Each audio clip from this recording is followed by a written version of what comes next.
a dodge, a long jump, and eventually a graceful way to dance around an enemy like a furry little ninja. There's a learning curve for sure, and effectively working this move into my hacking and slashing took time. But once I got the hang of burrowing, it became a versatile combat tool that made Mina feel extra nimble compared to, say, a certain squat little Hylian. And then there's the soundtrack accompanying every area. It's pure Castlevania. It could easily be the soundtrack to 1987's coolest game featuring Frankenstein, but it's a style that still feels totally rad when executed this well in 2026.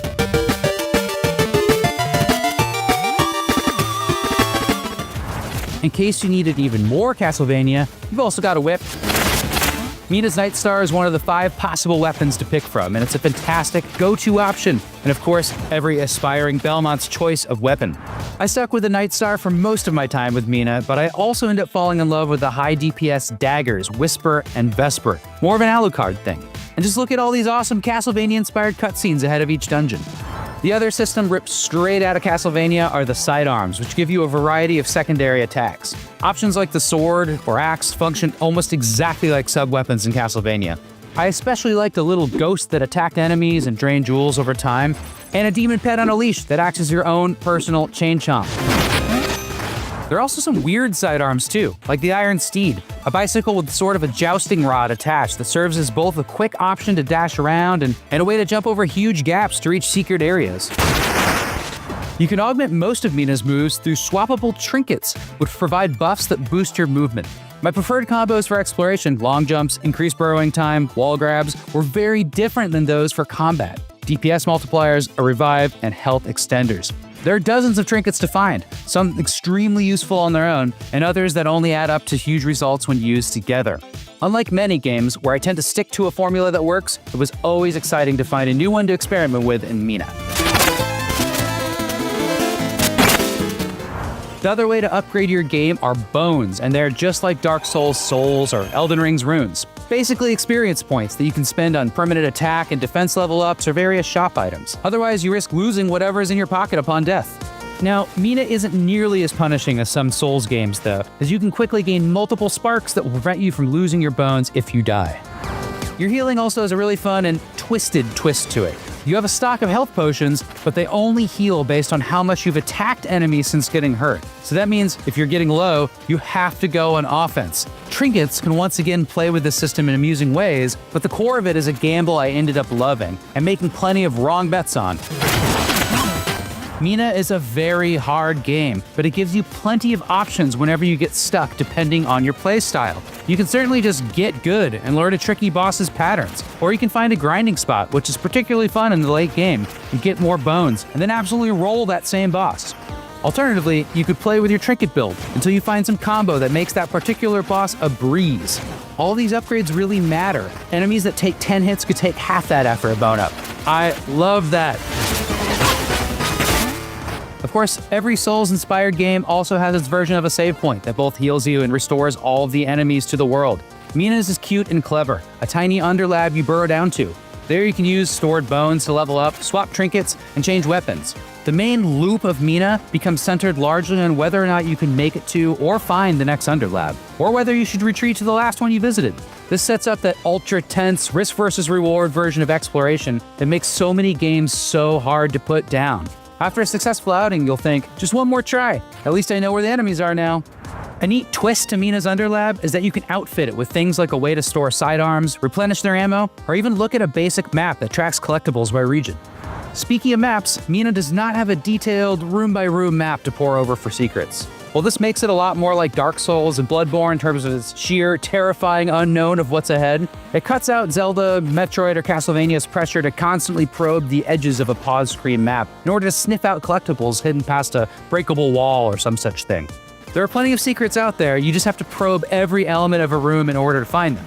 This helped me focus on the combat, platforming, and survival, which I did appreciate, and I did love how it significantly ups the challenge of finding secrets in creative ways. A game with so many disparate influences runs the risk of becoming a mishmash or a hodgepodge, but Mina's inspirations are all awesome choices that mix really well together. And despite being so referential, Mina is actually quite unpredictable, and it frequently plays up the element of surprise. These surprises can be small, like a freaky clown who jump scares you only to tell a dad joke, or they can be really big. While I obviously won't spoil anything here, Mina's triumphant ending is its biggest surprise of all. Undoubtedly one for the books. To get to that ending takes a while too. After 23 hours, I rolled credits with 72% completion and immediately started into a new game plus to find all the stuff I didn't find the first time around. Those 23 hours were more than enough for me to fall head over heels for Mina, but there's a lot more too. Each New Game Plus through the 7th run has unique permutations. The initial NG Plus I'm on now has far fewer save spots, making runbacks an absolute killer, which blissfully is not a concern at all in the base playthrough. And for you old school cheat code fans, there's a massive menu of modifications to turn on and off, which range from goofy to helpful. You can even toggle on a sort of God mode for when you get stuck. Just remember that this disables the feat system. I left it alone for that reason, but I started a new save just to mess around with it, and it's fantastic for making Mina more accessible. Mina the Hollower will burrow into your brain and set up a cozy little house there. I couldn't let it go. Clues to unsolved puzzles pop into my brain before bed. A spot high out of reach that I never set foot on beckons to me every time I pass it. That secret boss that destroyed me could be beatable with one really good grinding spot. Mina achieves the same heights in both action and style that its impressive inspirations reach on a regular basis, be that Zelda, Castlevania, or FromSoft RPGs. Even if all you've played is Breath of the Wild or Elden Ring, don't let the retro look fool you. Mina the Hollower will scratch the same itch. With an open world that's crammed with mysteries worth exploring and lively, clever combat I couldn't get enough of. It's a big game in a small package, and an absolute masterpiece of an adventure. There's no point in a timid tie-in with neither the balls nor ability to bring the Bond fantasy to life, and I've never particularly wanted one that simply gaffer tapes all the loudest bits of Call of Duty together and stuffs them into a tuxedo. Ooh, very dapper. Give us a 12. Piss off. What I've wanted is a Bond game that's confident and charismatic, one that both ebbs patiently and peaks violently as it segues between social stealth, dangerous infiltrations, gadget-driven shenanigans, and destructive, never-tell-me-the-odds action. What I've wanted is a Bond game like 007 First Light, and what we got is the best Bond game I've ever played. Do you have an appointment? The name's Bond. James Bond. He's with me. First Light's greatest success is just how impressively developer IO Interactive has executed on its mission to create something that it can call its own within a very established universe. What we get is something that's unmistakably Bond and respectfully adjacent to everything that has come before it, but confidently occupies its own space as a uniquely separate take. Let's see what all the fuss is about. That is, it never seems like a situation akin to 2001's 007 Agent Under Fire, which felt like the series was in a holding pattern before EA cut another check for Pierce Brosnan. No, this is a fastidiously assembled world of its very own, inspired in all the key ways by the work of creator Ian Fleming and the expectations bred by the films, but tailored for IO's take on the series like a bespoke suit. That's nice. Yes. Note the exquisite stitching and attention to detail, cut, proportion and style in perfect harmony. First Light has its own M, its own Q, and its own Bond. And after playing it, I wouldn't have it any other way. Bond. James Bond.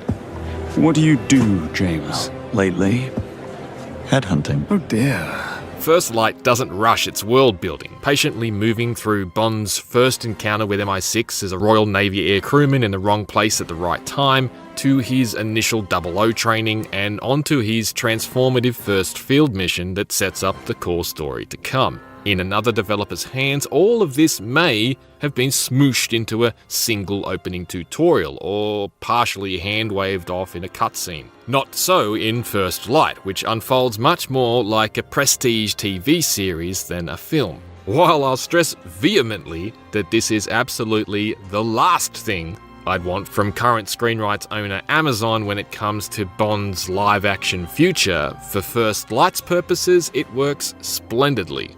It feels perfectly suited to sit back and play, say, a chapter at a time.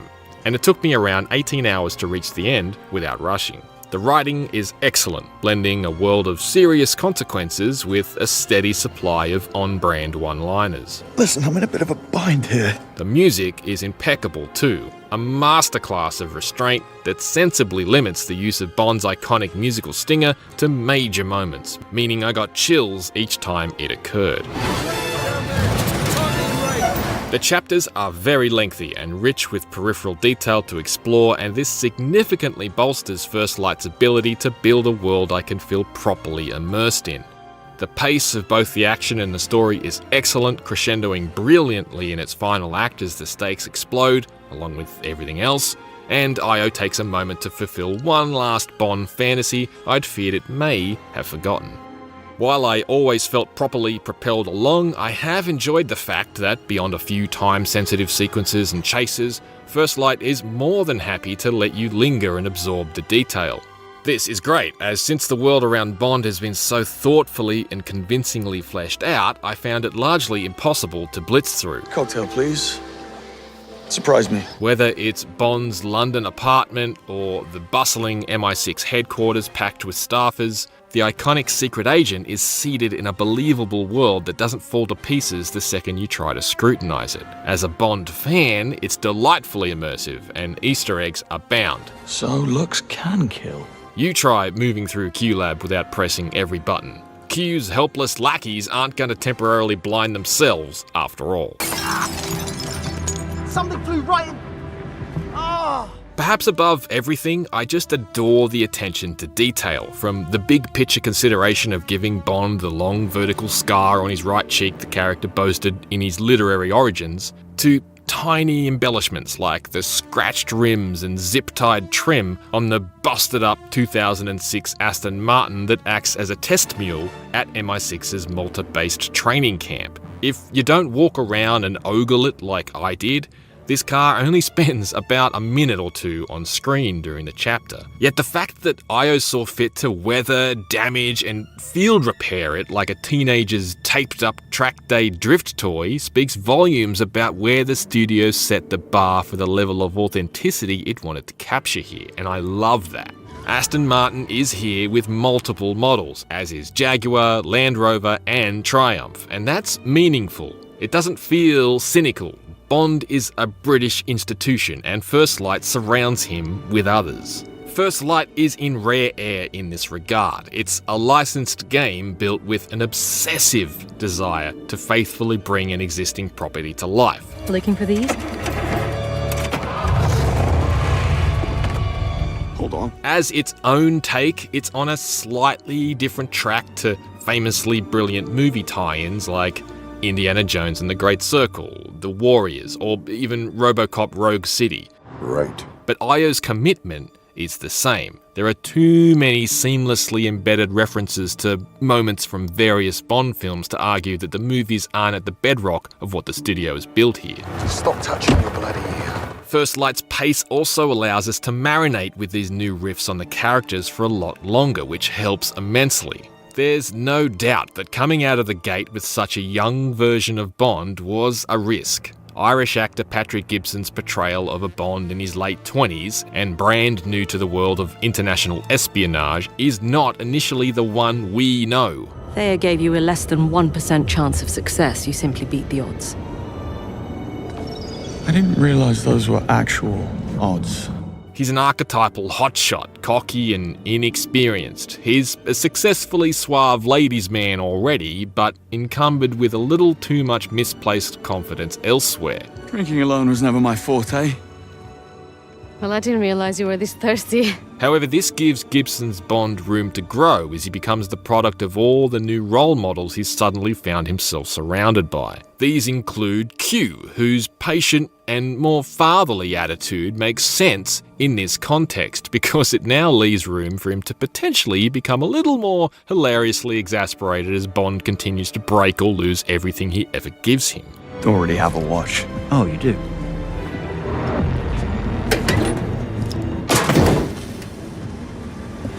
Now you get a new one.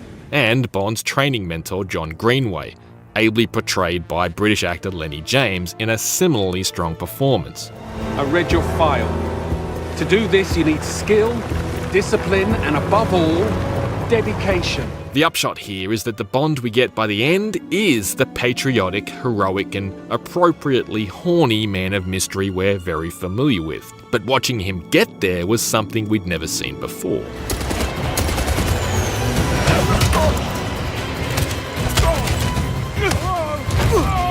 With IO Interactive being the home of the Hitman series since its inception way back in the year 2000, First Light admittedly shares some very obvious DNA with its bald and barcoded stablemate. Running on the studio's in-house engine, the look and feel are immediately familiar to me as a veteran player of the Hitman series. For the most part, this is a strength. Bond feels weighty and grounded as he smoothly moves, climbs and vaults around, and First Light typically looks quite fabulous from its crowded clubs to its wide-open natural spaces. Playing on a standard PS5, there were occasions where I found myself staring at a texture that seemed far murkier than it ought to be at such close proximity, but it's otherwise sharp and packed with fine, granular detail. The sandbox nature of Hitman's level design is also here to a certain extent, albeit in the more managed fashion of 2012's Hitman Absolution. Are you on the list? What list is that? That is, First Light stitches together open areas that have multiple approaches with linear sequences you need to play the way the developers dictate. There are levels here with large crowded areas akin to those like the Paris Fashion Show in 2016's Hitman or the German nightclub in 2021's Hitman 3, while other sections are a little more adjacent to something like the Uncharted series. Gravity's just a suggestion. The latter sequences are occasionally guilty of limitations that look a little silly in practice, like Bond's inability to clamber up a small rocky slope or duck under a waist-high booby-trap string. Not going that way. However, this is the kind of seam you can typically pick at in even the best third-person shooters in the business.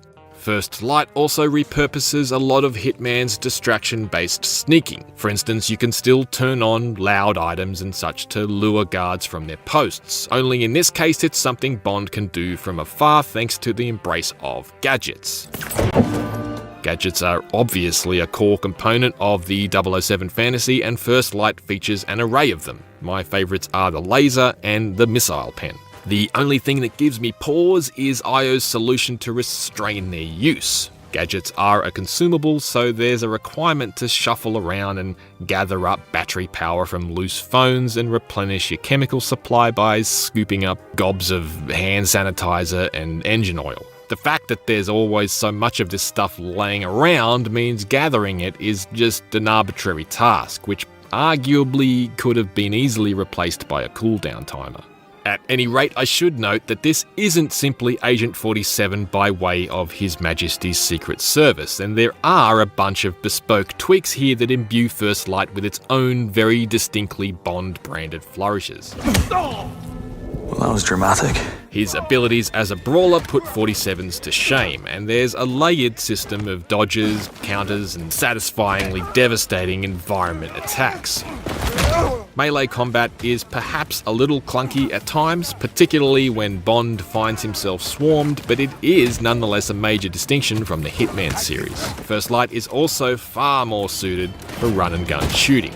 I initially found the shooting a little clumsy, and I did find myself wondering about the worth of a mechanic that allows Bond to toss an empty gun right at the face of the nearest goon. Eventually, however, I almost started to relish running out of ammo, hurling a submachine gun like an oversized shuriken into some hapless bloke's head and snatching his own weapon. The times I got it right, which increased the more accustomed to the action I got, were incredibly satisfying.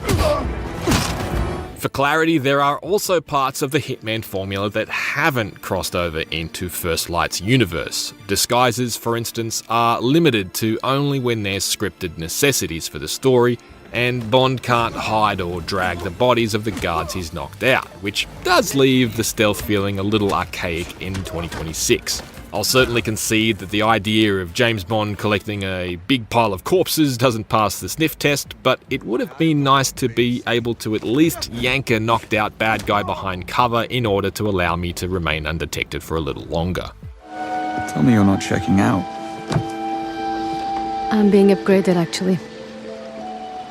Of course you are. While it's impossible to argue that 007 First Light shares the seismic importance of 1997's GoldenEye 007, it is nonetheless the best Bond game I've ever played. Demonstrably obsessed with bringing the Bond fantasy to life in a way no game has ever managed before, developer IO Interactive has found a highly successful home for the more curated action stealth formula of 2012's Hitman Absolution. Patiently paced, First Light is brimming with Bond's trinity of gadgets, guns, and girls in a way that feels fresh but reverent and never like parody. The evolution of this risky young Bond over the course of the story also feels logical and earned, to the point where the final moments before the credits left me literally cheering at the screen. Take a bow, IO, and put your clothes on.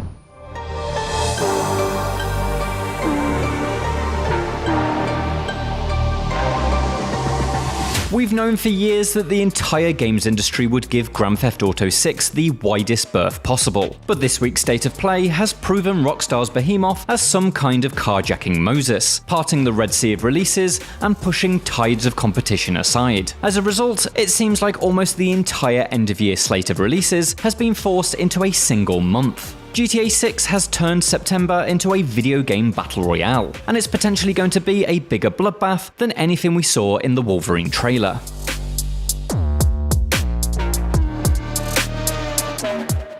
There are now 5 of what I'd consider heavy hitters wrestling for space in September. The Blood of Dawnwalker has a head start, launching on September the 3rd, but this massive vampire RPG has only 2 weeks of freedom before Marvel's Wolverine slices its way onto the scene on September the 15th. The following week, there's 3 games in 2 days: Control Resonant and Silent Hill Townfall, both landing on September the 24th, and Onimusha Way of the Sword the day after. I am Suten Tochi, Miyamoto Musashi, the fool who seeks strength yet rejects the power of the Oni. Arriving around these 5 are a number of other significant games that will be fighting for any attention they can get. Illphonic's Halloween creeps into stores on September the 8th, the long-awaited Warhammer 40,000 Dawn of War 4 drop pods in on September 17th, and the Trails in the Sky Second Chapter remake arrives the same day. The console version of Dune Awakening carefully steps into place on September 22nd, and in the first couple of days of October, there's Ubisoft's 3D remake of Rayman Legends, a remaster of Dynasty Warriors 3, and the brand new Ace Combat 8. These guys belong to you, Rex. Go take what's yours. And that's just the stuff we already know about. Xbox's showcase later this week will almost certainly reveal a September or October launch for Gears of War E-Day. Rumours all have us expecting Nintendo to throw an Ocarina of Time remake into the world later this year, and we're still without release dates for Star Wars Zero Company and Halo Campaign Evolved. September stands to get even busier, and the competition even fiercer. Rock and roll, rock and roll! Every single one of these games has their own dedicated fanbase, be that niche or gargantuan, and so each will sell a respectable number of copies. But this tidal wave of competitors, a slew of games that all look really good, will no doubt erode away at the potential winnings. Even the most dedicated player can't be expected to buy into this entire buffet, and so some of the dishes are inevitably going to go cold.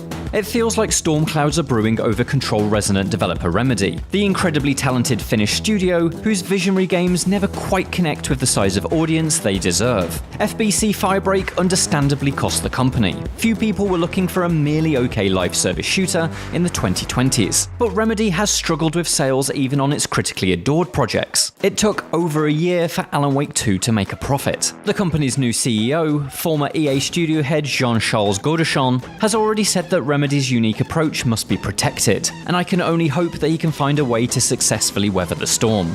But while Remedy's struggles paint Control Resonant as the most vulnerable of all of September's releases, almost none of these games are guaranteed slam dunks. Marvel's Wolverine will likely enjoy the smoothest ride. The next chapter in Insomniac's Marvel series, it's already looking incredibly good, and it's the exact sort of thing a great deal of PlayStation owners are locked in for. Son of a bitch! While Logan isn't quite as popular as Peter Parker, and so probably not destined to beat Spider-Man 2's record of the fastest selling PlayStation Studios game in a 24-hour period, it's nonetheless almost guaranteed to shift copies faster than a Fastball special. But it's worth remembering those reports of concern over Spider-Man 2's spiraling budget. If Insomniac didn't get that under control for Wolverine, it may need to sell many millions to break even. Not an ideal situation when there will be folks holding onto their cash as they wait for GTA 6. The Blood of Dawnwalker faces its own hurdles too. This deeply ambitious RPG is helmed by the director of The Witcher 3, whose new studio Rebel Wolves includes multiple veterans of CD Projekt Red among its staff. The game looks great, but the busy period poses many threats. Will PlayStation owners want to embark on a 50 to 70 hour RPG when Wolverine is just around the corner? And will Geralt fans, now safe in the knowledge that there's a brand new expansion for The Witcher 3 arriving next year, be willing to give this one a miss in exchange for some of September's shorter offerings that can be completed before GTA arrives on the scene? Debut projects are often a make or break situation, and I really hope that being the first of the September games, arriving after what appears to be the classic long summer drought, plays in Dawnwalker's favour. I'm just trying to save my family.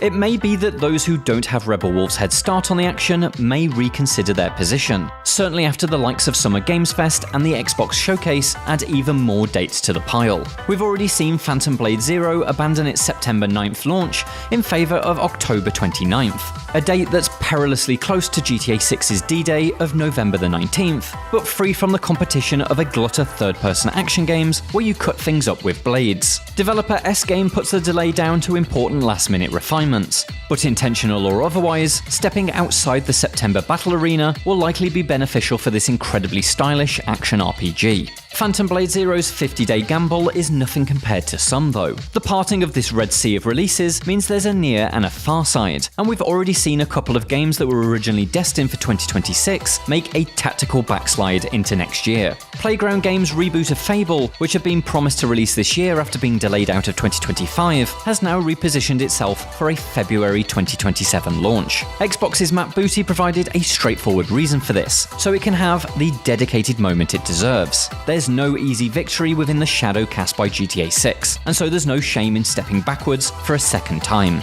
Also backflipping into February 2027 is Tomb Raider Legacy of Atlantis, the flashy remake of Lara Croft's original 1996 adventure. Yes, this means Crystal Dynamics and Flying Wild Hog's celebration of Lara's origins misses its intended 30th anniversary launch, but those few months could buy Tomb Raider a much stronger victory. It also potentially means we'll get 2 outings with Lara next year, as Tomb Raider Catalyst, a brand new game that will push the series' timeline forward for the first time since 2008's Underworld, is also due to launch in 2027. There are other shifts too. The Witcher 3's Songs of the Past expansion was originally planned to launch this year, but was pushed to 2027 to achieve the best possible result. While that may refer to development polish, there's no denying that Geralt's One Last Hurrah will enjoy more attention if it stays outside of GTA 6's gravity well. And as this week continues, with Summer Games Fest, the Xbox Game Showcase, and others announcing new dates, we'll likely see the space around GTA become increasingly defined. Few will brave arriving within weeks of the biggest game of all time. Some will try to get ahead of it, others will find safety in 2027. And as September fills up, I wouldn't be surprised if we get a scattering of last-minute dashes as developers and publishers realise that the 9th month of 2026 wasn't quite the safe haven that they thought it would be. Hey, if you got friends, can you hook me? September is going to be tough, both for avid players attempting to find a way to play everything that they're interested in, and developers fighting for the sort of attention that's basically a lifeline in this industry right now. It's undeniably an exciting time. Almost every game I've mentioned is something I want to play, and it's clear that the games industry has so much to offer this year beyond the open world crime simulator that's on everyone's wishlist. I just hope the impossible task of navigating GTA 6 doesn't mean that there's devastating casualties along the way. For more like this, check out Jim's video, which discusses how State of Play showed that there's more to AAA than just GTA 6, and for everything else, stick with IGN.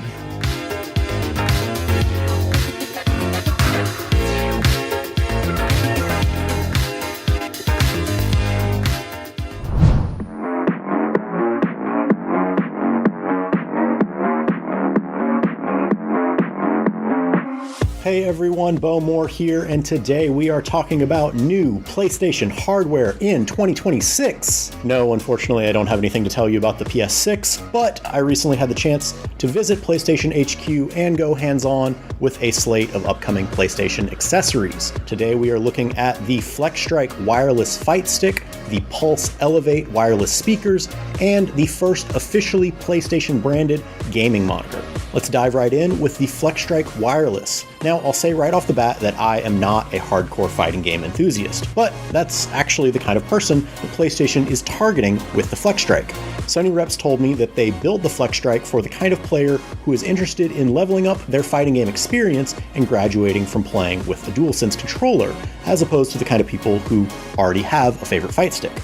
Now, this makes a lot of sense because wireless is practically sacrilege when it comes to FGC enthusiasts.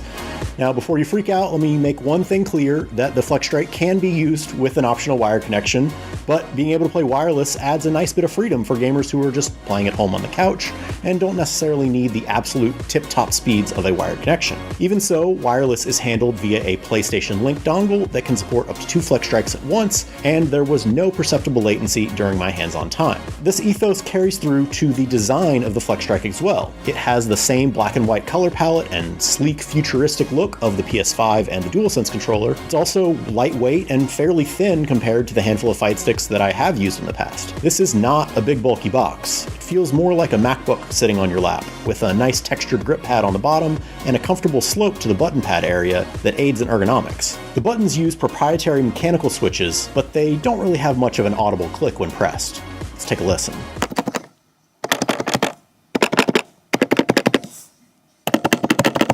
The stick, on the other hand, has a satisfying audible click when actuated. Oh yeah, that's nice. The ball top is unscrewable for folks who want to use a different topper, while the underside of the FlexStrike has an interchangeable restrictor gate that lets you swap between a square, octagon, and circle. We weren't allowed to film this bottom section, but the FlexStrike's bottom panel hinges open and it has spots underneath to store the restrictor gates, as well as the PlayStation Link USB dongle. The FlexStrike can fully function as a standard PS5 controller, though good luck trying to play Elden Ring with it. Up top are all your traditional menu buttons, a touchpad, and a switch that swaps the joystick from controlling left and right thumbstick inputs or the D-pad. There's also a lock button that sets the controller to a tournament mode and prevents you from accidentally pausing or opening the menu during a match. And bonus, the FlexStrike comes with a padded carrying case that can be configured as either a backpack or a sling bag. The case has storage areas for the included USB cable, as well as a nice padded well to it to protect the stick. All told, it's an attractive fight stick that I think perfectly achieves the aim that PlayStation is going for. Now, I'm not enough of a fighting game authority to weigh in if the FlexStrike will sway enthusiasts away from their current favorite fight stick, but for those who are looking to move up from playing on controller, it's a pretty compelling option. That's doubly true if you're primarily a PS5 player, and the aesthetic makes it a natural choice for gamers who are already in Sony's ecosystem. Critically, it achieves this goal without sacrificing on high-end features that would make it incompatible with hardcore FGC players. The FlexStrike launches on August 6th, that's the same day as Marvel took on Fighting Souls, by the way, and it'll launch at $199.99, with pre-orders starting on June 12th. Up next, we have the first gaming monitor that is built specifically for use with the PS5. As a game console, most people probably associate the PS5 with a TV and couch type living room setup, but it also works great paired with a gaming monitor at a desk. And that's where the PlayStation 27-inch gaming monitor comes in. That's the official full name, PlayStation 27-inch gaming monitor. It's fairly run-of-the-mill as far as gaming monitors go. It has a 1440p resolution with an IPS display, 240Hz refresh rate, and support for HDR and variable refresh rate. What makes it interesting, though, is a built-in charging hook where you can stow a DualSense controller. Now, I do the majority of my gaming from my desk, both with a controller and with a mouse and keyboard. And my controller floated nebulously on my desk until I invested in a charging dock and, just gave it a proper home. The charging hook on the monitor here solves that problem while also freeing up desk space, making it an easy recommendation for anyone looking to build a PS5 desk setup. Conveniently, the hook can fold up behind the monitor if you want it out of the way when it's not in use. Beyond the charging hook, another PS5-minded design choice is the inclusion of 2 HDMI 2.1 ports in addition to a DisplayPort 1.4 input. Now, PS5 uses HDMI, and most modern graphics cards offer both HDMI and DisplayPort. This means you can connect the monitor to both your PS5 and PC via HDMI if you want, instead of limiting your PC to the DisplayPort connection.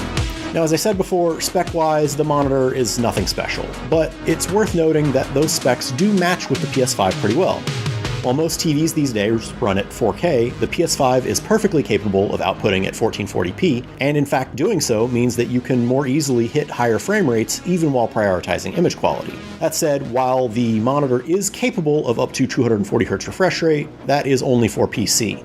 The PS5 itself caps out at 120Hz.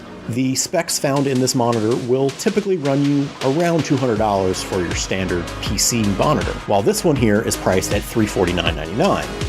There's definitely a unique benefit to the built-in charging hook, and doubly so if you want a monitor that aesthetically matches the PS5. Just know that you're paying for a bit of premium for those unique features. The monitor will launch on August 27th, with pre-orders starting on June 5th.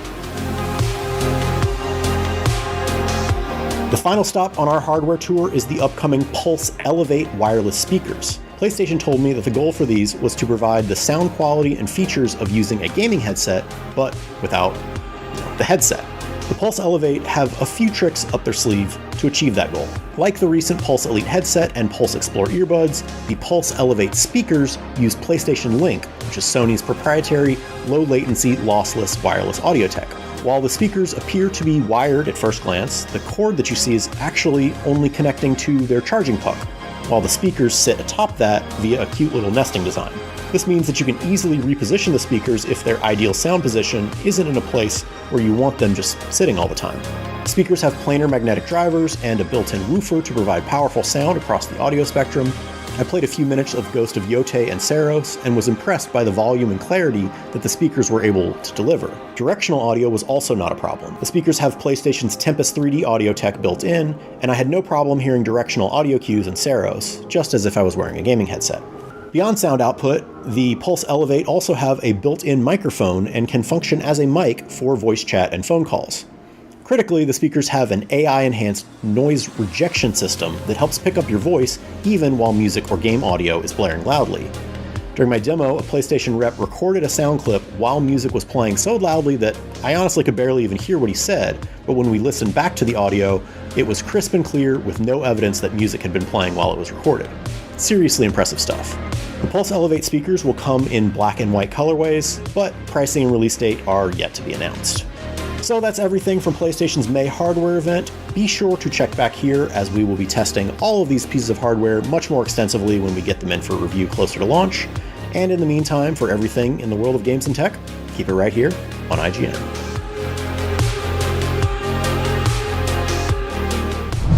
This is Nintendo's Game Boy Link cable.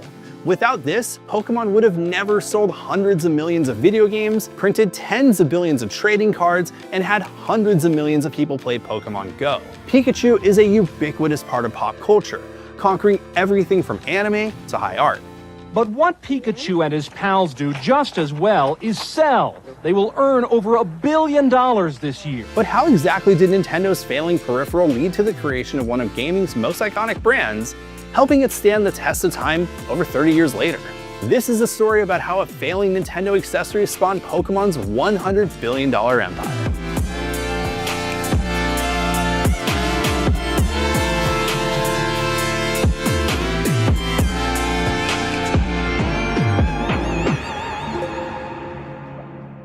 It's April 1989. The hottest device on the market is Nintendo's Game Boy, instantly selling hundreds of thousands of units thanks to its revolutionary ability to play games anywhere. But despite the portability, the Game Boy experience wasn't designed solely to be a lonely one. Although not as celebrated, a peripheral designed to link multiple systems together also arrived at launch. And for head-to-head competition, use Video Link and blow your opponent away. Game Boy, only from Nintendo. Now you're playing with power. While most gamers were using their Game Boys to play hit games like Tetris and Dr. Mario, players weren't interested in those games for their multiplayer capabilities, even if they had them. The Game Link cable was anything but a must-buy accessory. After 8 years and more than 130 games, Nintendo failed to generate a truly killer app for the Game Link. While Bomberman and Street Fighter II pushed the limits of the Game Link cable's real-time capabilities, most multiplayer games on the Game Boy were still designed and sold as single-player experiences with an additional scaled-down multiplayer component. But Game Freak co-founder Satoshi Tajiri saw the potential, and he had an idea that would change the cable's fortunes. He just needed a little help. Satoshi Tajiri was a kid obsessed with bugs.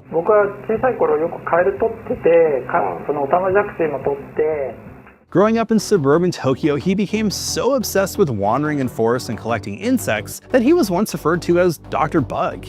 Eventually, the forests he once foraged for insects were urbanized and developed into buildings and roads, but that childlike wonder and obsession for collecting the smallest of creatures never really faded. Fast forward to 1990. Tajiri, now the co-founder of game developer Game Freak, found himself pitching Nintendo on a game where the player would capture and collect monsters in pocket-sized capsules to trade them with friends.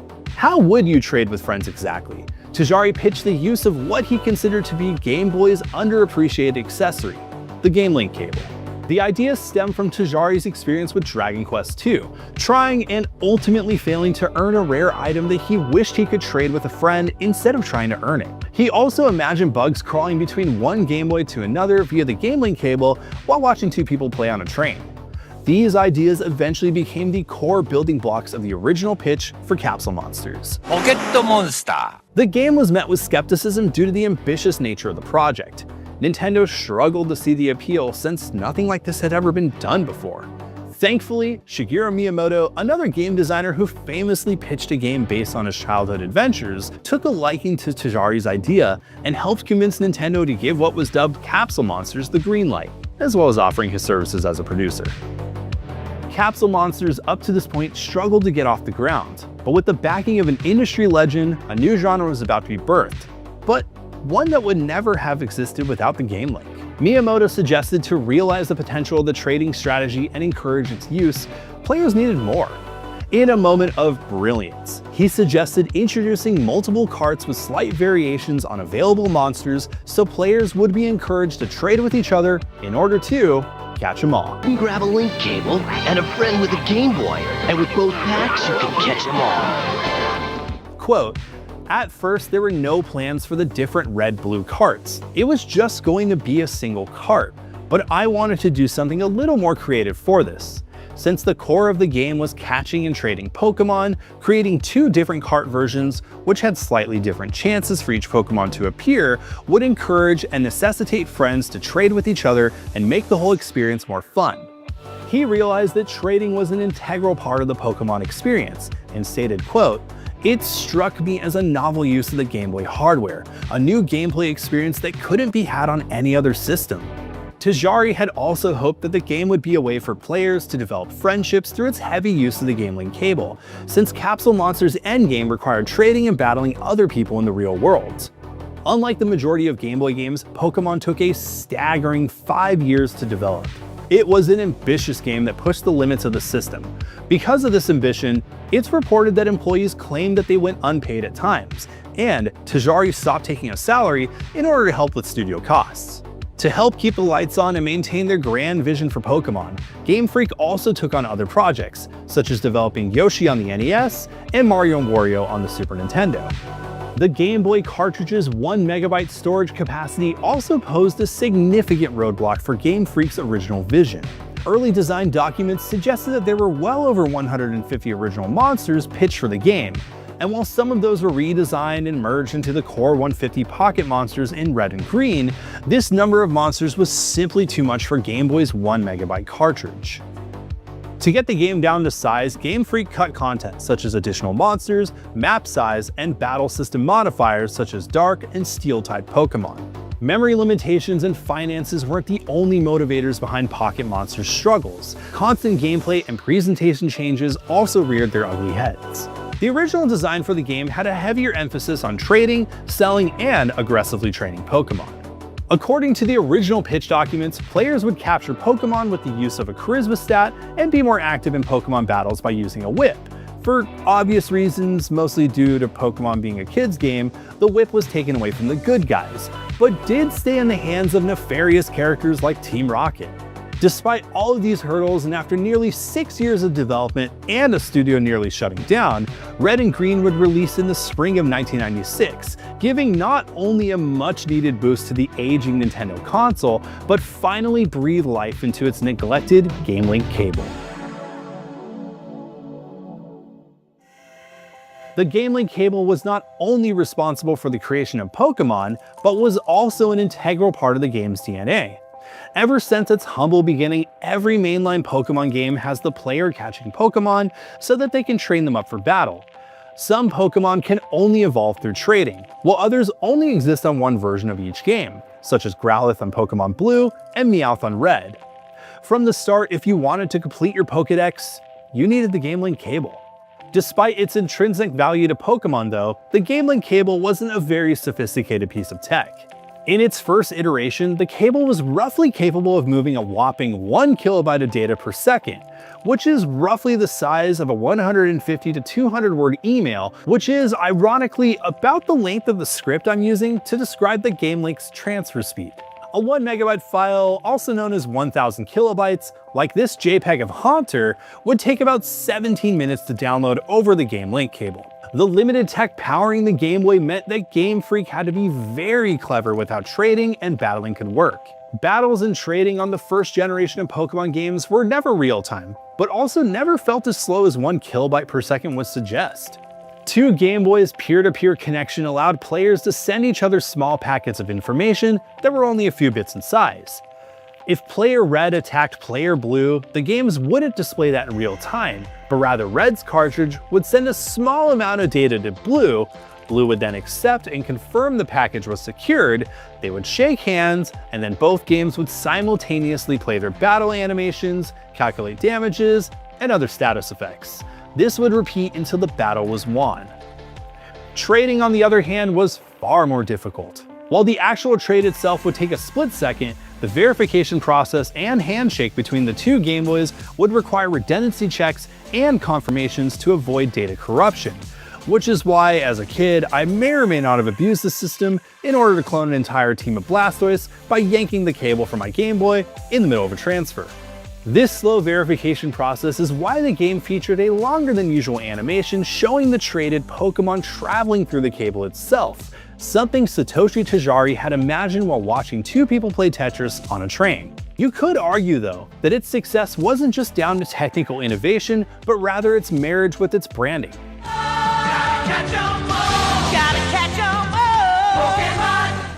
Gotta catch 'em all was a brilliant slogan. Not only did it encourage 2 copies of the same game to be purchased for completionists, but it also made the Game Link cable an essential companion. The Game Link finally had its killer app 8 years after it was launched. Sure, you could play Pokemon without a link cable, but if you wanted to battle and trade with friends, the Game Link cable was crucial. Despite its innovation though, the technology at the time meant trading was slow and combat had to be turn-based to accommodate the cable's limitations. This still persists in the mainline games today, despite their progress. Battles on a massive scale and mass trading could be achieved with ease in 2026, but would it still feel like Pokemon? Those limitations from the original Game Boy hardware have hard-coded Pokemon into something familiar, and changing that would alter the core experience that fans still cherish today. While spin-offs have introduced more robust combat and less tedious ways to trade monsters, the fundamentals dictated by the Game Link cable's limitations remain deeply rooted in the game's DNA today. After 3 decades, the series has sold over 489 million games. Pokemon cards have become their own microeconomy, with many listed for millions of dollars. And the series has entered the mainstream with major Hollywood movies, a long-running anime, dozens of spin-off shows, and amusement parks. Look, you name it, there's a Pokemon on it. While it's hard to think of a world without Charizard, Pikachu, or the 1,000 other creatures, it's even stranger to think that if it wasn't for Nintendo's desire to popularize the cable and one man's vision to translate his childhood memories of bug catching into a game, Pokemon may have never existed.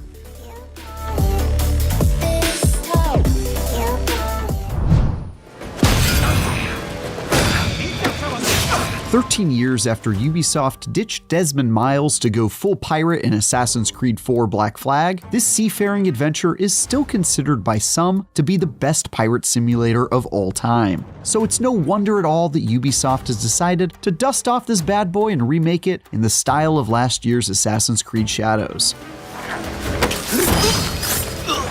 complete with all the modern trimmings you'd expect. That includes stuff like drastically improved graphics, modernized combat mechanics to make Edward Kenway faster on the draw,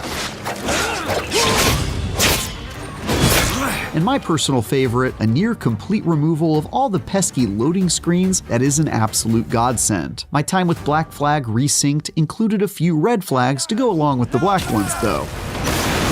Like how some of the modernizations involved removing aspects of the original, it seemed like maybe they'd be best left as they were, but on the whole, it's pretty hard to be mad about this gorgeous second voyage of one of the best Assassin's Creed games. Many of Black Flag Resynked's best parts come courtesy of the Ubisoft Anvil engine, last seen in AC Shadows. It's been used to recreate Black Flag from the ground up, and that allows it to be every bit as beautiful as more recent Assassin's Creed games. The tropical environment of the Caribbean is a night and day improvement over the original, specifically when it comes to how bright and colorful areas are versus the previous generation's somewhat muted and dark appearance, especially when running around forested areas. Similarly, character models somehow managed to look absurdly better than they did in 2013, while also being exactly as I remember them. That said, I did find many of the characters to be a bit prettier than I expected, particularly when it comes to pirate characters who spend all their time boozing, sailing, and fighting. The cast seems to have been given a Hollywood glow-up and aren't nearly as gross and dirty as you might think. Black Flag Resynced also benefits from many of the other upgrades the series has seen in recent iterations, especially changes to combat that make it faster and more decisive, and to sneaking around that make it a more competent stealth game than the original. Despite the Assassin's Creed series ostensibly being all about sneaking around, it's wild to think that it wasn't until Assassin's Creed Unity that we got a dedicated crouch button. Absolutely insane in retrospect. In the original Black Flag, you could only go undetected when hidden within a group of people or when walking in bushes that automatically put you into crouch mode. Aside from that, your character genuinely couldn't crouch at all. Thankfully, Black Flag Resynced adds a dedicated crouch button so you can go about your business of stabbing enemies to death from the cover of shadow as you please. There are also a few new gadgets in your stealth tool belt, and some that were in the original but come to you much sooner in this iteration. For example, the badass rope dart that didn't appear until the tail end of the story is now added to your inventory in the opening chapters, so you can almost immediately start yanking enemies toward you like Mortal Kombat Scorpion. Get over here! Which I think we can all agree is just a great decision. If you aren't in the mood for stealth though, one change to this iteration of Black Flag is likely to bring you joy. Those deeply irritating tailing quests have been reworked. Whereas before you'd have to slowly follow people around town unnoticed, paying the ultimate price of having to start over from the beginning if you got caught, now you're provided alternate ways of completing the mission instead. In the one example included in the demo, I decided to sprint right at the two people I was told to follow just to see what would happen. And although the result was sloppy and most unbecoming of an aspiring assassin, I can confirm that I was indeed given separate means for completing my objective anyway, though they were significantly bloodier and less smooth than planned. A pretty great change if you ask me. Likewise, combat has been modernized to focus on player skill, complete with my favorite, a perfect parry mechanic that opens enemies up to be instantly killed if you get the timing just so. As someone who's been honing his parry timing for years in the crucible of Souls-likes and uber-difficult action games, this is one of my favorite changes. Not only does it make you feel like a complete badass when you slap someone's sword out of your face and finish them off with an execution, but it also allows for combat to go faster, something that feels quite needed at times with all the samey boarding combat sections that happen every time you want to pillage a ship of its cargo before sinking it. I also played with the difficulty turned all the way up and found myself dying quite a bit, both in ship-based combat and while swashbuckling. Some of this is surely just the fact that I was playing the remake for the first time and learning as I went, but here's hoping this iteration of Black Flag is a bit more challenging than the original, where I rarely found myself in any real peril. Though this remaster draws on many of Assassin's Creed's more recent entries, it steers clear from the RPG elements found in Valhalla and Shadows, instead sticking to its action-adventure roots like Mirage and, crucially, the original Black Flag. There are still some stats on weapons that can be purchased in shops and some RPG-like upgrades here and there, but Resynced focuses much more on being a competent action game than an RPG, so you won't find yourself stealth assassinating someone and not doing enough DPS to take them out in one strike. I actually enjoy both the more RPG-style Assassin's Creed games and the less chunky action games that the series found its roots in, but if I'm being honest, this one just feels like it's much better suited as a pure action game. After all, I'm a bloody pirate for God's sake. I'm meant to be showing these nautical narcs the business end of a flintlock, not running the numbers on my armor set or doing math on my critical hit chances. Yar, I say. Yar! Reel the lovers in!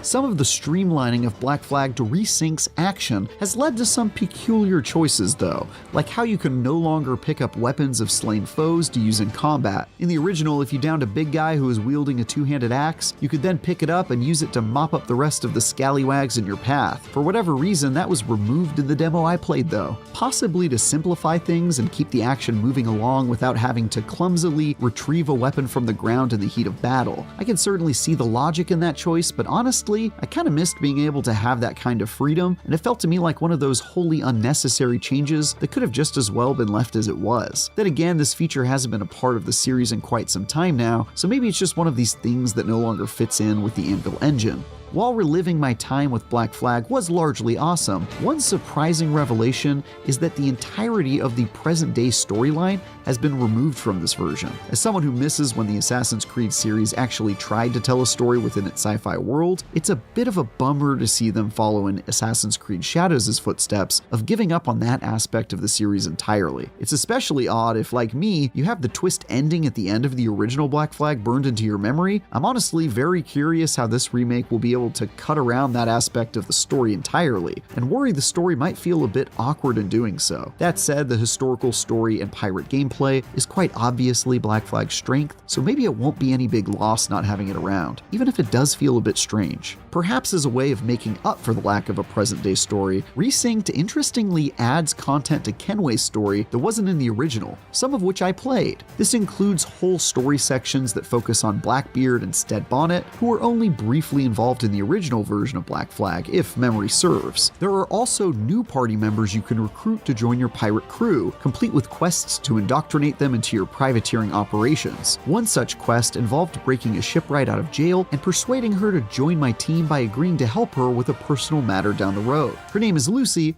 and she's pretty much a complete badass. I think she'll fit in with Kenway and company just fine. After a handful of hours playing this remake of one of the best Assassin's Creed games, I'm pretty sold on replaying through it in its entirety when it comes out later this year. What do you think? Will you give Black Flag a return trip? Let us know in the comments.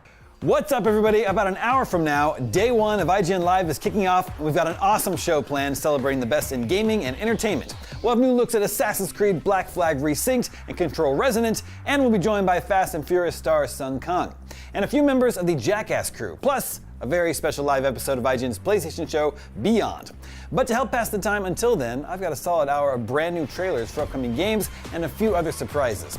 Coming up first, whether you're a fan of cats, ninjas, or dinosaurs, or if you're specifically not a fan of sheep, here are some action-packed games coming your way in the not-too-distant future. Up first, here's Astro Burn.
Konnichiwa.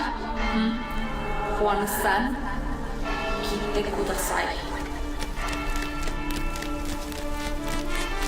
They speak of me like I'm a myth. A story the wicked whisper para poder dormir. A warning for those who don't listen.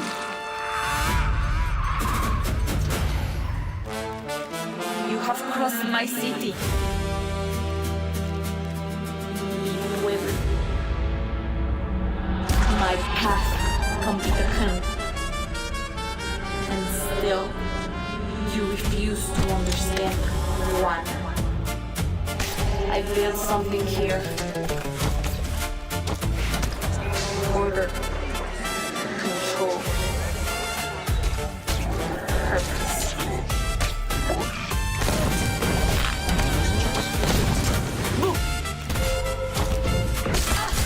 You think you're here to stop me?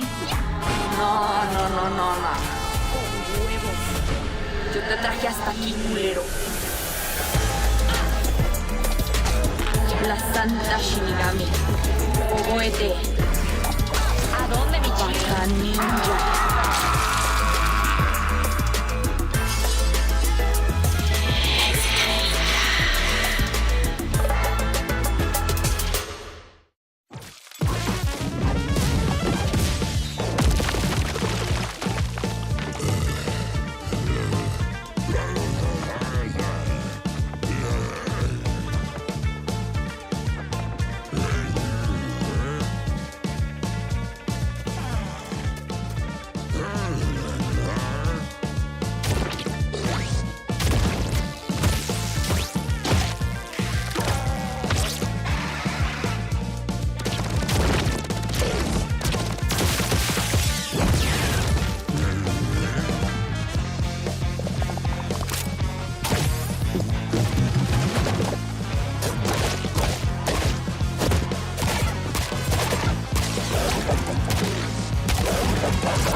Up next, we're checking out a beloved VR game that's been un-VRified so more people can experience it without having anything strapped to their heads. Unless they feel like it.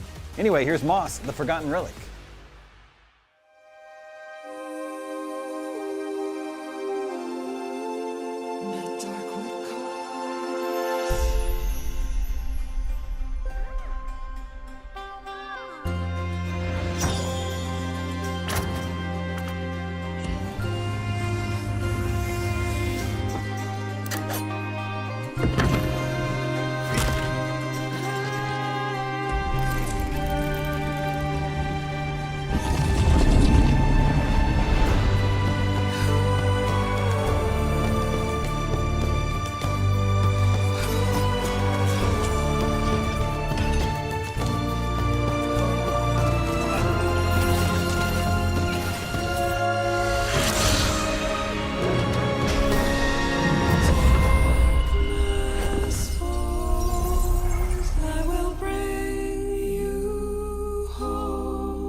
Coming up, we have an all-new look at a first-person action-adventure RPG set in a medieval dark fantasy setting. And if medieval fantasy isn't your cup of tea, don't worry, we've also got a piping hot bowl of cyberpunk, a tall glass of grimdark, and a shot of historically accurate feudal Japan. Metaphorically, mind you. Please don't actually try to drink any of the video games we're about to show you. Here's Alcahest. Cheers!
I can honestly say I have never worked on a game world I've been this excited for, and I really hope that resonates with the players and that they will enjoy exploring it. There is a space between 3 neighboring countries, which no country has been able to step into, and in that space, this completely unregulated city has emerged, called Port Desire. We need to make everything from scratch, and the more we build, the more things are interconnected. And if you are the type of player that you will actually stop in the shop and you will look at the missing dog poster on the counter and you will start to puzzle things together. Like, there are so many little stories all over the world.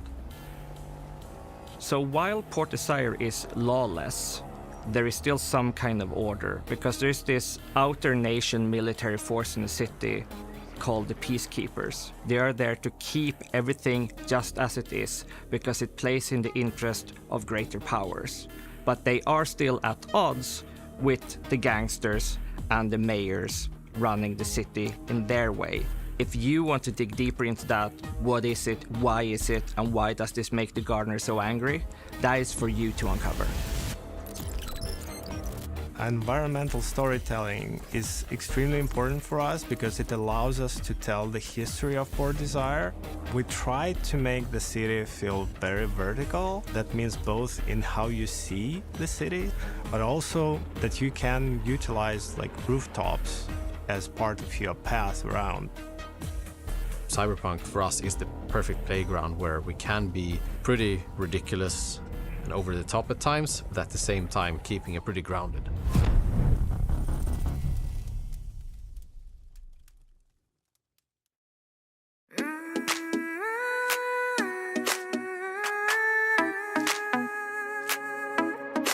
Step into the sunrise now. Never dreams of us, all you walk. Mountains high and oceans wide.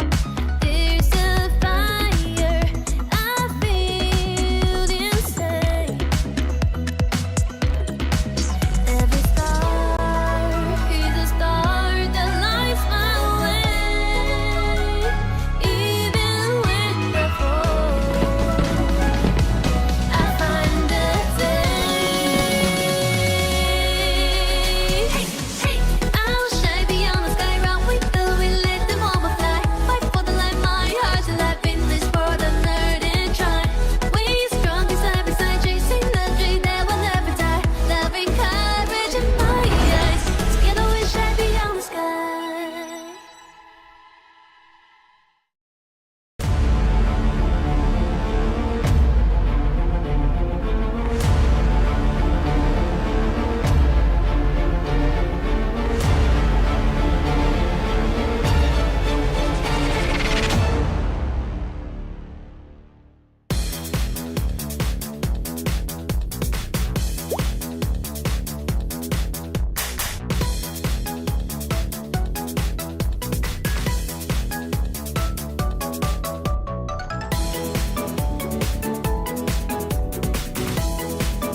has endured 1,000 wars.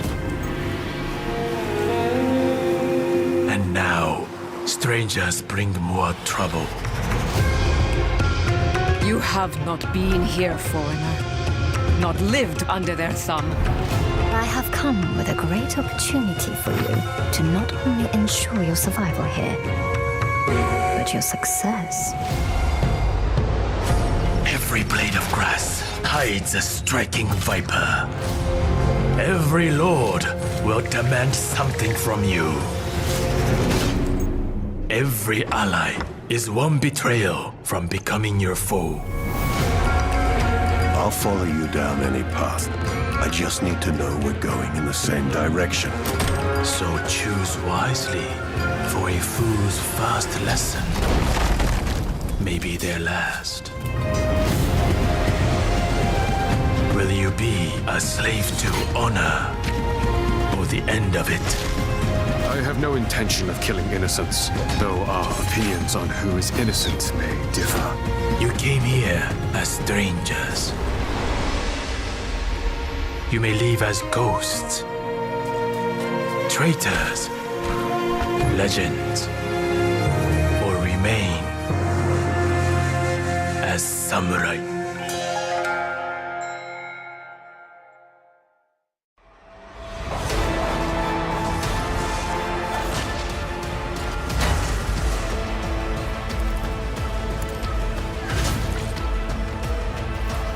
Let's see to it.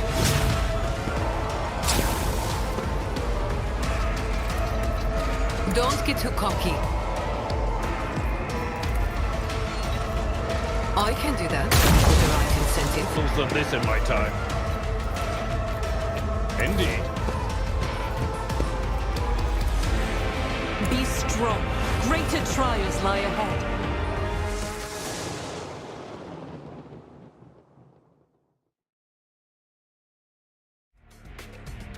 Coming up, 2 new games based on a pair of pop culture icons who've been around since the 1950s. However, based on how their recent movies have done at the box office, it's safe to say they're more popular than ever. Here's what's new for fans of Barbie, Godzilla, or all of the above. Go, go, Barbzilla!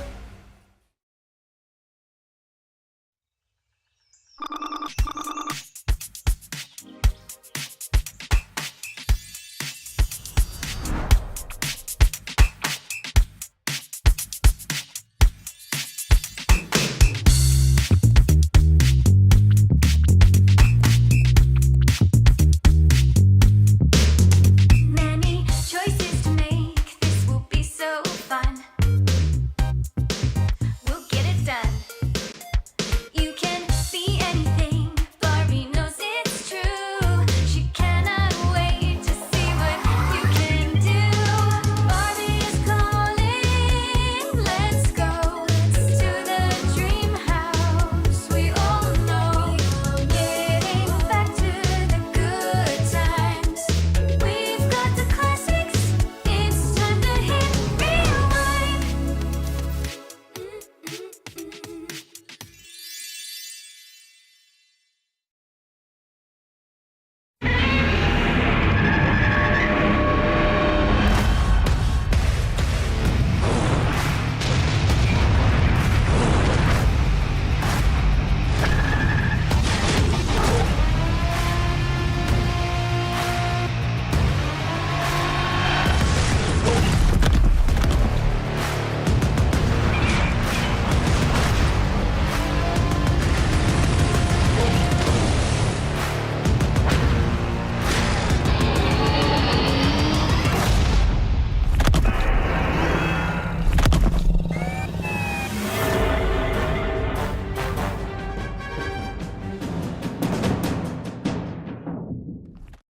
You're watching IGN Live. Up next, we've got games that reinvent a classic fantasy setting filled with danger, The Dungeon.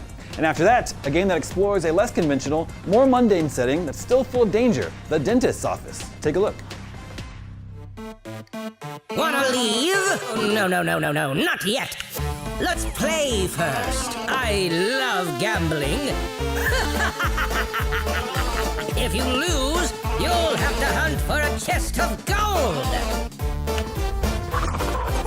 Maybe you'll find it. I didn't know you. Maybe you'll win it back, but you'll never beat me. And you'll never leave this game! Yes! You haven't seen the last. Play my game. I wish to join you.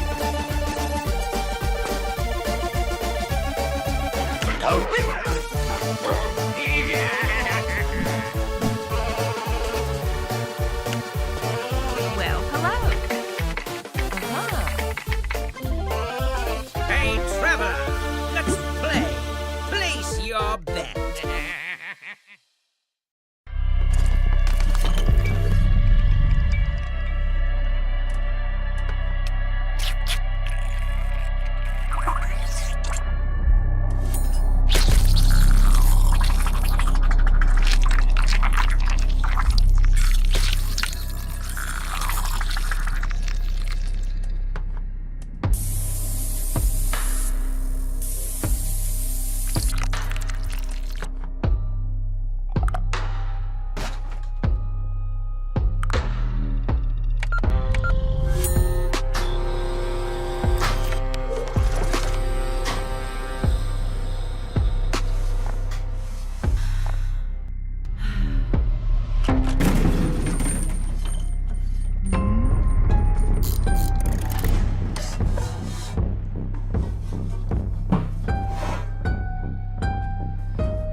That was a look at Shark Dentist, and while there might be a lot of roguelikes out there, I think it's safe to say this is the first one about operating in that highly specified field of veterinary medicine. Up next, we're shifting gears from games to movies and shows. First, let's kick things off with one of the biggest movies of the summer, which hits theaters later this month. Here's a look at Supergirl. Do you have any information on the brigands? That sort of information's gonna cost you. I'll tell you what. I'll arm wrestle you for her. Seriously, you win and you can have us both. I win. And you can tell us where the brigands are.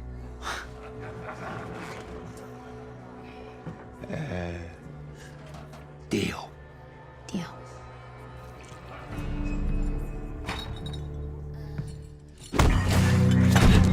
Oh, Val, you play with me.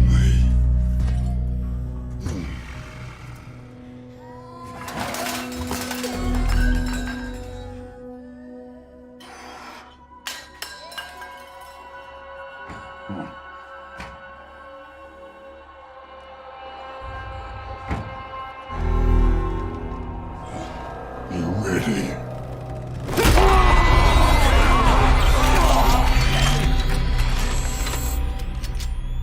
Okay. Okay, this does not look like this is gonna end well.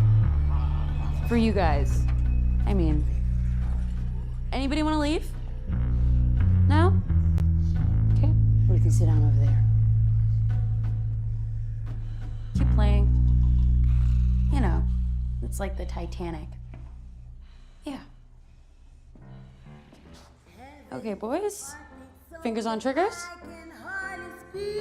Yeah? Okay, let's go.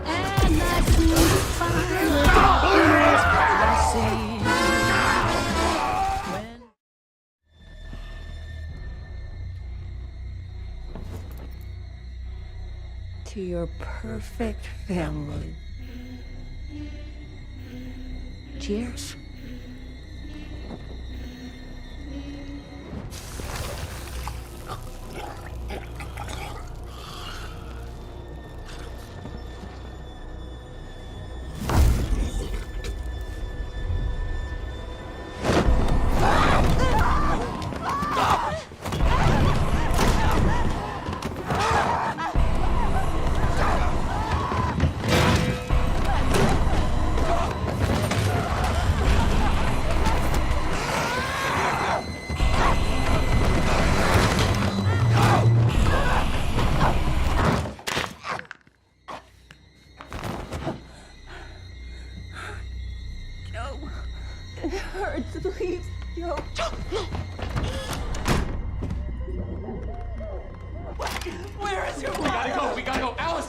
on!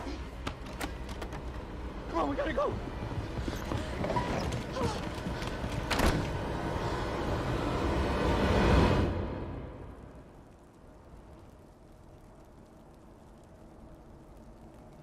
Edgar.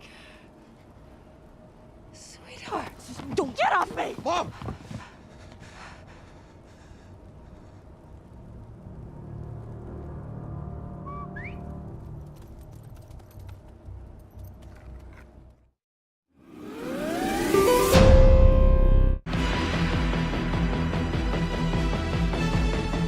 Okay, so we're getting a first look at Masters of the Universe Legends Unite, a new cooperative card game part of Amazon's Luna Game Night. Luna is Amazon's cloud gaming service that lets you play video games like you stream shows and movies. No console required. Go to luna.amazon.com to get gaming. By the power of Grayskull! Oh, okay. Oh my god. Baby! Battle. Wow.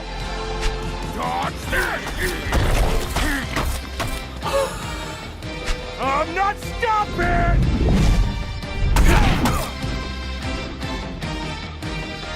Wait, look at all those characters you can play. Wow.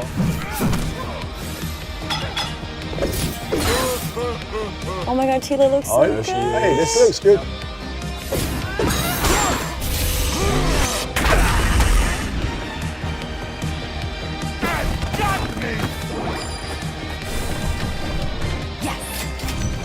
Where's me?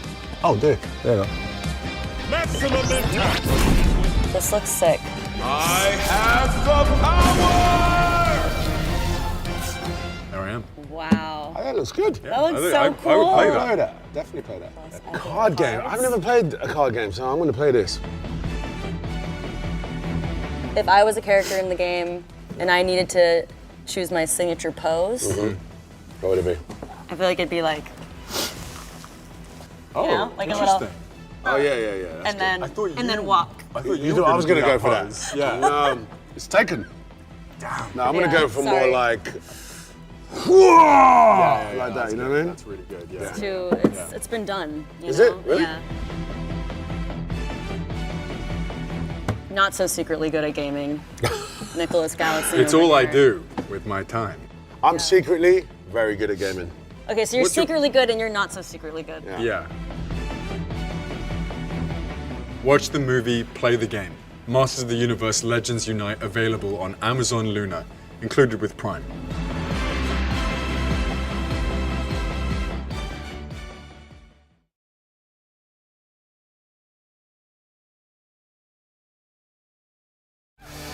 Naturally, I named the band after myself, and the four that backed me played their parts as instructed. There was Larry, the front man, made sideman, choking his guitar neck nightly, wishing it was mine. Brother Alex, the more talented seedling, straight-edged and half the fun. Salamander, bassist, dumb, shockingly dumb. And TC, the abandoned bride of a dozen should have died in art school bands, keeping us all in the dirty pocket. We dropped songs on the streams and booked intimate venues to induce what Gen Snooze called FOMO. They came for cosplay, left converted, and I baptized them, the beautiful unwell, and yet here we were, in the inn of the Stooges and the Stripes, 30 performances notched and already resting on the Alps of adequacy. Unacceptable. On piano. Your forte, your allegro, amandante, webbalero, prostitue.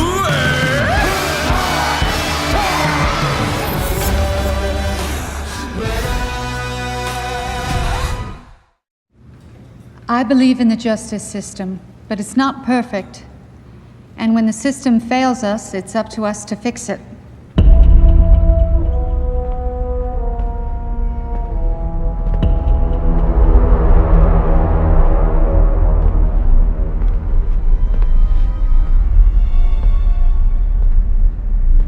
This week, a man named Byron French got out of prison. Byron lost 14 years of his life until DNA set him free with our help. And now we need your help. Doing good is not just one good act. It is a process by which we test our moral compass. Do we live by our principles? Can we do better? And even if we make a mistake, it's never too late to fix what we've broken.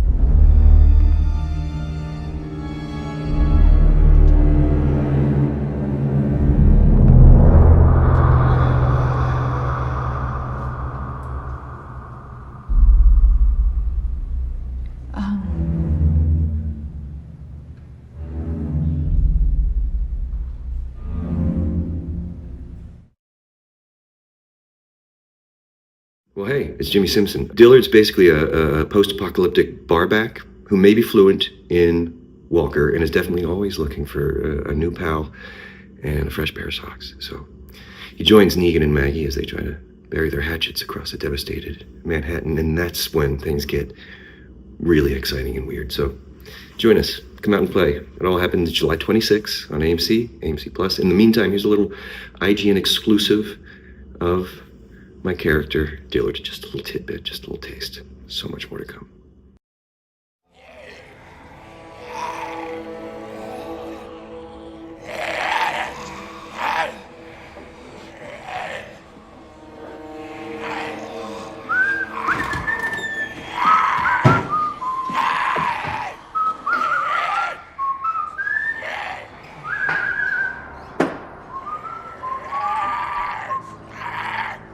She's still being away.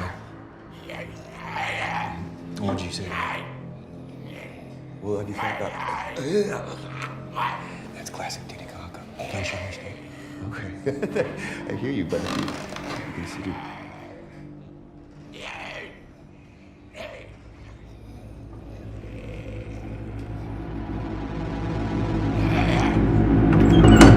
Hey there, amigo.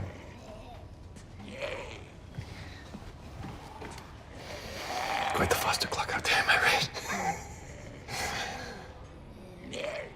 You want to pull up a stool? Me and Cockenspiel's about to start a game of fuck, marry, kill. And Titty Cock is being a wet blanket, so we could use a third. And don't worry, I made these guys nice and safe. Name's Dillard. Skunky Brewski? Sure. I thought pulling teeth would be hard, but those nails were a real son of a bitch. He likes you. Thank you. Welcome to the bar. Cheers.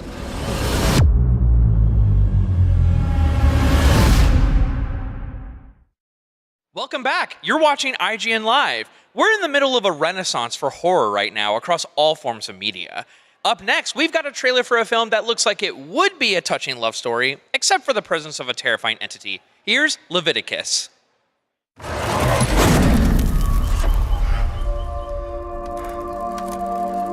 You like it here? What do you like about this place? My mom wanted to Mayfield. Stuck in this shithole.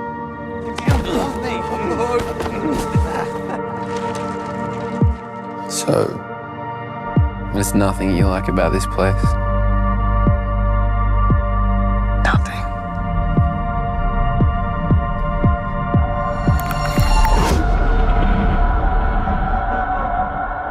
Indecency.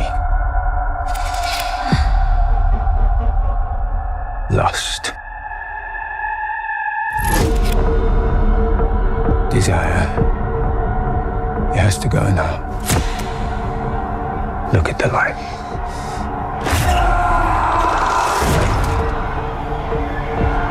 Ryan? You okay? You see anything that looks like me? Don't go near it.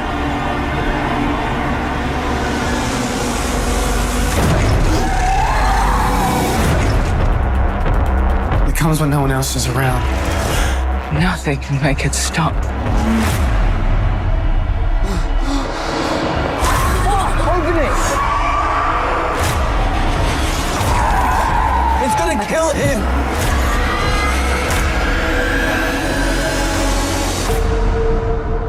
And this is what they wanted.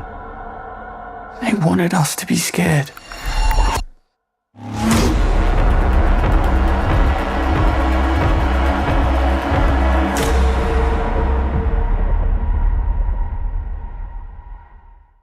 You just gotta look at some of this year's biggest movies and shows. And a long time ago, someone had the idea to make a galaxy far, far away look really, really dirty. And soon you'll get to make an iconically grimy, used future look brand new again. Here's a look at the upcoming Star Wars DLC for Power Wash Simulator 2.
Station outskirts.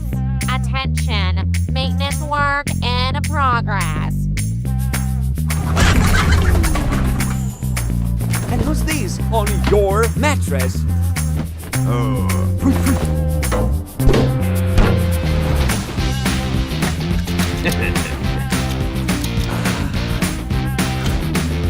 Oh no, they melted Bobby.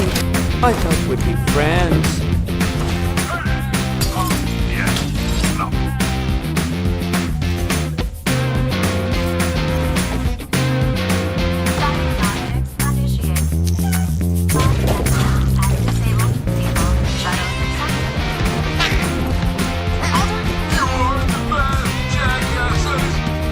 Attention! Officer under attack! Surrender now!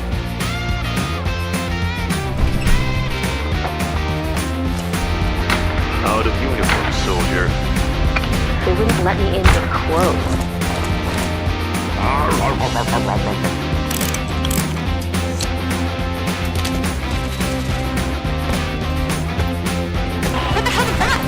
Are you guys shooting at us? Pew, pew, pew.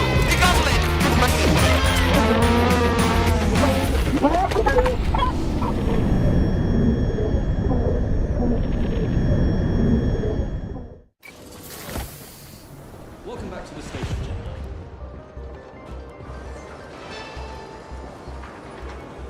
And now from Belter's End. Is it better with our girl out there? Okay, the power grid's fine. Oh, you're back already? Wait, so you flew in on that? Wait. The news is saying there was an outbreak. HQ reported that even our UN contact doesn't know the whole story. We barely escaped. We're on different sides of the semi-ring, but there's a Protogen ship docked near me. They're looking for you. It's too dangerous to go straight through. Easy does it. The station is moving. We can't afford to miscalculate the trajectory. We got this. Otherwise, we're dead. Yes. You all right? 5 out of 5. Just a little bit more to go. You're lucky the Protogen ship didn't detect you. But why didn't you go down the airlock I mentioned? Sorry, but the situation was way too hot.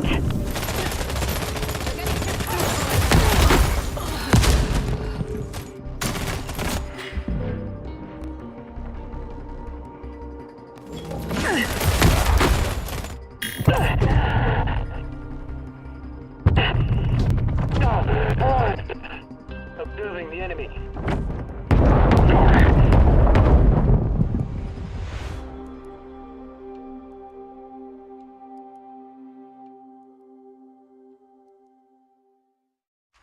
You're watching IGN Live and boo!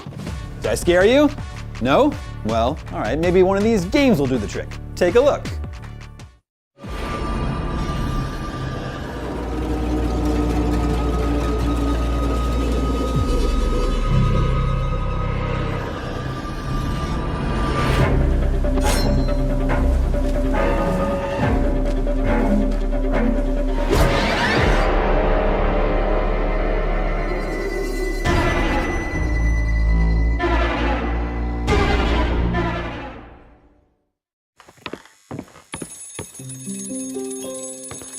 My condolences.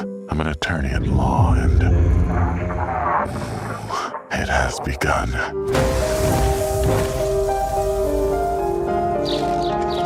You don't stand a chance in court. You've already lost. But there is a way out.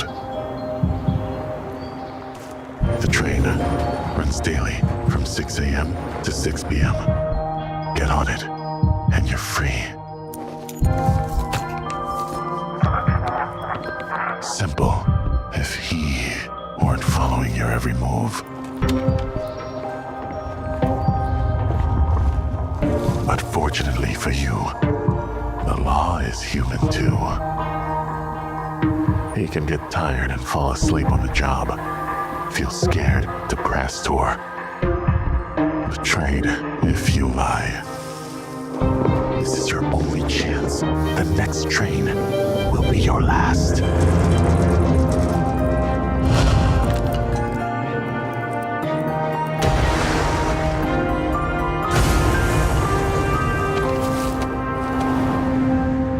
He's here.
I tried many ways.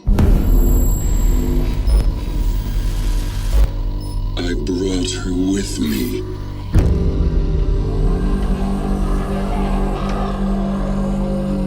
Because I was sure I would find a solution here.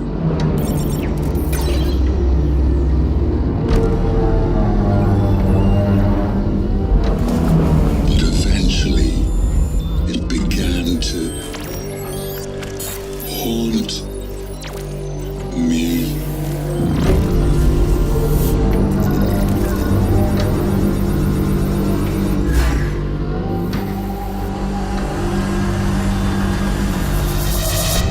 It was her.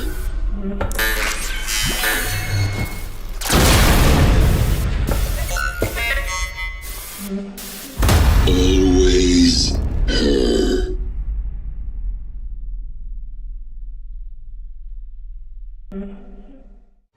Well, I've got some bad news and some good news. The bad news is that I'm out of trailers and clips to show you. But the good news is that IGN Live officially begins right now.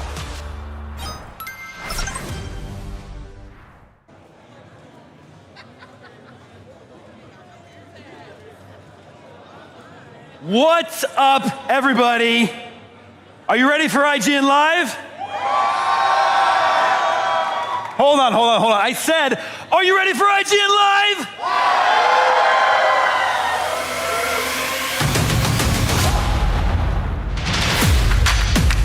Here we go. Whoa. Welcome to IGN Live, everybody.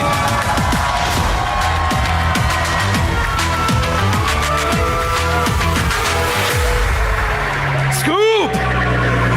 What's up, everybody? I'm Damon Hatfield. This weekend is going to be amazing. There's so much cool stuff planned for you all.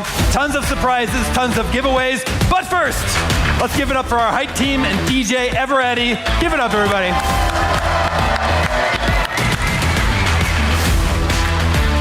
Right now, I want to introduce a very special guest and an IGN legend. Please welcome Sydney Goodman. Thank you. What is up, IGN Live?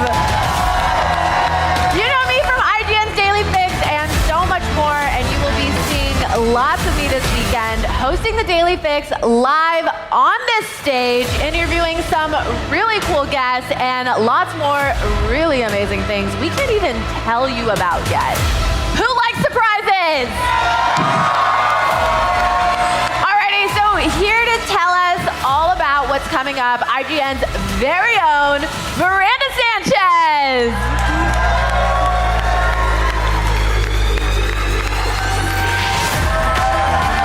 Hey everyone, you know me from IGN's Guide Team as well as our weekly Xbox show, Unlocked. Are you guys ready for IGN Live today? Me too. In just a bit, we'll have Steve-O and the cast of Jackass over in the panel room. And right here, coming up, we've got the star of Assassin's Creed Black Flag Racing. Heck yeah. Matt Ryan, a.k.a. Edward James Kenway. It's going to be a huge day, but first, let's bring out another IGN host. You know him from Nintendo Voice Chat, Beyond, and of course, hundreds of IGN videos. Give it up for Brian Altano.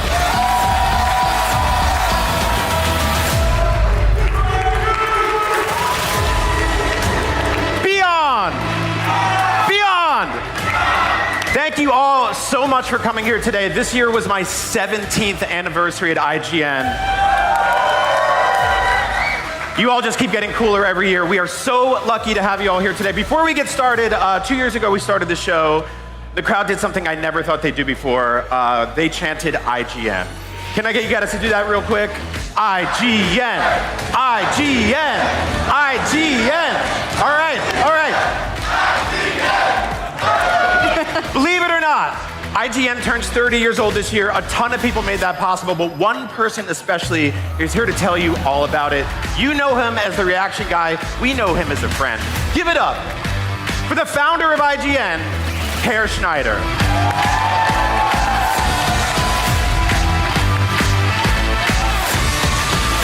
Thank you. Welcome to IGN Live.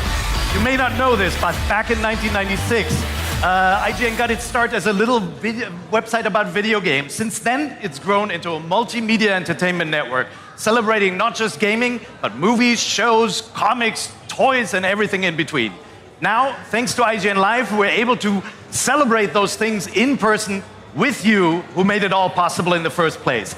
Each and every one of you make IGN what it is. And this weekend, we want to thank you for letting us be part of your lives. So from all of us here, welcome to 30 years of IGN, and welcome to IGN Live.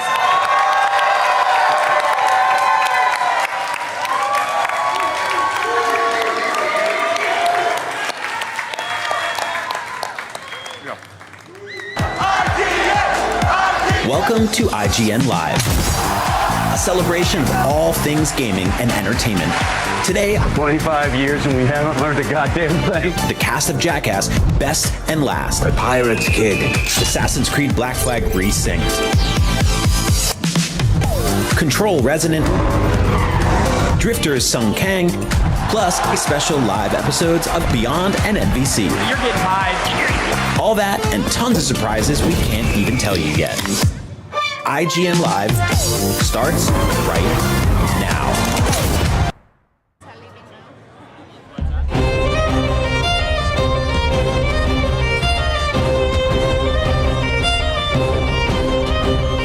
Assassin's Creed Black Flag is one of the most beloved entries in Ubisoft's flagship series, pun intended. Not to mention the one with the most flags and ships. Later this summer, players new and old will get to sail the high seas in their highest fidelity yet. Joining us here at IGN Live to tell us what new treasures are buried in Black Flag Resynced, Captain Edward Kenway himself, Matt Ryan. Yeah. Hi, guys. And I think we have. Wow, it's amazing. I think we have some Black Flag fans here today. Yeah. Thank you. Yeah. Awesome. Wow. Assassin's Creed, long-running series, almost 20 years old now. Yeah, right. But Black Flag might be the most beloved one. What do you think? Is Black Flag like kind of the favorite? What do you think it is about this game in particular? Well, who doesn't love pirates, right? And when you put together pirates and assassins, then what can you say? There you go. Yeah. So you're returning to this role. Mm-hmm. How has the process of motion capture changed since you played Edward in the original? Yeah, the technology's advanced so much now. And getting back into the studio, getting back into the mocap suit was a really kind of like nostalgic, wonderful experience for me. It felt like, in a way, kind of putting on an old jacket that I hadn't worn for 13 years, and it still fit, It was a great. Do you have to re-record all of the lines? Like every single one, or did they reuse some bits? Yeah, so they used a lot of the original stuff that we did in 2013, and then there are more cinematics that we did, and also new lines and stuff like that. So we've really added to the character to give him more depth and fill him out, and I'm really excited for you guys to play it, because I've played it, a little bit of it, and I was really, it blew me away. Yeah. Is it going to feel like the original game? Yeah, totally. It feels like the original game, but like on steroids, 10x. Yeah. Yeah. So the original game has kind of a notorious drinking scene, which I think they've recreated in the remake. Mm-hmm. What is the best way to act drunk on camera? Oh, wow, that's a good one. I think the best way to play drunk is, the thing about drunk people is they try not to look drunk. Yeah. So it's not about how you play the drunkenness, it's about how you hide it. Yeah. So not method acting, not drinking a bottle of rum, and then recording the scene. No, it's all acting. Yep.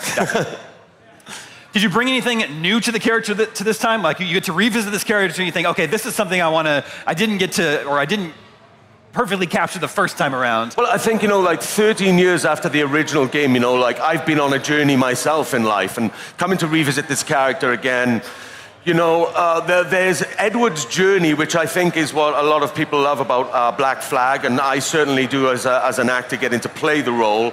I feel like, you know, I have a much more of a kind of affiliation with that big character arc that he goes on now, because it's been 13 years, you know? So yeah, bringing that kind of depth to the character's been really great. I think they've updated the combat for some resync. So was there any particular challenge you encountered when you were mocapping the more modern combat? You know, more what I find with the mocap is like when you're doing a scene and you're close to someone or it's an intimate scene or something, you know, you've got this camera in your face. So, you know, you keep on like butting heads somewhat, you know. And yeah, you know, you're in that suit and, you know, there's nothing that's left to the imagination. It's a fun process, I'll tell you. Really revealing there. So, besides Edward, everybody loves Edward. Do you have a favorite assassin in the series? I've got to say Ezio. Ezio? Yeah.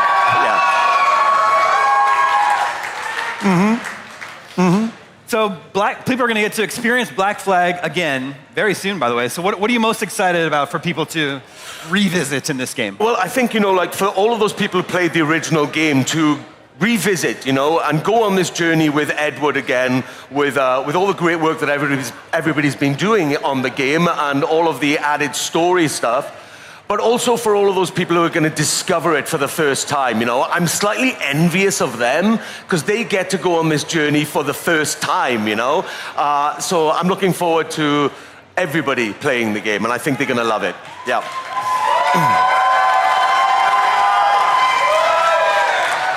First game, big hit. People love the game. Looking back at that time, 13 years ago, what were your feelings back then when the game was released and everybody loved it, and it became some people's favorite entry in the series? Yeah, I know. When you're working on something, you never quite realize, you know, what the outcome is going to be. You know, you just put your all into it and try and do the best work you can. And then when a game is received or a piece of work is received the way that Black Flag has been and the character of Edward, then, you know, it's a wonderful feeling. Who is ready to play Assassin's Creed Black Flag Resynced? I am. Love the original. Haven't played it since then. Lots of sea shanties. Lots of sea shanties, and there's some new sea shanties in there as well. New ones. Yeah. So, do you have a favorite sea shanty? I do. You know, it's funny because like when I was in school growing up in Wales, you know, they actually taught us the sea shanty Drunken Sailor. Every kid should know. Which I thought it was fun. But they taught me that in school, which I thought was kind of funny. I think our crowd here would love it if you could sing it for them. Me? That's true? That's true? Okay, wait. All right, no, but okay, I will only sing it if you guys sing it with me. What do you think? Okay, I mean, what's a captain without his crew? Okay. All right, I think we're gonna have the lyrics up here. If you want to maybe take your spot. All right. Matt's gonna lead us here. The one thing we got to do here, right, is like in true pirate style, you got to stomp the ground, right, on the beat. Be loud. Yeah. Okay. So, there's the ship. Okay. Up she rises, way up she rises, way up she rises, early in the morning. What do we do with a drunken sailor? What shall we do with a drunken sailor? What shall we do with a drunken sailor? Early in the morning. Hey, hey, hey, up she rises, way up she rises, way up she rises, early in the morning. Put him in the scuppers with a hose pipe on him. Put him in the scuppers with a hose pipe on him. Put him in the scuppers with a hose pipe on him. Very early in the morning. IGN Live. Hey, up she rises. Way, hey, up she rises. Hey, up she rises. Early in the morning.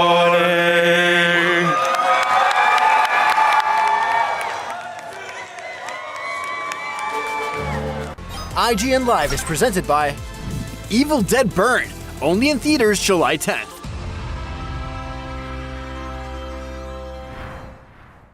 The average Cinefix movie list features nearly 100 different films and approximately 25 minutes worth of wall-to-wall deep dive analysis.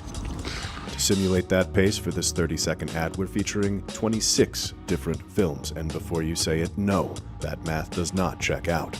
We're not math people, we're movie people. We can't even count down from 10 without ending up at, like, 96. Subscribe to IGN Movies and TV for more Cinefix movie lists. Bad at math, great at movies. Can't find that final collectible you're missing? IGN strategy guides and interactive maps are here to help. One step at a time. IGN guides are trusted by millions, easy to use, and best of all, free. IGN has the very best, most complete and accurate guides for Shadow of the Erdtree, Baldur's Gate 3, Tears of the Kingdom, and so much more. See? It's good, right? Every guide is tested and verified for you by experts. Just search for IGN when you search for guides.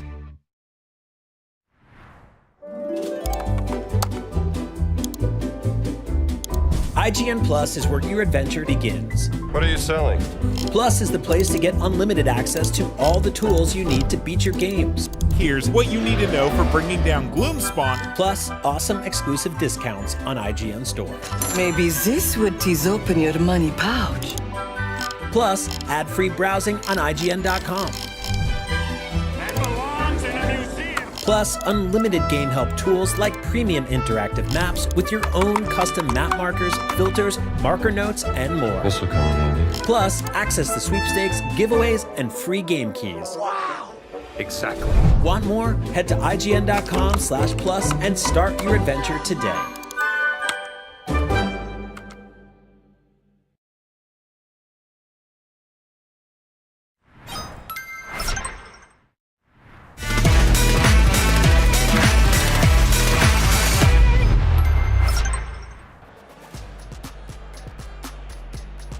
In 2019, Remedy took us on a surreal supernatural adventure through the headquarters of the shadowy government entity known as the FBC. And this year, we're venturing outside to explore New York City like we've never seen it before. Here to tell us about Control Resonant, creative director Mikhail Kasarinen. Welcome.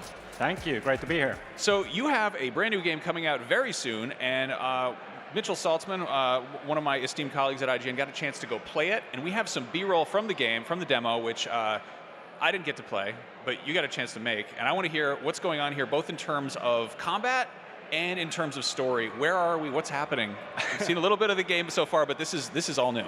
Oh yeah, this is an absolutely awesome mission in the game.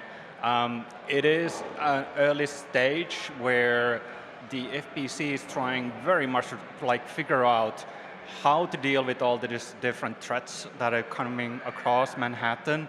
And basically they created this device that kind of goes through this liminal space of these patterned different apartments. And basically Dylan needs to kind of get to the bottom of it and hook up the device. And yeah, as you can see, it's not it's not the safe space in any kind of a form. So basically you have to fight a lot of hiss that is for some reason drawn to this part of the world. And yeah, as you can see, combat is quite hectic. Aggression, speed, moving through the environment in this kind of a fast pace, using the different shapes of the world, different forms of your melee attacks. You have a shape-shifting weapon. I can't quite see it. There's I think it's a flurry that the character has right now. And you can kind of shift the shape on the run by triggering different actions, and the weapon just changes shapes depending on which attack you choose to use. And yeah, as you can see, it's pretty. It's intense. It is intense. You guys really, you don't have to go out of your way to make an entirely new game in an entirely new genre. Like Control was dope. It was our game of the year. It was a great third-person shooter with supernatural abilities, and you're like, let's do a melee game outside. Which came first, the idea to completely sort of shift the play style, or to focus on our new protagonist, Dylan? I think the decision with the protagonist came first. I always knew that I wanted to first do a game about Jesse, and the second one is going to be about Dylan. Control, these two games are all about the siblings, and the stories revolve always around the two. In the first game, Jesse is looking for Dylan. In the second game, well, Dylan is looking for Jesse. And a big part of the thinking was there's this philosophy of two sides of a coin. So both siblings have their own kind of a, let's say, personality, approach, like ways of doing things. And if Jesse uses a gun, then yeah, of course, Dylan uses a melee weapon. Tell us a little bit more about the melee weapon. It's what's it called? It's got a very specific name. Yes, it's called the Aberrant. The Aberrant. What is it? So basically, the game starts with Jesse waking Dylan up by stabbing him. I know, unconventional, not your like favorite way to wake up, but you know that's how the game starts. Siblings. Yes, exactly, siblings. And basically, what is happening in the beginning is Dylan is in a coma and. Jesse has concocted like a way to wake him up, and part of it is to utilize the board, this kind of a strange entity that is like very, I think, known to the fans from the first game. And through that, let's call it a procedure / ritual, he wakes up, and then the board kind of manifests as this weapon. And the board is an interesting character on its own because, and they're not like necessarily, I don't know, not happy of the situation, but it is a situation where this kind of drastic measures are needed. Everything's very unplanned, it's chaotic and so on. It's an aberration of procedure to the board, and that's where the name of the weapon comes from. Okay. Now, the architecture in Control games is pretty brutalist, and I would say the lore is maybe Baroque. It's very weird, it's very confusing. There's a lot going on here. Excuse me. For anybody who didn't play the first game, are they just being thrown into the deep end, or is there any kind of effort to make it accessible to people who are just first-timers here because they want to swing a big sword around? I think we put a lot of trust on the players with this game, so we do throw them a bit into the deep end. But there are like, you know, guardrails and things around you that allows you to kind of understand what is happening. There are like a new character called Zoe De Vera that you meet basically within the first 5 minutes of the game as you step onto the streets of New York. And she is an outsider to all the things that happen in the first Control game. She doesn't know who Jesse is, she doesn't know about the hiss, and so on. She has a lot of questions. And basically she becomes Dylan's handler. And through that, if you're an outsider to Control, if you've never played it, there are like a lot of these kind of elements in the framework that allows you to understand and kind of dive deeper into what this world is about, what the game is about. And I always believed in ways of storytelling where we don't like explain to the players like this is what you're about to see. Let them just see it, you know. Mm-hmm. And it can be weird and strange and confusing, but still I think that's what's cool about it. Let people kind of take in what they're watching, and they have like all the means to dig in and like find narrative documents, talk with characters and so on. And sometimes it's fun when there's a bit of a mystery, like not everything is explained. It's good that it's weird and confusing. That's kind of part of the fun. Now, we just saw a little bit of a chunk where Dylan's jumping around in this sort of omnidimensional apartment complex. Most of the game we've seen so far has been set outdoors. Sort of what's the structure in terms of how this game is laid out, and how much is interior versus exterior? Right, so the game is mostly outside. And again, it's this other side of the coin. If the first game was like inside a brutalistic, almost like a manufactured claustrophobic space, then the second game, the sibling, is outside, the sun is shining, and it's agoraphobic, I think is the word. Like it's kind of, we turn things upside down with the second game. And the idea here is that they complement each other. They belong together in a way, even though they show two different sides of, let's say, a personality, if you will. And that was a kind of a key starting point for the experience. The structure, actually, of the game is not that different from the first Control game. In the first Control game, you access the oldest house through these different sectors. And each sector was like basically this bubble that you enter that is filled with different types of quests, different types of things for you to explore, mysteries, other activities, and so on. We took the same philosophy and then applied it on top of Manhattan, basically. So you have these things we call zones, and each zone has very different characteristics. We take the kind of underpinning of like what, you know, is inherently part of Manhattan, but it's more like this kind of a canvas at the bottom. And then we layer on top of that these different paranatural forces, objects of power on the loose. The time of day is actually different per zone because the time is kind of like stuck, in these different parts of the city. And you can actually freely walk from one zone to another. It's actually Remedy First, where you can actually walk through the entire world. It's not open world. I don't want to say that. It's not. We're not doing GTA.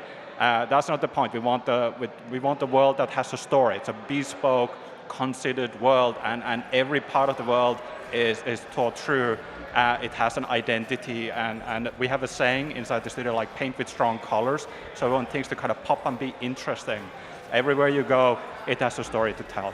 Nice. Now, speaking of the story, the rift between universes was squidged around a little bit with Alan Wake 2. That definitely got some control in there. Is there going to be some overlap between that and here? You've got FBC Firebreak in the middle there somewhere. I guess this is a long-winded way of saying, is Ahti the janitor going to show up? Ahti is a very busy person, I got to say. I don't want to spoil anything. I don't want to reveal any kind of a secrets yet. It's too early, man. But of course, what is important to us is that every game and experience that we create stand on their own 2 feet. It's an independent journey. It has a beginning and an end, and you can have a very satisfying, gratifying experience by playing through it. But of course, there's this kind of a feeling that you see these seeds that lead a little bit outside of the experience. But we want to be careful with that because we don't want the players to feel like it's not the full package. So we are very mindful of that. Nice. Now, ahead of Control 1, the first one, I talked to Sam Lake and the writer Anna about inspirations for it, and they name-checked House of Leaves and Jeff Vandermeer's Southern Reach trilogy, which I think is 4 books now. You guys have talked about infamous Second Son and Neon Genesis Evangelion as being inspirations, or at least sort of like influences. Can you talk about how that's going to manifest at all? Yes. Well, I was just blown away in the 90s when I saw Neon Genesis Evangelion for the first time. It's kind of weird feel like, is this allowed? Can you do stories like this? It went against convention in such a way. And it fully embraced like this sense of mystery, a world that you entered that felt like it existed. It didn't want to explain to you. There was like basically no exposition. There's this just weird shit that kind of happened. Tokyo under assault by these strange kind of interdimensional beings that they don't understand at all, but they've been fighting against them already for ages and so on. There's this deep lore and history to the world and so on. And then Shinji, of course, as the main character, who's very much like defying expectations, as somebody who's like out of his depth, definitely not ready to face all the things that he's facing. And then, of course, there's the father figure and so on. So there are these layers there that I think people are kind of hopefully seeing that has been like a big influence on what Control Resonant is. That is a fantastic answer. I love that you are willing to share that. Art doesn't exist in a vacuum, and it's really cool to kind of hear that kind of insight. I also hope that in the final stretch of making this game, you don't have a complete nervous breakdown like the guy who made Evangelion did. Let's hope so. The good news is it's coming out very soon. Control Resonant will be coming to Xbox Series, PlayStation 5, and PC on September 24th. But in the meantime, there's plenty more IGN Live coming up. Stick around.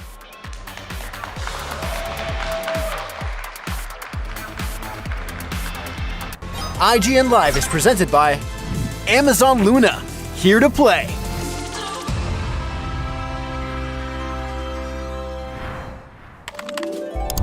IGN Store has everything you need to level up your life. Red 6 standing by. Refresh your wardrobe with official gear you won't find anywhere else. From Fallout, Expedition 33, Romeo's a Dead Man, and more. Treat yourself to the coolest collectibles like an adorable SKA plush, your very own Assassin's Creed Hidden Blade, and a fully functional Pip-Boy 3000.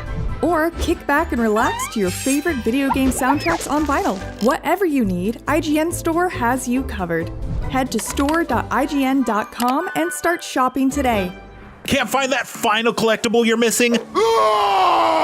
IGN strategy guides and interactive maps are here to help. One step at a time. IGN guides are trusted by millions, easy to use, and best of all, free.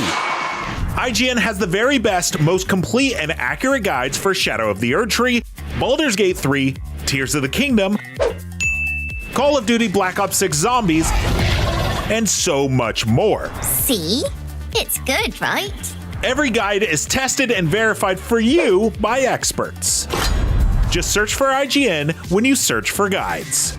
Do you want to be the very best like no one ever was? Streamline your journey to becoming a master trainer with Planet Pokemon.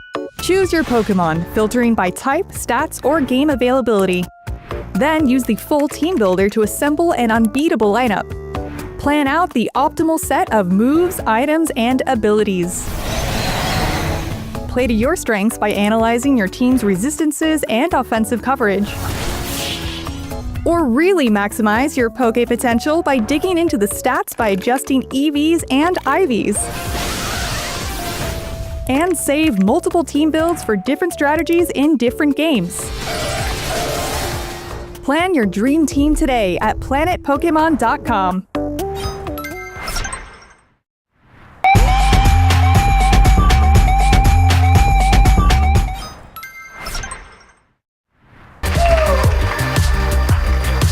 Hello, everybody. Welcome to IGN Live 2026. Guys, Control was released in 2019, and it was awarded IGN's Game of the Year. Now, the team at Remedy is hard at work with its direct sequel, Control Resonant.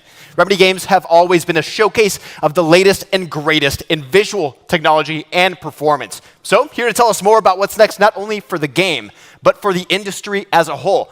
Please give me a big round of applause and welcome Jacob Freeman, our favorite NVIDIA GeForce evangelist, Pavel Kozlowski, manager and distinguished engineer, and Elmeri Raitanian, art director on Control Resonant.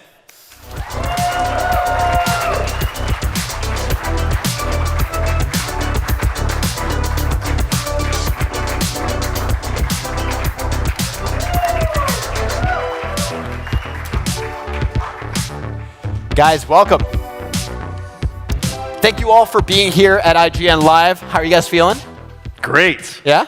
Well, we're so excited to have you guys. Now, can you give us a brief overview of what fans might expect in Control Resonant? A powerful game.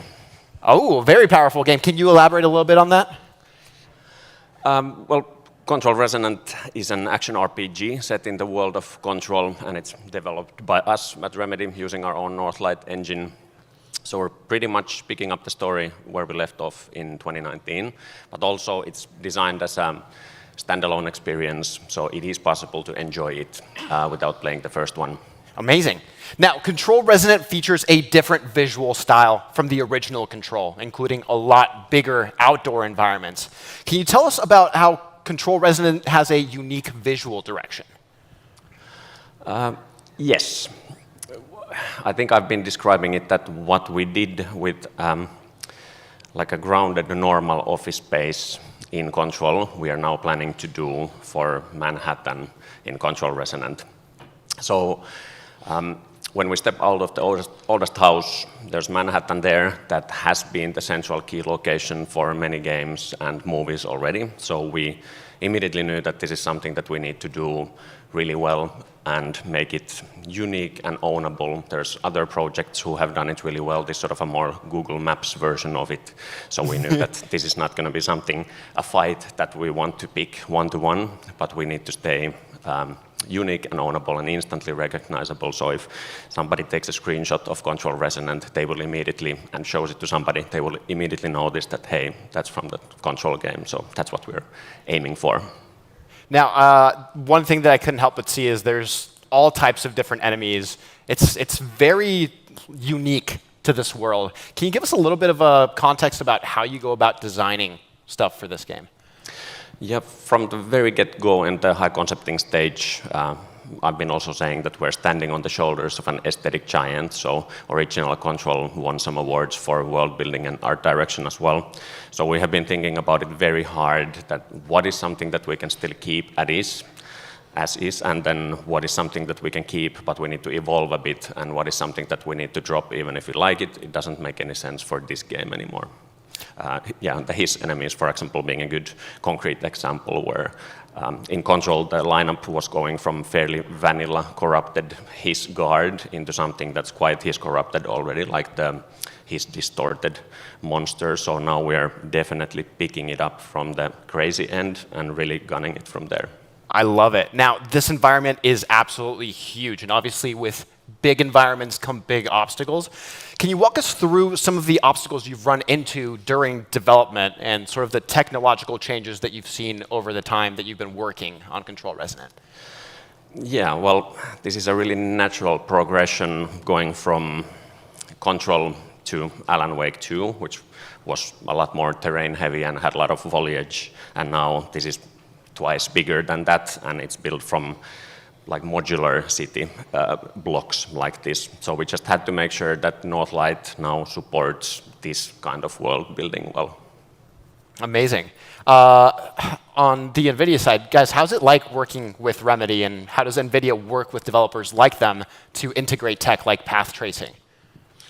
So NVIDIA always looks for partners to differentiate that are willing to or happy to differentiate the game and content on PC. And so when we find partners like this, we have this group of graphics engineers and production team that then we essentially become embedded for like months, sometimes even year plus. And we work together, we sync quickly, we integrate our changes into their engine, and it's kind of like very close collaboration very often. Amazing. Now, Control Resonant does feature a full range of NVIDIA features. It's got DLSS 4.5, ray reconstruction, path tracing. So much is jam-packed into this game. Can you talk about why and how path tracing enables artists to reach their vision? Well, path tracing is going to give you the most realistic lighting. The reflections are going to look as real as possible, and as an art director, that's as closest to their artistic vision is of the utmost importance. And with path tracing, it really helps them achieve that. All right. And as you go, in graphical presets higher and higher in quality, it allows now in Control the developer not to bake direct lighting, which basically can become all dynamic, and shadow maps can be skipped almost completely as well. So ray tracing becomes this like core that allows for much more dynamic and accurate lighting across the board in Control. Yeah, one thing that we have always wanted to do is when we build these worlds and these levels, having a grounded and mundane baseline, something that's believable and feels familiar, and then we start to overlay all kinds of paranatural crap on top of that. But if we don't have that baseline, nothing feels weird. If everything is already weird and you put more weird on it, then it's this weird on weird crime where nothing really stands out. So techniques like this, like path tracing, help us get to that believable grounded baseline. So it's actually then even helping us with the supernatural stuff. Amazing. Now, ray reconstruction was recently upgraded to the 2nd generation. Can you talk about some of the improvements that this provides to path trace titles? Sure. So I'll start with a brief overview of ray reconstruction. We introduced it with DLSS 3.5 a couple of years ago. And what that does is replaces the denoiser that is typically found in ray trace titles with a more optimized version. And that one gives much better lighting response, much better reflection quality, less noise in the reflection. So that was introduced in DLSS 3.5. In DLSS, most recently, in DLSS 4.5, we introduced a new transformer model that uses more compute to better reconstruct the image and gives a better anti-aliasing, reduced ghosting, things like that, on super resolution. It did not work with ray reconstruction. That was at CES this year, or in January. At just this week, we announced that DLSS 4.5 will be getting ray reconstruction. So you'll get all of those benefits. You'll get improved lighting responses. You'll get reduced ghosting. You'll see better reflections. So that's all going to happen with DLSS 4.5, so it's better. Amazing. It looks much better. You can just see it from this footage right here. Yeah, it makes a huge difference, and it's going to be coming to Control Resonant. Now, Omeri, Control Resonant uses the Northlight engine, which is Remedy's in-house engine. Can you describe any updates that were made for Control Resonant? Well, I guess it's quite obvious that when we spent the first game indoors and are basically going from room to room, now we are really like whizzing by city blocks to city blocks. So this is something that we really had to make sure that Northlight supports really well. And one of the biggest change and update that we got in Northlight now was that we are working on top of a completely new world editor, so how the levels are getting built. So it's running on USD, enables blood-bearer simultaneous editing, for example, and what is the most important thing for artists and designers in here is that basically everything live edits, and when everything live edits, you get more iteration loops, and everybody knows that more iteration loops is a better game immediately. Now, this is a follow-up from my side. As art director, have there been any moments where you've been like, wow, we're doing something really crazy with Northlight that we would not have been able to do before? Like, any moments like that during the development of Resonant? Yeah, I think, and just the fact that the guys are right there with us, it's very responsive. It's like a boutique engine, and if we're running into something, the guys are going to be there to help us out. And for example, these things called gravity anomalies in the game, you gain this traversal ability called shift, so you can then walk on all kinds of surfaces in all kinds of orientations. And that's a very important feature in the game. It's not just a gimmick or a wall run thing, but actually all of the players' player verbs, and not just player, but all of the enemies' verbs as well are working on all orientations and everything live edits, and it's been super tricky to work with those because they're at the core of the experience, but still, when we get those right, those are amazing, and Northlight has been really good at that. Yeah, I'm sure that's going to be super trippy to experience in person, so I'm super excited to try it out. RTX Mega Geometry, it's new tech that was used in Alan Wake 2. Can you confirm if it's being used in Control Resonant, and if so, how? Well, I can confirm that it's being used, and I know that it makes ray tracing faster, but I'm an artist, so that's all I know about the subject, really.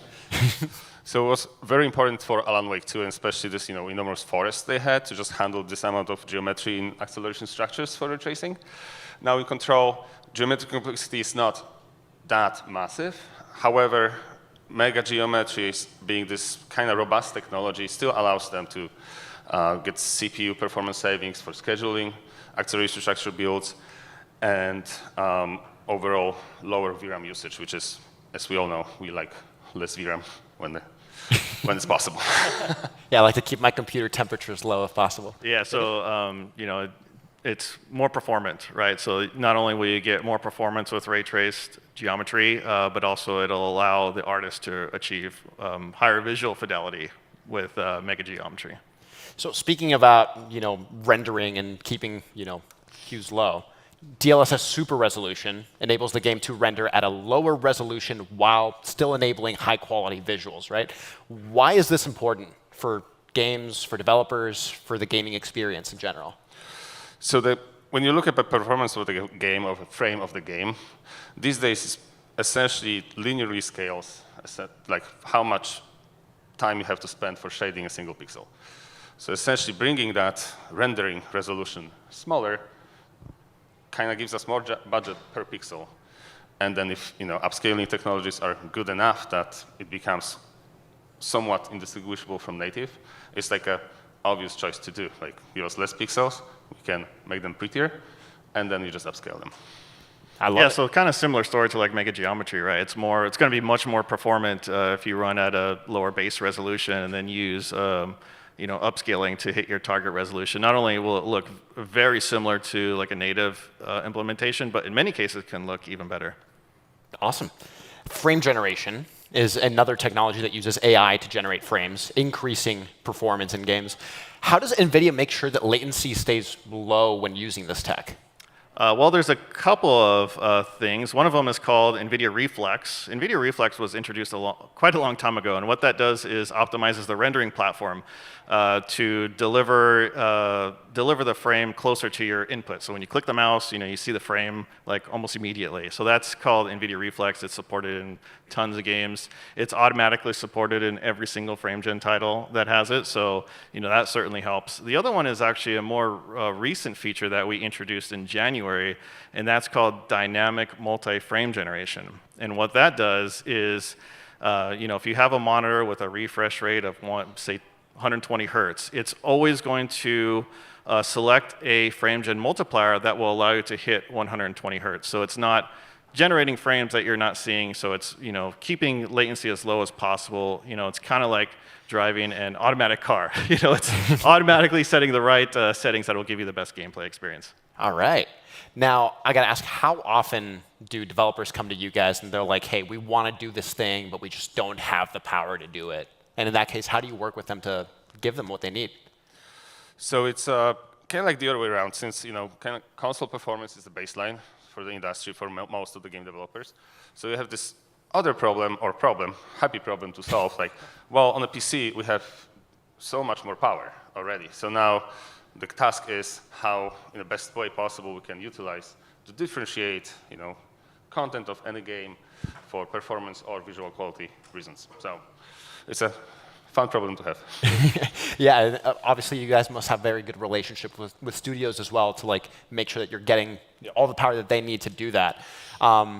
Mary, apart from unforgettable stories, when I think of the Remedyverse, I always think of cutting-edge visuals, performance.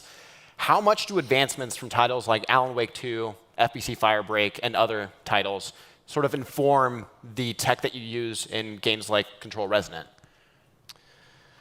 Well, I think there's always some sort of a loose backlog of technology advancement that we want to look into in Northlight, but then it's the creative of the game projects that end up really dictating what support do we need. So basically, yeah, the game project tells what we need, and Northlight always delivers. Like I said, good problems, right?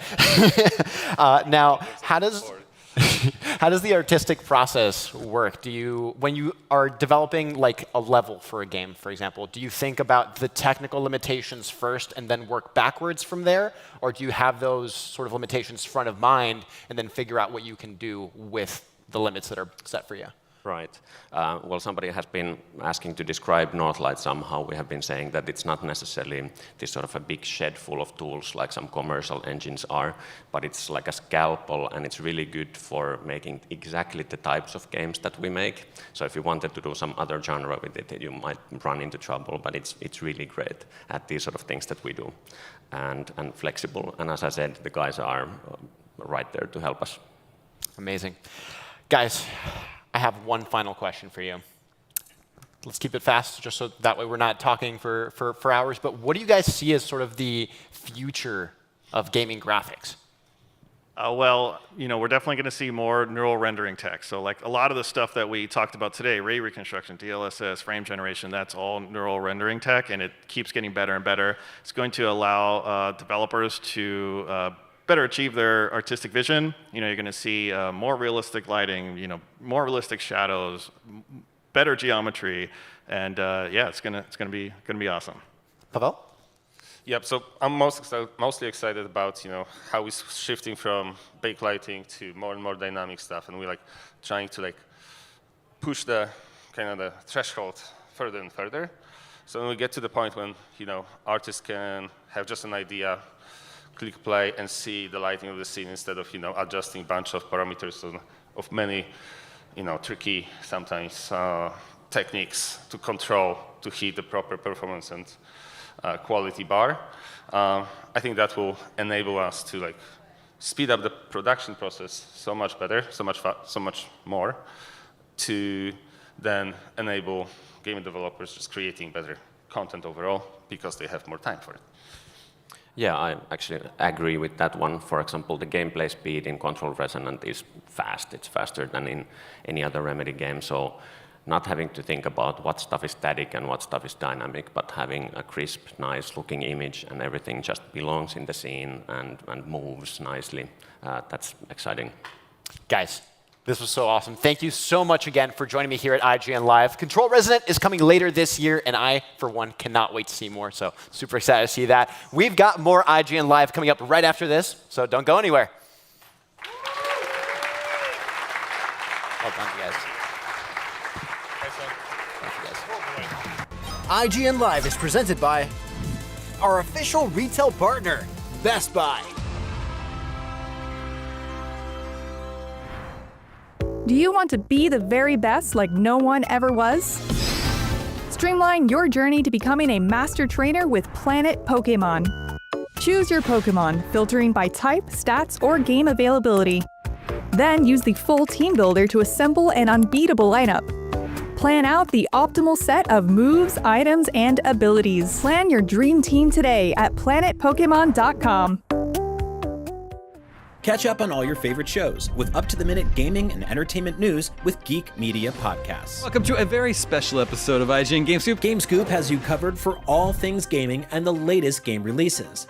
Tune into Podcast Beyond for the biggest PlayStation news. Man, this is a cool looking trailer. Everything Xbox on Podcasts Unlocked. This is Steve Downs, the voice of Master Chief. Catch up with your Super Nintendos on Nintendo Voice Chat. Let the kids love what we love. And get all the latest console news and rumors with Next Gen Console Watch. Now Xbox and Phil Spencer are even saying that a mid-gen refresh isn't even necessary. The Cinefix Top 100 podcast picks a movie every week to celebrate and debate. It's kind of every movie's grandpa. Geek Media Podcasts, the best podcasts from around the world.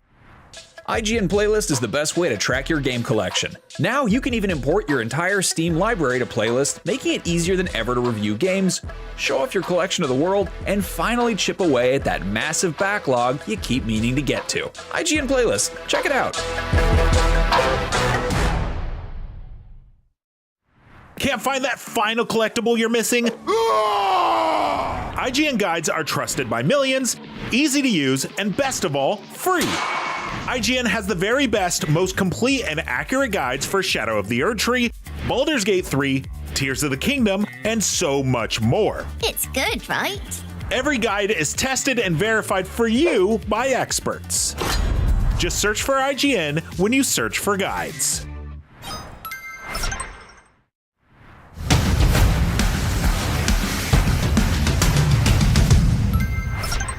You're watching IGN Live. Coming up next, we got the creators from 007, First Light, and Hitman. Then we're checking out the brand new game from That's No Moon Studio. After that, we got the cast of Jackass here to talk about their best and last movie. Then we've got a live episode of our PlayStation show, Beyond. All that here and more at IGN Live, and a shout out to the sponsors for making this show possible.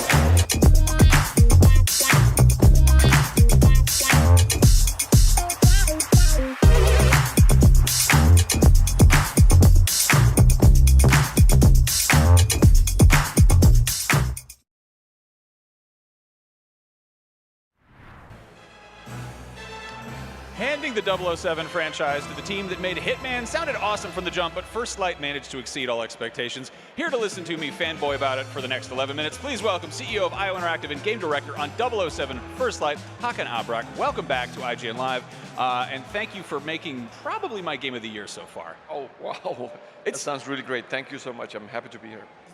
Last year you came out, you showed off the beginning of the game, and it looked, it looked like kind of a Hitman team doing Bond, a little more action-centric. Having played the game, it is really just a fantastic blend of spy stuff, Hitman stuff, and then also just the explosive, over-the-top things we come to expect from all the Bond mythology. And it's a hit. It's the fastest-selling game in your studio's almost 30-year history. How was the reception internally when that happened? Oh, that was amazing. I mean, just before the embargo was lifted for the reviews, I had this town hall talk in front of everyone, and I was like, it's not about what they say, whether we're worthy and whether we've done something great, and we know we've done something great. Just in case things were, it's going to be bad reviews, right? But then the review started, And it was just like 195, and then we all started hugging and crying. So that was a special moment, like fruits of 7 years of journey, right?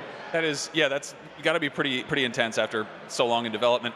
Normally, when a developer comes through, about 20 minutes after their game comes out, it's kind of a victory lap thing, but you guys came out with a look at what's ahead, and you have a ton of stuff planned over the next year. You give a look at the roadmap. You've got more Lenny Kravitz. You've got more Bavma. Can you give us a little bit of an oversight on what you have planned and what people can expect? Yeah, I mean, I think a lot of our fans and community know from Hitman, World Assassination that, I mean, the launch of these games for us is really only the beginning. So the story and the campaign, but then it goes on with more experiences. So, I mean, we have something called Taxim, where you'll have new gadgets and new upgrades and new challenges and new experiences, really. And, you know, maybe within a short amount of time, you'll see Bond on a motocross motorcycle, maybe, right, and stuff like that. And then we have bigger missions, like Vauma is returning because we have some unfinished business with him, and this will go on. I mean, like with Hitman, we'll just keep on adding to the experience and just expanding the world. That's, I think, something that I adore so much about Hitman, and really what makes World of Assassination such a resilient game. I mean, you guys put out the first one, what, 10 years ago, and then you've been sort of just iterating on it, adding to it since. And I jumped onto it with 3, and you guys basically remade the first 2 and made it all feel like one cohesive, massive game, and it's kind of hard to tell that those were originally separate pieces. It really is one big World of Assassination. Do you see that iterative approach kind of carrying over to what you're doing with Bond as well, to the point, I mean, you've got like a new game plus in there, a little bit different because of how the game is structured, but do you see it kind of a thing where people are going to be replaying it almost in a different way? Absolutely. I think we have some of the things we talked about, and there's a lot of things we haven't talked about yet, but everything we do, it's very important that it's coherent and connected. And some of the new features we introduce, we make sure that the levels and missions you played are compatible with that, and new functionality will be compatible with new gadgets you get in the future. So there's going to be a ton of replayability opportunities, just like we did with Hitman. Now, can you give a little bit of insight in sort of how large of a expansion this new story stuff is going to be? Well, I mean, it's going to be a proper mission. It's going to be new acting performance and new cinematics as well, right? So there's different kind of content. Some of them, as I said, would be the Valhalla Aston Martin. You kind of get to wreck a room with that, but then there's a mission where you need to, you get to drive it outside. And but this one is really a story mission. So I'm not going to go into details yet and how much and how big, but it's going to be a proper cool mission. That's wonderful to hear. You're adding some new gadgets. Can you allude to what the new glasses do? Well, I mean, we'll see that, but there, you'll get some information, okay. And it will be, I wouldn't say detective in the cell, but you'll get more information through that for being able to solve some of the objectives in the missions. Cool. I mean, it's interesting because you guys, and I know what to expect in terms of the espionage sort of puzzly approach of some of the larger sort of sandbox areas from what you've done with Hitman. But Bond has the addition of like more arcadey stuff too. You've got some Taxim stuff that's just really kind of, again, you're giving us an Aston Martin and letting us tear around in it. How do you approach that differently in terms of game design? Like, is it a different mentality when you're making something that's more like arcadey stuff? We use that term. It is over the top. It's silly. It's kind of more, for lack of a better word, more fun, less tactical. What's the philosophy there when you make? Well, I mean, the philosophy was to make the ultimate Bond experience. Right, that was the North Star from the get-go, to try to have the 360 experience on Bond experience. I think so, and that entails the explosive set pieces that I call it the arcade action. So we needed to up the range combat, the melee combat, and the seamless transition between that. The gadgets, obviously, a huge part of the core pillars of having a Bond experience. The driving and all that, but also putting a bit part of our DNA into this experience to deliver something that maybe prior Bond games haven't done before, because it's really, really cool with fisticuffs and shooting and explosions and driving, but it's also very cool to explore the charm and suave ways of Bond all the way into the controller, into the mechanics, and how to overcome some of those challenges with your wits rather than your fists. And that's the kind of 360 experience that we went for. And I think the width of the gameplay and all the opportunities you have to solve these obstacles in so many different ways, it's, I think, what we're really, really proud of getting together. There's so much Bond mythology to pull from. There's obviously, there's an entire library of books. There's all the different movies. There are all the different ways they've been presented. And you guys really did a good job of carving out a unique Bond. Like I found this version of Bond he's really earnest. He's still got he's still kind of a jerk because he's Bond, and you allude to that. He's got a very punchable face, as some would say, and it does get punched a bit. It was kind of refreshing following, Daniel Craig's very just world weary and kind of beaten down one. How did you find that sweet spot? How did you zero in on that particular Bond and really just defining that character? How'd you find that? I mean, it was very important to make a becoming story. It was very important for gamers to kind of embrace him as their own and be introduced to this world of espionage together with him. So it was very important that he wasn't on top of his game and got everything figured out, right? But when that is said, he's also not naive. He's also not he has what it takes to be 00, right? And at the end of the story now, a lot of people played it. You become 00, and you're not that yet, right? So he has the nucleus. He has the core of the man that we know from the franchise that he'll become that. And we thought it was very, very exciting to have somebody who has a bit of an innocence and loses some of that when he's being introduced to the world of espionage. And there's loss, there's fun and kicks, but there's also loss in there, right? So we wanted to have really an adventure where we take this trip with him to become what he ends becoming at the end, and hopefully in the future with new adventures as well. I love it. Now there's plenty more First Light on the way. There's a lot to do in the game itself. If anyone hasn't played it, just go play it. It's really good, and it's going to get even better. Aside from all that, if you had to recommend one piece of Bond media that people go home and check out to supplement First Light, any movie, any book, which would you suggest? My favorite is Casino Royale. I think that was a different kind of becoming story, you could say. I love that movie. Love many of the movies, but that one is quite special for me. It is an all-timer. Hakan, thank you so much for coming by, and again, congratulations on First Light's success. I'm dying to go hang out with Lenny Kravitz some more. 007 First Light is available now on PlayStation 5, Xbox Series. Yeah, give it up for Bond and IO Interactive. It's available now on PC, PS5, Xbox Series, and it's coming to Nintendo Switch later this year. If you're still on the fence, go check out IGN's full review. There's more IGN Live still to come, so stick around.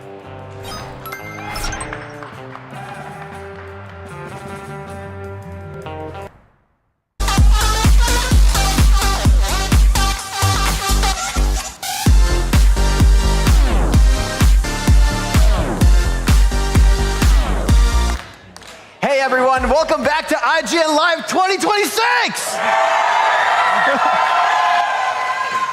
Bellwright is a medieval survival city builder and RPG set inside an open world. After being framed and sentenced to death for the murder of a prince, you'll operate from the shadows to survive, craft, and build a rebellion against the oppressive crown.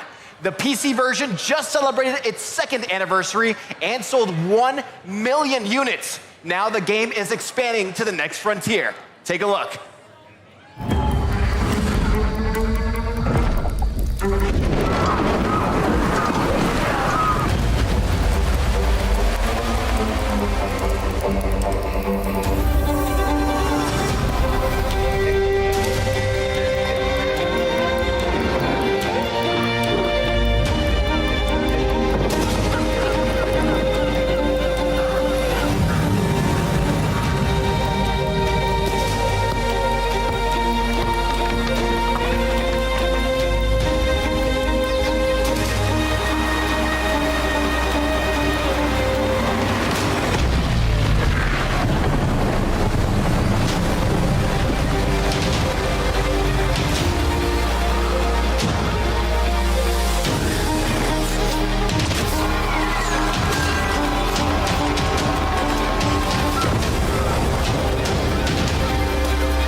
Guys, here to tell us more about Bellwright and the console release, please join me in welcoming Donkey Crew Studio lead Florian Hofreiter and lead gameplay developer Sergey Grevin.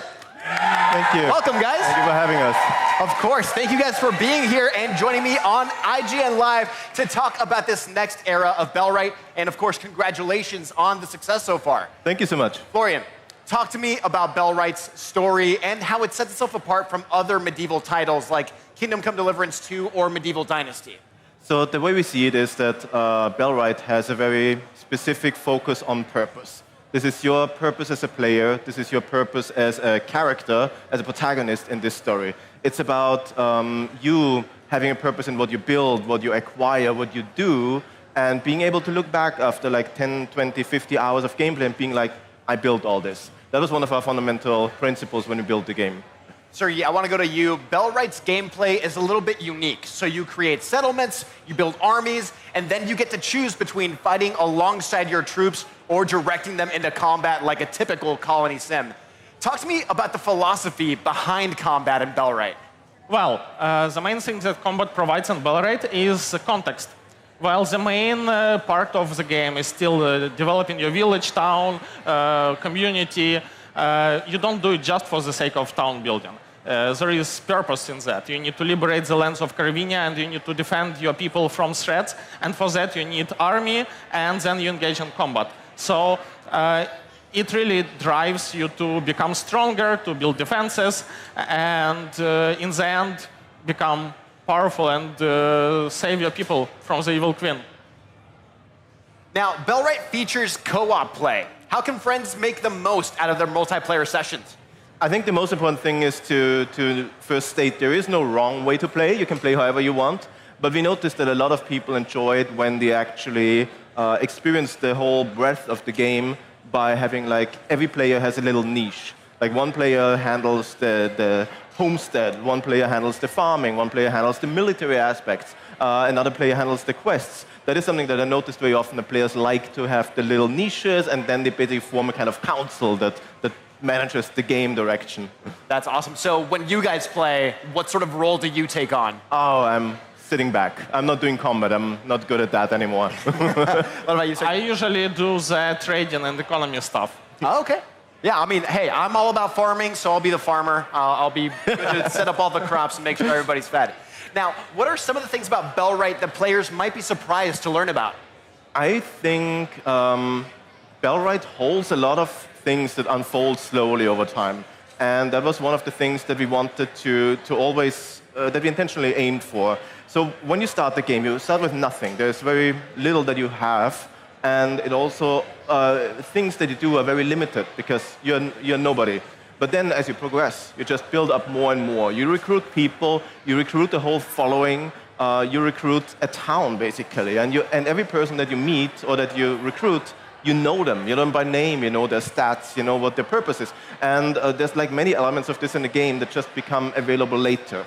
And at 100 hours into the game, you look back and you're like, is this even the same game? When I started, I had nothing. And now I'm here with all this complexity. Yeah, there is a lot of layered complexity. So in the beginning, the game seems quite simple, and you don't need to worry about lots of things. But as you progress through, you change your gameplay, you change who you are in the world, and so you need to take care of a lot more things. All right, well, your big announcement in this trailer is the official console launch. How long have you guys been working on this, and what are some of the biggest challenges you faced in translating it from the PC to these new platforms? Yeah. Well, we started working on the port like probably a bit over a year ago, and it was quite challenging in a way that we have a very ambitious project with a huge world that is fully simulated, and our goal was to port it to consoles without losing any of that, without losing any complexity, without losing anything that makes Bellwright great. And that was quite a difficult engineering challenge. Mm-hmm. So yeah, it's something we are very proud of, that we managed to do that console players can experience Bellwright just the same way as PC players, but it was not easy in any way. Yeah, I'm sure. Now that is a huge step for the game. What is your vision for the future of Bellwright across all platforms, and can we expect other major gameplay updates? Oh, yeah, there are massive plans we still have. Like the way we see Bellwright right now, it is merely at its starting point. we really intend to have a game that like fans out in different directions. So it's not like individual features that we're planning. We are planning about the game becoming much more of a medieval simulator, a kind of a medieval world simulator, where the initial game is just an intro almost to much larger aspects in terms of the features in combat, the features in diplomacy, the features where you become a king, the features in traveling, exploration. There's a lot of things that we are planning to do in the upcoming month, years. And All right. Well, we did ask the community for some questions, so if you guys are ready, let's jump in. All right. This first question comes from Yelder, and they want to know, what would you say was the toughest part about Bellwright to figure out during the early days of the development process? Right. I think the toughest part is really when you stand there and you have nothing, as in the game is not yet even launching, and you need to come up with what could make fun, what could make fun to players. Because you have infinite decision space as a developer. There is no right or wrong. You just need to go with your hunch. And then in the end, when the game exists, you look back and everything looks obvious. But when you stand on the beginning, you're like, I don't know where this even goes. In the beginning, it was very difficult because we had this amazing idea, but it was also very ambitious, and we didn't know if it will work until we actually tested it. So once we got to the stage where we were testing it internally and also with players, it became much easier. Yes. Yeah, I can just imagine years down the line, you'll look back at this point and be like, wow, we didn't see all this road ahead of us. Yes. But it's awesome. The next question comes from StarMix, and they asked, as a fellow creator, how do you deal with bridging the ego gap between the vision, the execution, and of course the result? How do you manage your expectations bound with how awesome the concept of Bellwright is? Yes, thank you for kind words and awesome question, but to be honest, we don't really do that. In general, like realistic planning is probably not something we are very good at.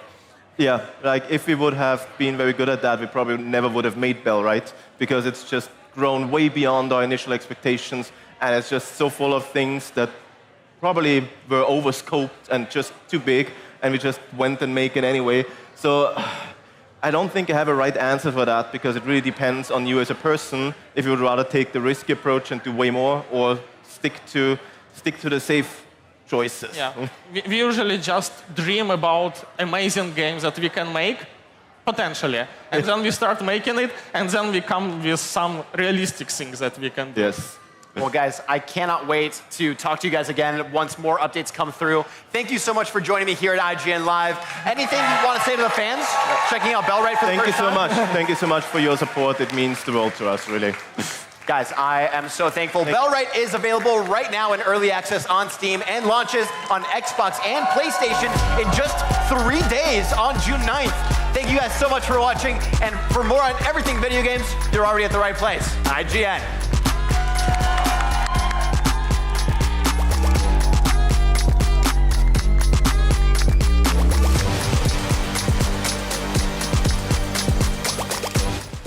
IGN Live is presented by Evil Dead Burn, only in theaters July 10th.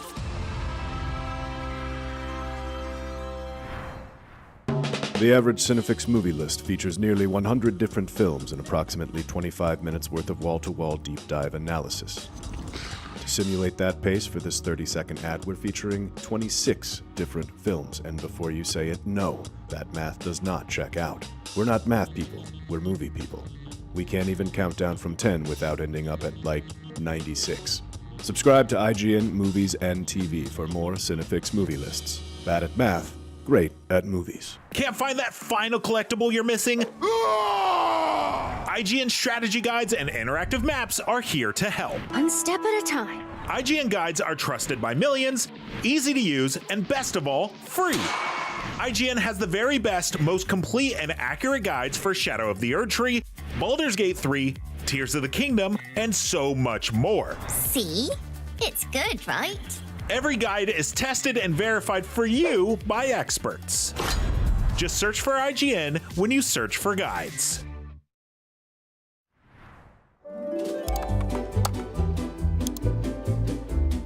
IGN Plus is where your adventure begins. What are you selling? Plus is the place to get unlimited access to all the tools you need to beat your games. Here's what you need to know for bringing down Gloomspawn. Plus, awesome exclusive discounts on IGN Store. Maybe this would tease open your money pouch. Plus, ad-free browsing on IGN.com. Plus, unlimited game help tools like premium interactive maps with your own custom map markers, filters, marker notes, and more. This will come in handy. Plus, access to sweepstakes, giveaways, and free game keys. Wow. Exactly. Want more? Head to IGN.com/plus and start your adventure today.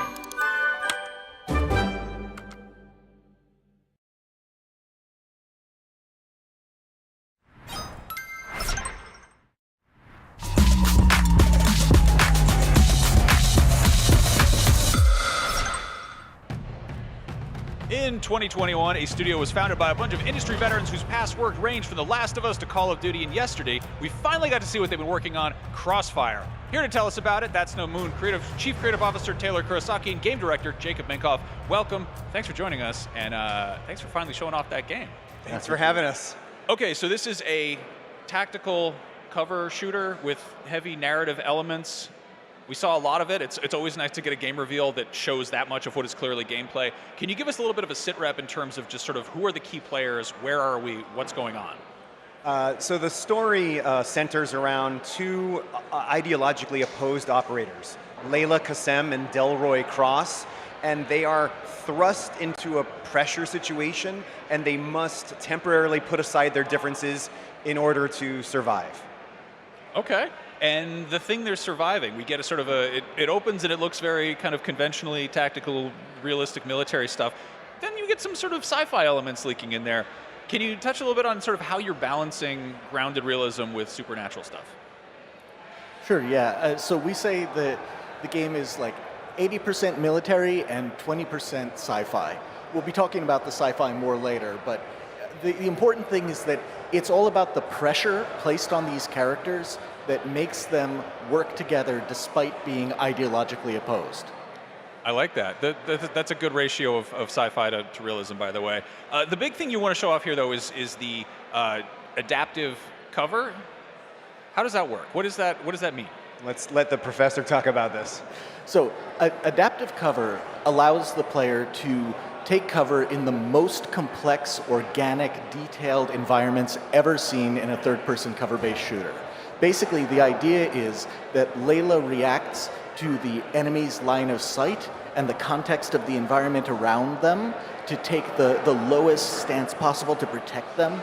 So what this does is it encourages projecting your awareness into the environment, really reading like, what's the elevation of that enemy? Okay, where can I biomechanically take cover in this spot?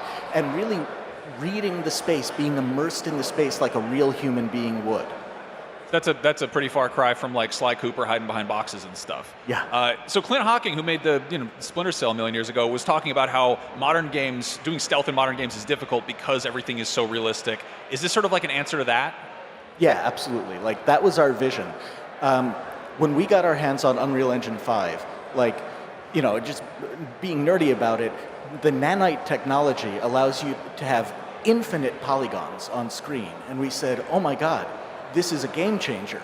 We can make environments that look absolutely like the real world. What a pity it would be if we limited ourselves to like simple boxes and pillars and chest-high cover. So we dedicated the team to developing a new innovative cover mechanic that would untie the hands of the artists and designers and allow them to build anything that they could imagine, and the character would use it as cover.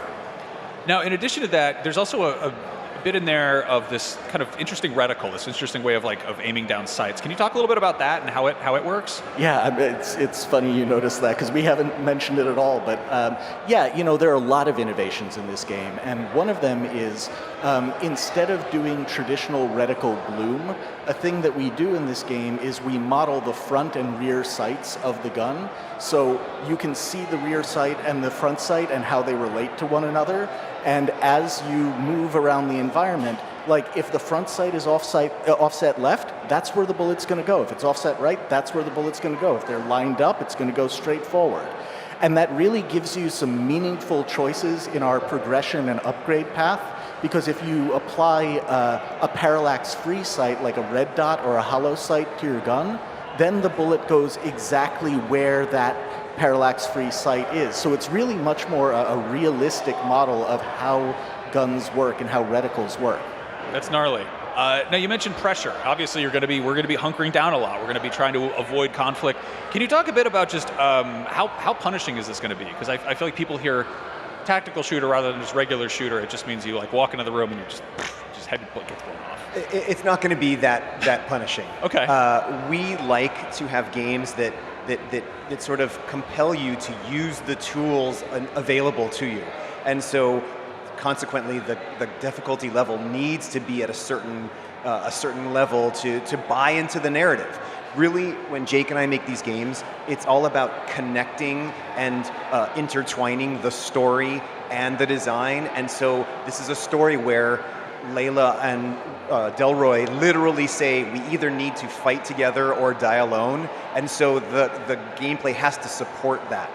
But at the end of the day, it's a mainstream game. I mean, Jake really likes a lot of these mil-sim tactical games, but he's always wanted to bring a lot of those elements to a broader audience. Yeah, adaptive cover, the whole vision of it is like that the system chooses the stance for you based on the context of the environment. You don't have to like micromanage all of that, so it makes it much more accessible to play a tactical shooter.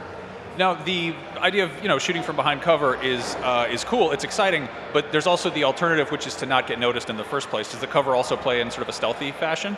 Yeah, this game is all about breaking line of sight, repositioning.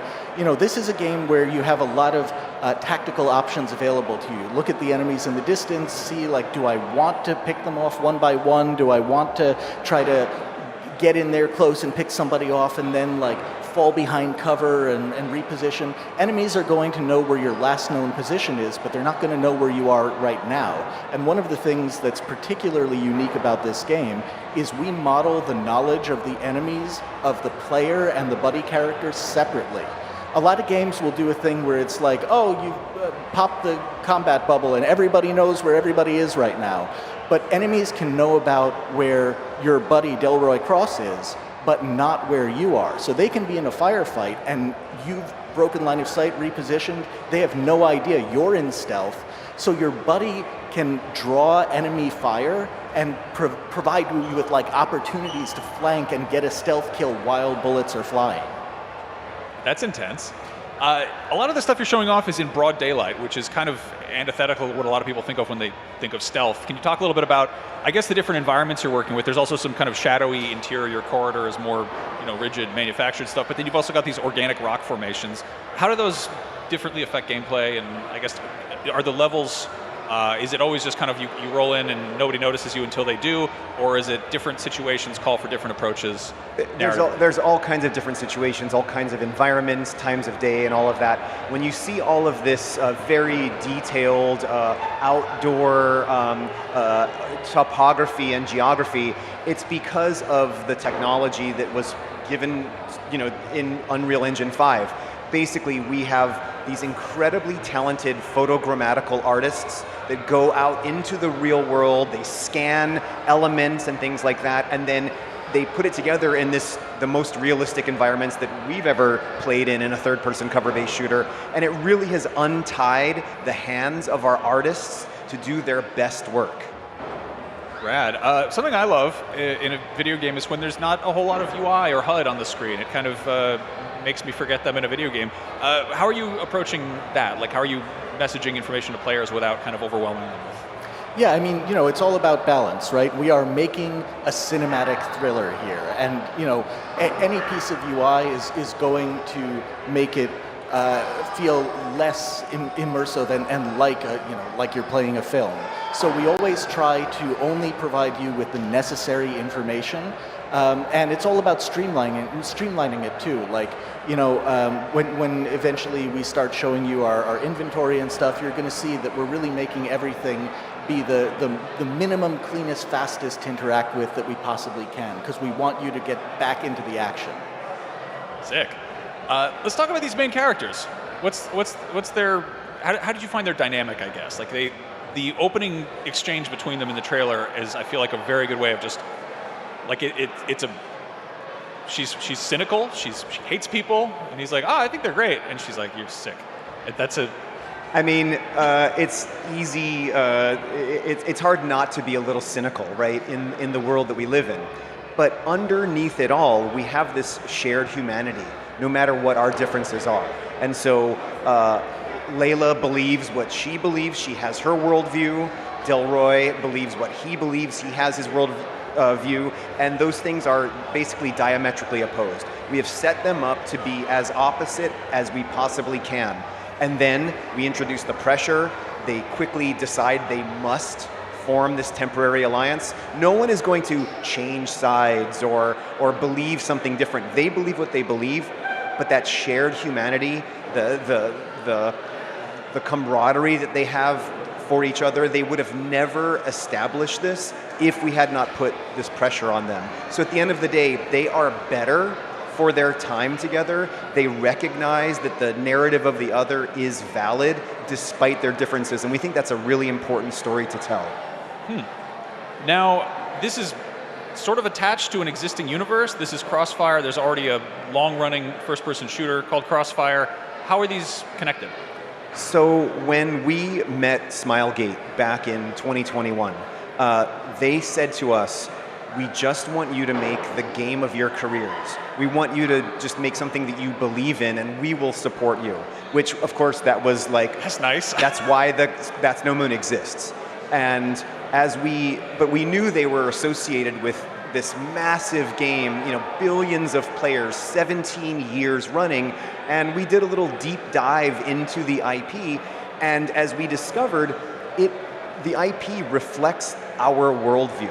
It reflects a world where there aren't good guys or bad guys. There are different people with different points of view, and we said to them, can we make a game in this IP? Would you allow us to play in this sandbox? And they said yes, and we were off to the races. And we've honestly wanted to tell this story for our entire careers. And often there are people who say like, well, yeah, give me a villain that I can hate and that I want to shoot in the face. And we're like, no, we believe in a more gray world where people aren't completely wrong or completely right, and they can learn to see each other's perspectives. And that is perfect if you want to tell that story within the Crossfire IP. And so we feel really lucky to be able to do that. That is awesome. It sounds like you guys are taking some really big swings narratively and mechanically, and I'm dying to check it out. Thank you both for coming by. Crossfire looks amazing. When can we expect to see more of it or play it? We have a plan. We're going to talk more about the sci-fi elements, as we move forward. Again, we just wanted to finally be able to talk and share what we've been working on with the world. So we're really excited and really, really grateful for the response we've gotten. Cool. Well, again, thank you so much, and Crossfire looks rad. There's more IGN Live coming up. Stick around.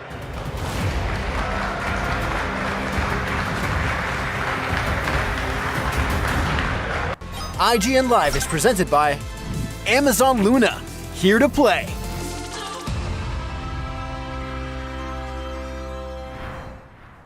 The average Cinefix movie list features nearly 100 different films and approximately 25 minutes worth of wall-to-wall deep dive analysis. To simulate that pace for this 30-second ad, we're featuring 26 different films, and before you say it, no, that math does not check out. We're not math people, we're movie people. We can't even count down from 10 without ending up at, 96. Subscribe to IGN Movies and TV for more Cinefix movie lists. Bad at math, great at movies. IGN Playlist is the best way to track your game collection. Now you can even import your entire Steam library to Playlist, making it easier than ever to review games, show off your collection of the world, and finally chip away at that massive backlog you keep meaning to get to. IGN Playlist, check it out. IGN Store has everything you need to level up your life. Red 6 standing by. Refresh your wardrobe with official gear you won't find anywhere else. Treat yourself to the coolest collectibles like an adorable SKA plush, your very own Assassin's Creed Hidden Blade, and a fully functional Pip-Boy 3000. Head to store.ign.com and start shopping today. Do you want to be the very best like no one ever was?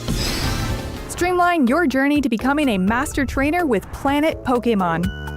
Choose your Pokemon, filtering by type, stats, or game availability. Then use the full team builder to assemble an unbeatable lineup. Plan out the optimal set of moves, items, and abilities. Play to your strengths by analyzing your team's resistances and offensive coverage. Or really maximize your Poke potential by digging into the stats by adjusting EVs and IVs. And save multiple team builds for different strategies in different games. Plan your dream team today at planetpokemon.com.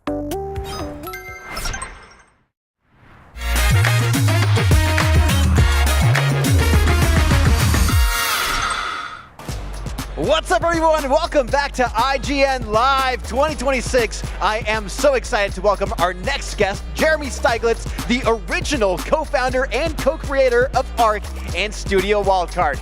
Jeremy, welcome to IGN Live. Hey, everybody. Yeah, I led design and programming and direction on the original OG Survival Evolved game. These days, I mostly focus on direction for the newer Survival Ascended version. Just in case you didn't know, little humble brag in here, the OG ARK sold over 25 million units in its 10-year lifespan. People still play it and love it. And ARK Survival Ascended, since releasing in October 2023, has sold over 5 million units. So far, so good. I want to give you a little quick overview of what we've been working on the last couple of years and what we've been releasing with ARK Survival Ascended. All right, let's take a look.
Wow, that was so much content to have under your belt. So naturally, the next question is, what comes next for ARK? Well, the next big content release is on June 25th, which is a combination of the free Genesis Part 1 expansion, which is a current-gen remake of a beloved map from the original game, Story Map. And this adds, for the first time ever in ARK, a fully physical ocean with weather systems. Also releasing on that day, June 25th, is a ARK Tides of Fortune premium gameplay expansion that adds sailable naval ships to that ocean to engage in large-scale naval battles with other players and with enemies and PvE, and new creatures such as a rideable axolotl. I hope I pronounced that correctly. And if anyone out there happens to remember our work on the Pirate MMO Atlas from some years ago, you kind of know what to expect with this. But I must say, we're actually not ready to demo that today. It's still, we tend to do things last minute at Studio Wildcard. So instead, I'm going to show you something totally new, which is a new mode for ARK Survival Ascended called ARK Maker. Let's take a look at ARK Maker. Access the entire library of ARK assets to build your own world directly on your console in the game. Modify the existing ARKs or build an entirely new one from scratch. Access powerful level design tools to add, remove, or modify everything. Override all the properties and materials of objects and meshes. Add and configure all visual and audio assets and effects, including particles and lights. Add every component and edit every property. Configure and reuse your own custom templates. Powerful Lua programming system lets you add new gameplay functionality with the entire Blueprint API available to script.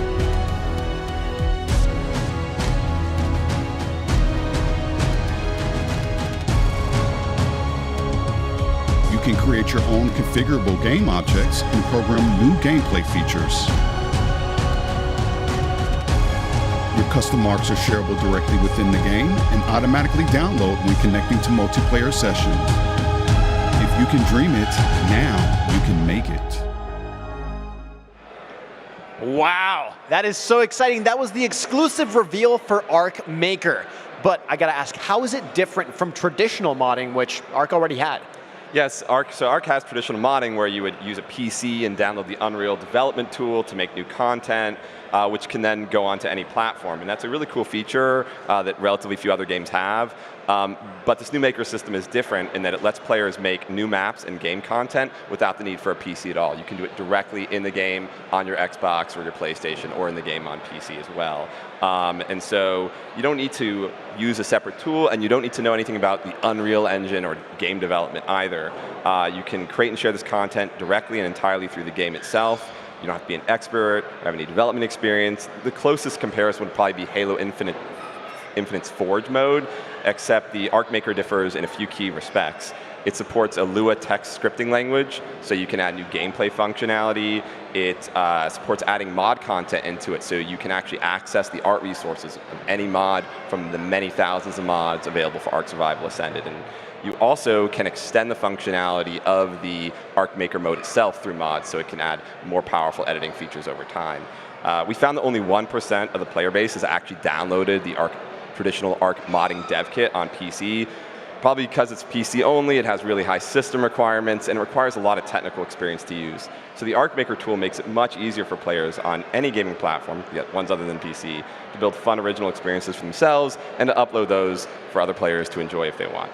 The ingenuity of Arc players has really never ceases to amaze us, and we're really excited to see what they build with this new system. Yeah, I mean, that's super exciting news that you can make your own, everything on any console or any platform. Now, speaking of exciting news, I heard you have another reveal for us today.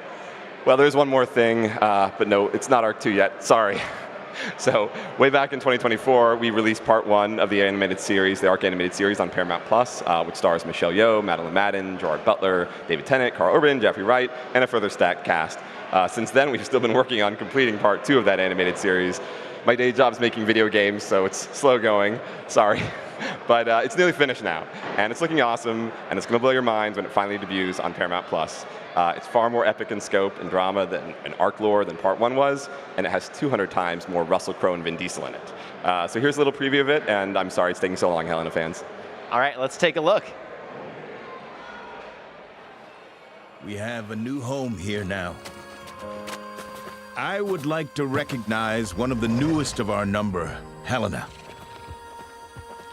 Scary! I have something for you. Leave me alone. You don't know what it's like. I do. I know how much it hurts to have someone you love taken from you. I don't deny your estimable intelligence, Helena. But leadership and individual aptitude are two very different species.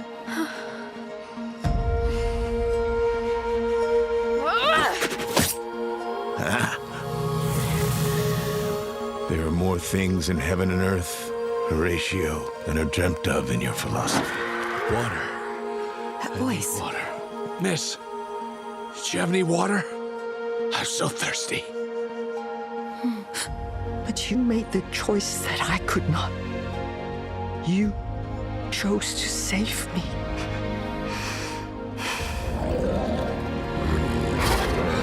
Welcome, Helena, to our home.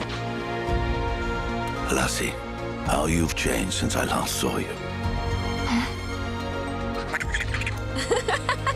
Monkey and I have missed hearing your laugh. They like this ship. It is the fastest one they've ever seen. Did they tell you that?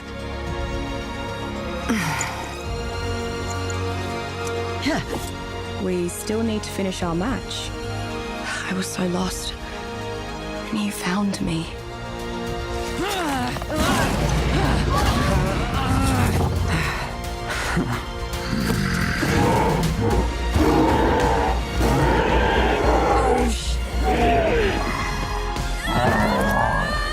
An island haunted by serpents and ghosts.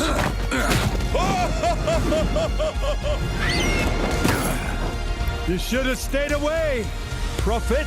She cries out to me. And she will be avenged!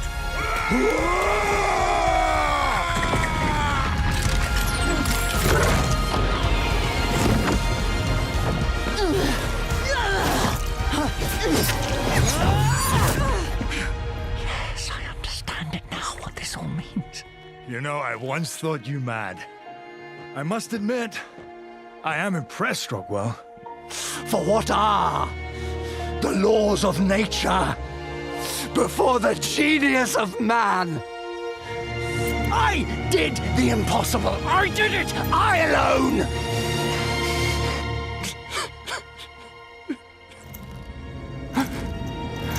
Charlotte. Then for you, I will remake the world. Justice will be served. Only the gods may judge me. Give it to me! Some target practice is gonna feel so good right now. Indeed, Lassie.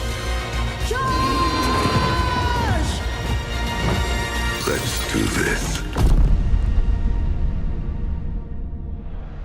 That is a star-studded cast. I'm so excited to see more Russell Crowe and more Vin Diesel in Arc the Animated Series Part 2. Jeremy, thank you so much for joining me here at IGN Live. You can stay up to date on the latest news for the Arc series by visiting playarc.com, and don't forget to catch the second part of Arc the Animated Series when it drops on Paramount Plus soon. We've got a ton more IGN Live coming up right after this, so don't go anywhere.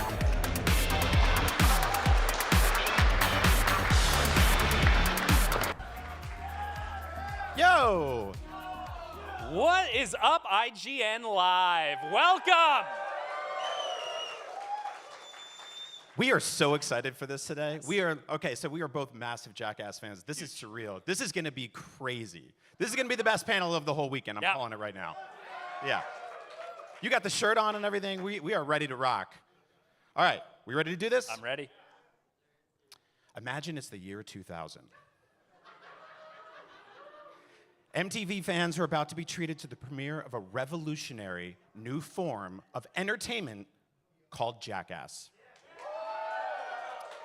26 years later, the 7th movie in the franchise will drop, and we'll all be better for it. Here to talk about this exciting new future, the cast of Jackass, best and last, Steve-O, Wee Man, Poopies, and Jasper. Give it up! Woo!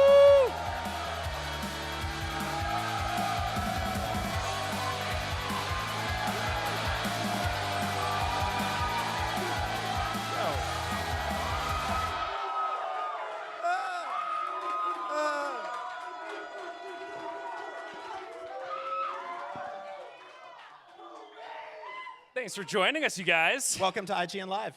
Yeah, dude. Okay, let's get into it. The last Jackass movie felt like the last one, but you came back because you guys had unfinished business. What's that all about? Every single Jackass movie has been the last one. And that's like been official, you know, like, and then we kind of broke the contract each time, but this time it legitimately is very much the last one. It's so beautiful too, the way that it's put together, and it's just such a celebration of the franchise, and it finds a home for things that were just way too messed up to be shown on MTV.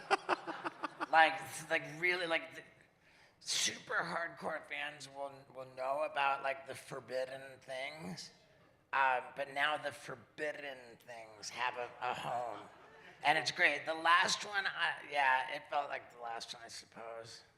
But it's just a beautiful celebration of the entire franchise. Now, give it up, yeah, give it up.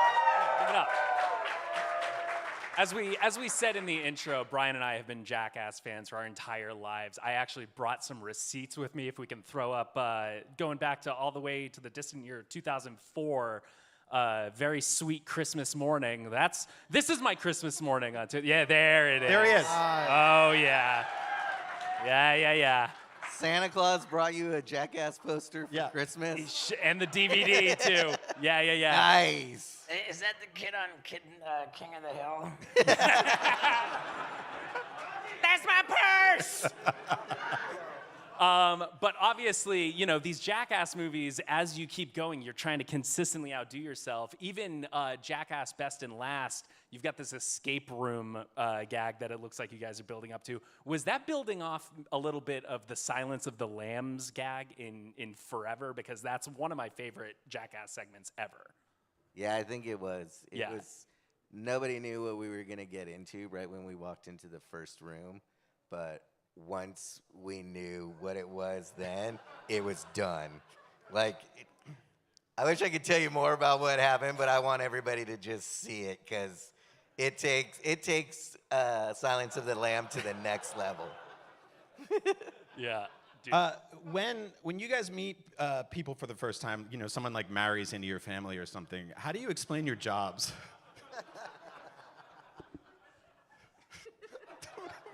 We do comedy stuff. Perfect. With animal semen. Boys being boys. Jasper and Poopies, obviously this is your second time back now. Jackass Forever was your first time. What was it like coming back to doing a Jackass movie? What was the experience like going in with some experience under your belt? Honestly, I was scared as shit. Wait, can I cuss? I was scared as shit, getting that call again to go. I barely survived the first one, I felt like, or the fourth one. So, like, I started sweating, but at the same time, you got to pull up on the boys and have a good time. You know what I'm saying? Very scary, though. But make sure people know that you're not fucking around, right? Yeah, good. Is there an animal that all of you have wanted to have in your mouth that you haven't yet? I told you we're having fun in here today.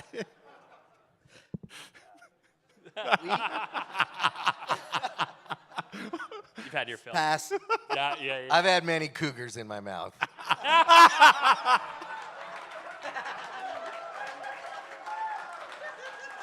Best in the business, ladies and gentlemen. Best in the fucking business. I was thinking about this rewatching some of the movies recently, and one of the secret art forms of a Jackass movie is a good intro. Who do you think in the cast is the best at intros? Pontius. I love Pontius when he does intros. He's so good, and he's just like, it flows out so naturally, like 10 out of 10 every time. Aaron, he's my Aaron, favorite. yeah. Because he's so horrible. But you didn't hear it from me. Poopies, how about you? I'll go with Pontius. I enjoy Pontius's humor and with his intros, but yeah. He's a goat. Steve-O, what about you? I'm just going to fall in line and give credit where it's deserved. Yeah. Pontius. Yeah, Pontius, best intros of all time. I think that's very fair. So a lot of the stuff you guys do to each other, you're not expecting to be done. How do you sleep?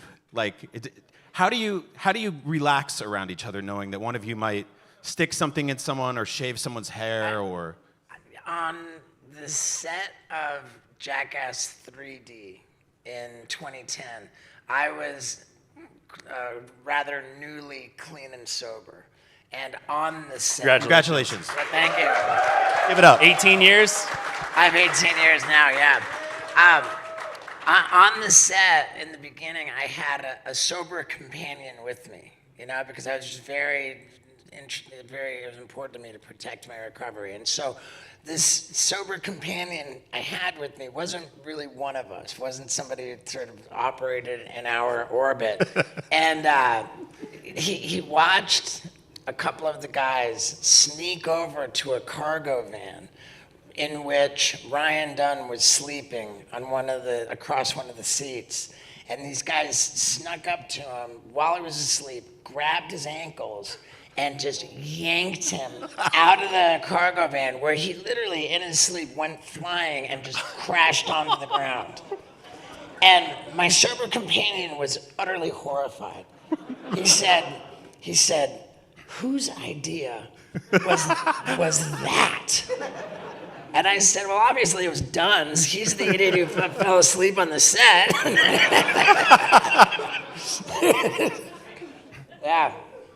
You know, I guess that didn't really work that good. Steve-O, there's a lot of conversation right now going around about, artificial intelligence, how that's going to affect workforces and realign the global industry. In Jackass Best and Last, a robot sticks its finger in your ass. What's that like? It was important. Statues will be erected. Well, yeah, I mean, in multiple areas of my career, I'm really leaning into the fact that I'm in my 50s. And as such, I'm trying to affect positive change by destigmatizing anal penetration. We need to have our anuses penetrated in order to detect things that are treatable if caught early. Right? A lot of people take the position that there will be nothing entering their butthole. They assume the position. And a lot of these people are dying because they're not detecting things while they're treatable. It's true. Yep. So I'm trying to promote colon health, prostate health, cancer screening. Yes. Yeah. I'm trying to make putting things up our butts cool again. Woo! Jasper and Poopies, first of all, I love you guys. I'm so happy you're here. You guys are carrying the torch to the next generation. Yes. Give it up for them. Yeah. Thank you. You're so good. You guys are potentially, the future of Jackass. Do you want to be here in 26 years with the next younger generation and keep this butt stuff going forever? Oh, of course, 100%. We got the opportunity to be the new cast, and we want to prove ourselves and make the OG crew proud. And yeah, I think it would be awesome to keep it going. So. I think you have a room full of people that would freak the hell out for more Jackass in the future. Right? Yeah, that would be great. Bester and Laster is a fine movie title, I think. You said something here, Poopies, which is you refer to yourself as newer cast member. One of the things that I really want to just double down on is that the way that the new cast has sort of coalesced into the OGs is so impressive. You guys are really lock in and try to match their energy at every level, and I love that. What do you think is the worst injury that you have gotten for the best laugh so far? Jasper? In the intro of 4.5, there's a scene where they tie a rope around me and I jump and it's an ATV on the other side and it pulls me in the air and it swings me around. It didn't look that painful, but I couldn't sleep on my left side of my ass for a good 4 days. I had to go to the hospital and he had to go in there and he's like, "What's wrong?" And I'm like, "My ass hurts, sir." But he gave me some pills and I feel better. That's about it. Yeah. Poopies, how about you? I'm trying to remember. I think that's your answer. Yeah.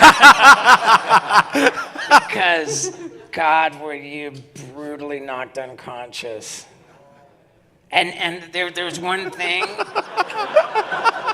There was one thing that was getting ready to happen, and I actually stepped up and I said, "Hey, I see this going bad. I really want us to not let Poopies, get badly hurt." And I was brushed aside. I was disregarded. I tried to save Poopy's brain, and there he was, knocked out cold on the ground. It was on the lie detector thing when he got hit by the football guy. Oh yeah. Now he remembers. Yeah. That was. That's the worst thing that I've seen happen to you, and I'm concerned for your brain. Yeah, me too. Your brain needs all the help it can get. Much. It didn't change much. Still the same. Good. You're good, dude. Don't even worry. Yeah, no, that was intense. That was intense. Wee Man, how about you? Worst injury for the best laugh? It's in the intro, Ooh. and I was sore for 3 weeks. So I don't want to give it away, but that's part of the intro. We waited, and they knew what I was gonna do till the very last day, last shot. just in case something happened. And so that's all I'm giving. Any teases for you, Steve-O? Worst injury, best laugh? I don't know how much of a laugh it was, but I had terrible third-degree burns and skin graft surgery on 15% of my body. My God. The metal pan and the coals. No, that was a different one. The one I'm talking about is when I laid down in a bed of rocket engine fuel and my buddies lit it. Oh. That give me is an chills. image just burned into my head, no pun intended. Oh, man. All right, do we want to roll through some clips? I think so, yeah. Okay. So here's how this is going to work. The guys have each chosen their favorite segment from Jackass history to share with you live. Does it sound good? All right. We're going to start with Jasper down the end. Jasper, you want to tell the people which clip you picked? Well, I thought I'd give a good shout out to my dad, Dark Shark. Dark Shark. So, Yeah. We got the tarantula helmet game. Yeah. He actually didn't know what was going on, like Jeff, and was like, just come by. You could like be in a peanut gallery and watch us like have a good time. 10 minutes later, he helmet on, he looks confused, he's ready to cry, and it's just gold, honestly, just gold. Let's check it out. Let's roll that clip. Yeah, here he is.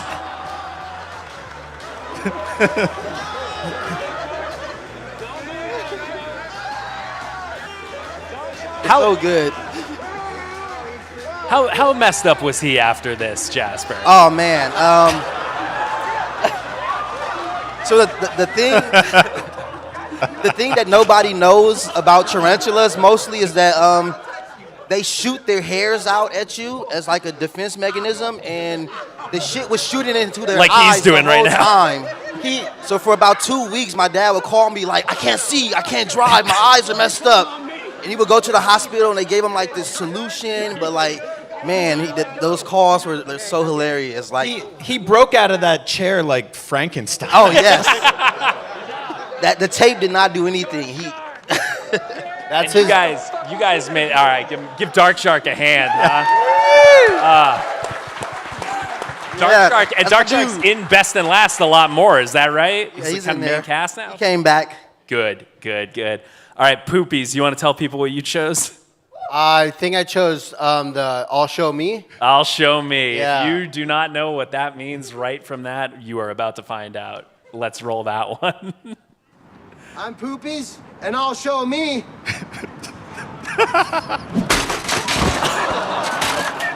Yeah, that one speaks for itself, I think. Yeah, that's just one of those iconic, like, solo, simple bits, you know? So, like, and I got to do the full intro and everything for that. But the ground came so fast. It does. That's how terminal velocity works. Yeah, and it's like me standing up on the ladder, just taking a huge swing at it. Like, there's nothing better than that. I mean... There is, and it goes back to this is the bedrock of Jackass. This is getting on top of a thing and falling off of it. This is purest form. How hard is that to do these days? Just the simple ones, like coming up with those simple ideas.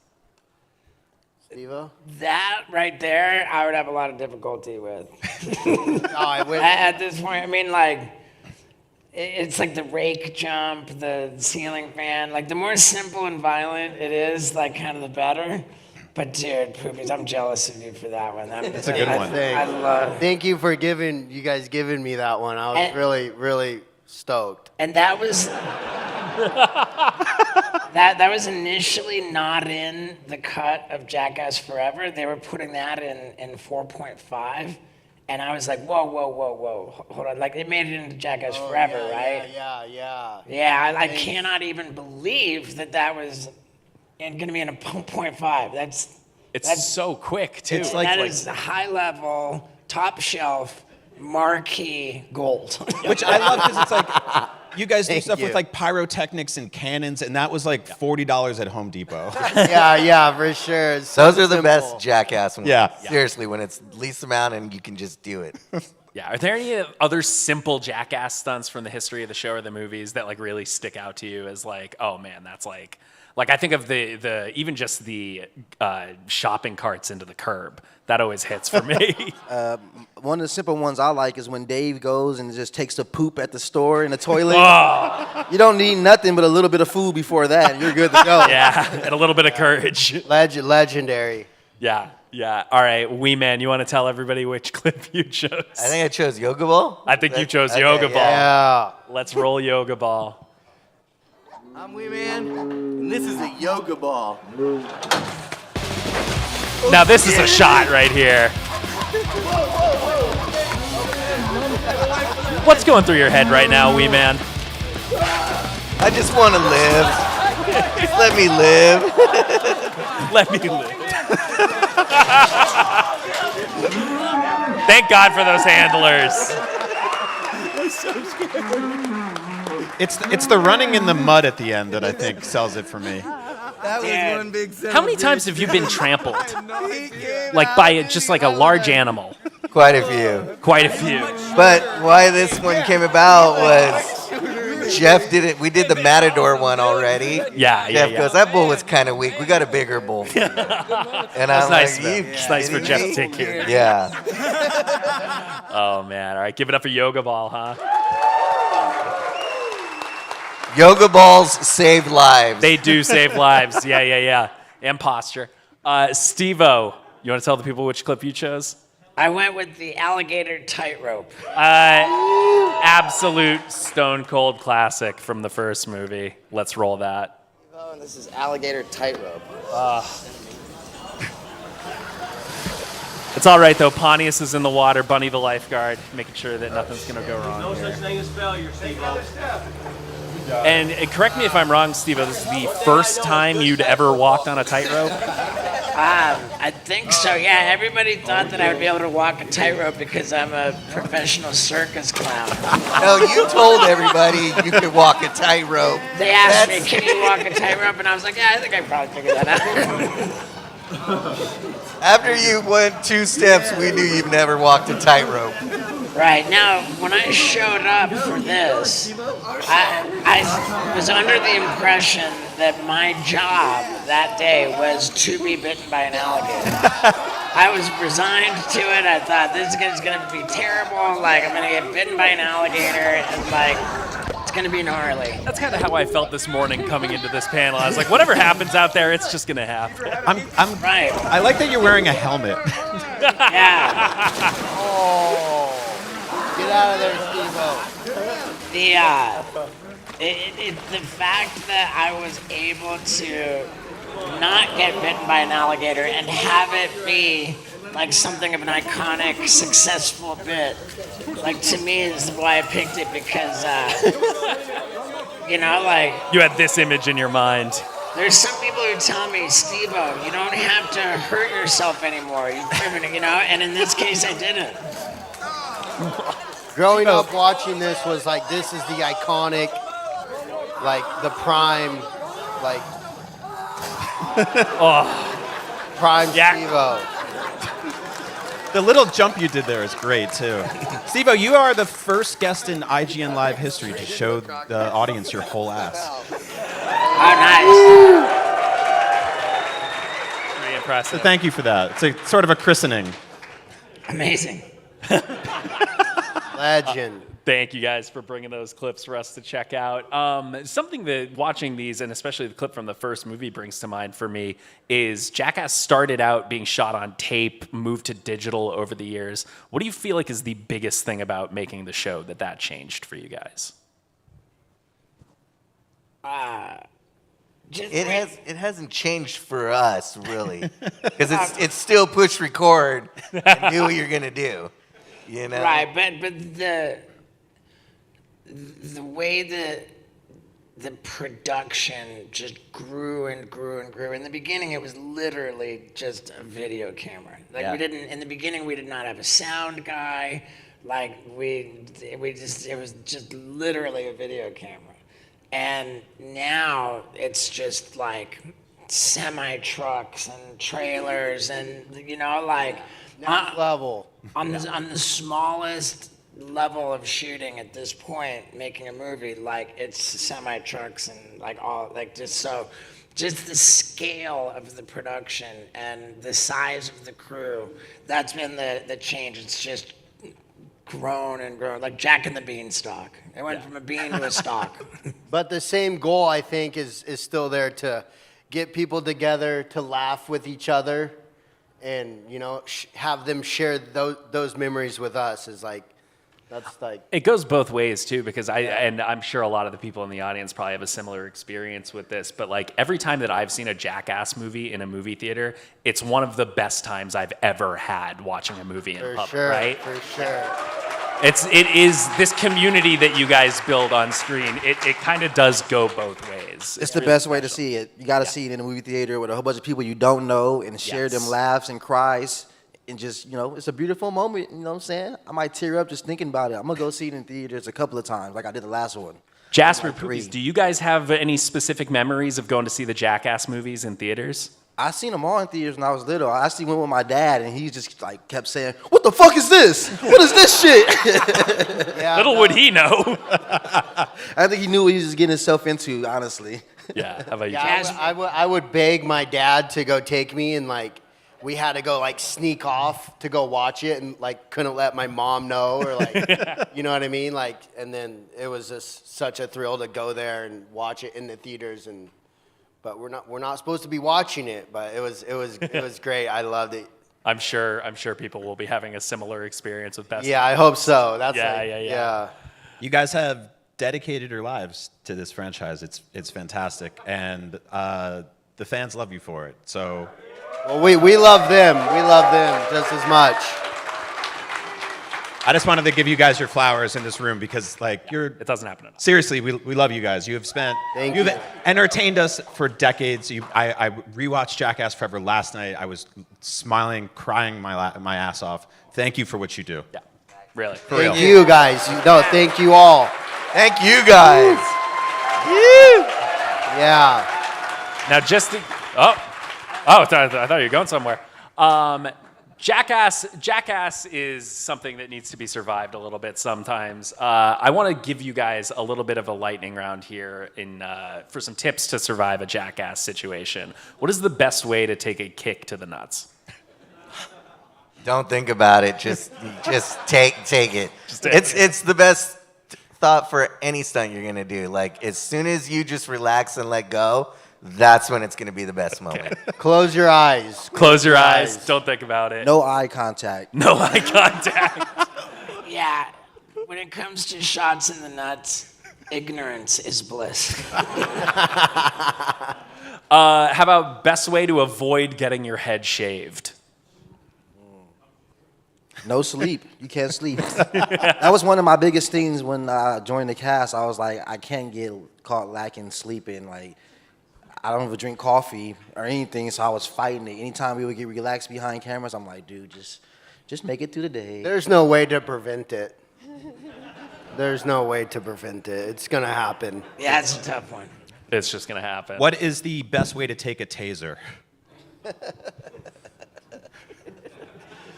There's no best way. I feel like they just come out of nowhere. Try to get it back from them and... Fight back. Yeah, take it back. Try to battle. No, I don't know. I actually have an answer for that because the best way to avoid having something bad happen to you is No, he said to take a taser, not avoid. To take one. Yeah, to take or avoid it. Yeah, either or. Yeah. Well, yeah, so there is no good way. Yeah. I was going to say, indicate somehow that you want it to happen to you. And then it's kind of like bullies, like they'll keep bullying you if you react, but as soon as you don't react, then like, you know, if you're not going to react. Get bored. Yeah. Yeah, they get bored with it. Yeah, it's a catch-22 if it hasn't happened in a while because then they're like, all right. How about getting clean after being antiqued? Any good tips for when you're covered in flour? I haven't been covered. I don't know about flour, but when I had the pig come on me, there was a dirty pool, and I just jumped in the pool fully clothed. It's just cleaner to wash than the it off. pig cum, probably, right? Yeah. Yeah. It was horrible, but it never really showed because I didn't care. And so I lost the footage, but I still had it on me. So now you get an award because you're the first person in IGN Live history to say pig cum. Thank you. A lot of firsts today. I don't mean to be critical or negative, but you asked about cleaning off flour when you've got a bunch of guys who've been completely covered in shit. Do you want to read the next question there? What do you do if doused in bodily discharge? You guys got ahead of me. I got to work up to it. So what do you do if you're covered in shit? Steve-O's pro at that. Very. Embrace it. Yeah, like I don't really trip. I mean, he got it in his mouth. Yeah, I feel strongly that the immune system is a muscle that needs to be worked. And so the more you can be covered in shit, the stronger your immune system will become. I agree. A lot of good advice up here today. What's the one thing you guys want people to remember about Jackass? Not to get deep. Wow. Wow, yeah. One? We made 5 movies. I mean, I think that it's okay to get deep, and it's okay to care. I care that our entertainment that we've provided has been culturally significant. I'm really grateful and proud of that. And I think that as human beings, we've got this terrible situation we're in where we have one instinct, which is to survive, and one guarantee, which is we won't. We won't survive. The human experience is a really, really nasty catch-22, awful prank on us. And so, we're just, we need, and on top of that, a lot of people don't like their jobs, a lot of people have health problems, maybe they're not happy in their marriage, problems are real, and entertainment is important to distract people from their problems. And we're not gonna solve anybody's problems, but boy, is it a gift to distract people from their problems. Preach. You guys, beautiful. Thank you so much for joining us today. Jackass Best Last is in theaters June 26th. We have plenty more IGN Live coming. Don't miss it. Give it up for Jackass. Go see the movie. IGN Live is presented by our official retail partner, Best Buy. Do you want to be the very best like no one ever was? Streamline your journey to becoming a master trainer with Planet Pokemon. Choose your Pokemon, filtering by type, stats, or game availability. Then use the full team builder to assemble an unbeatable lineup. Plan out the optimal set of moves, items, and abilities. Plan your dream team today at planetpokemon.com. Catch up on all your favorite shows with up-to-the-minute gaming and entertainment news with Geek Media Podcasts. Welcome to a very special episode of IGN GameScoop. GameScoop has you covered for all things gaming and the latest game releases. Tune into Podcast Beyond for the biggest PlayStation news. Man, this is a cool-looking trailer. Everything Xbox on Podcasts Unlocked. This is Steve Downs, the voice of Master Chief. Catch up with your Super Nintendos on Nintendo Voice Chat. Let the kids love what we love. And get all the latest console news and rumors with Next Gen Console Watch. Now Xbox and Phil Spencer are even saying that a mid-gen refresh isn't even necessary. The Cinefix Top 100 podcast picks a movie every week to celebrate and debate. It's kind of every movie's grandpa. Geek Media Podcasts, the best podcasts from around the world.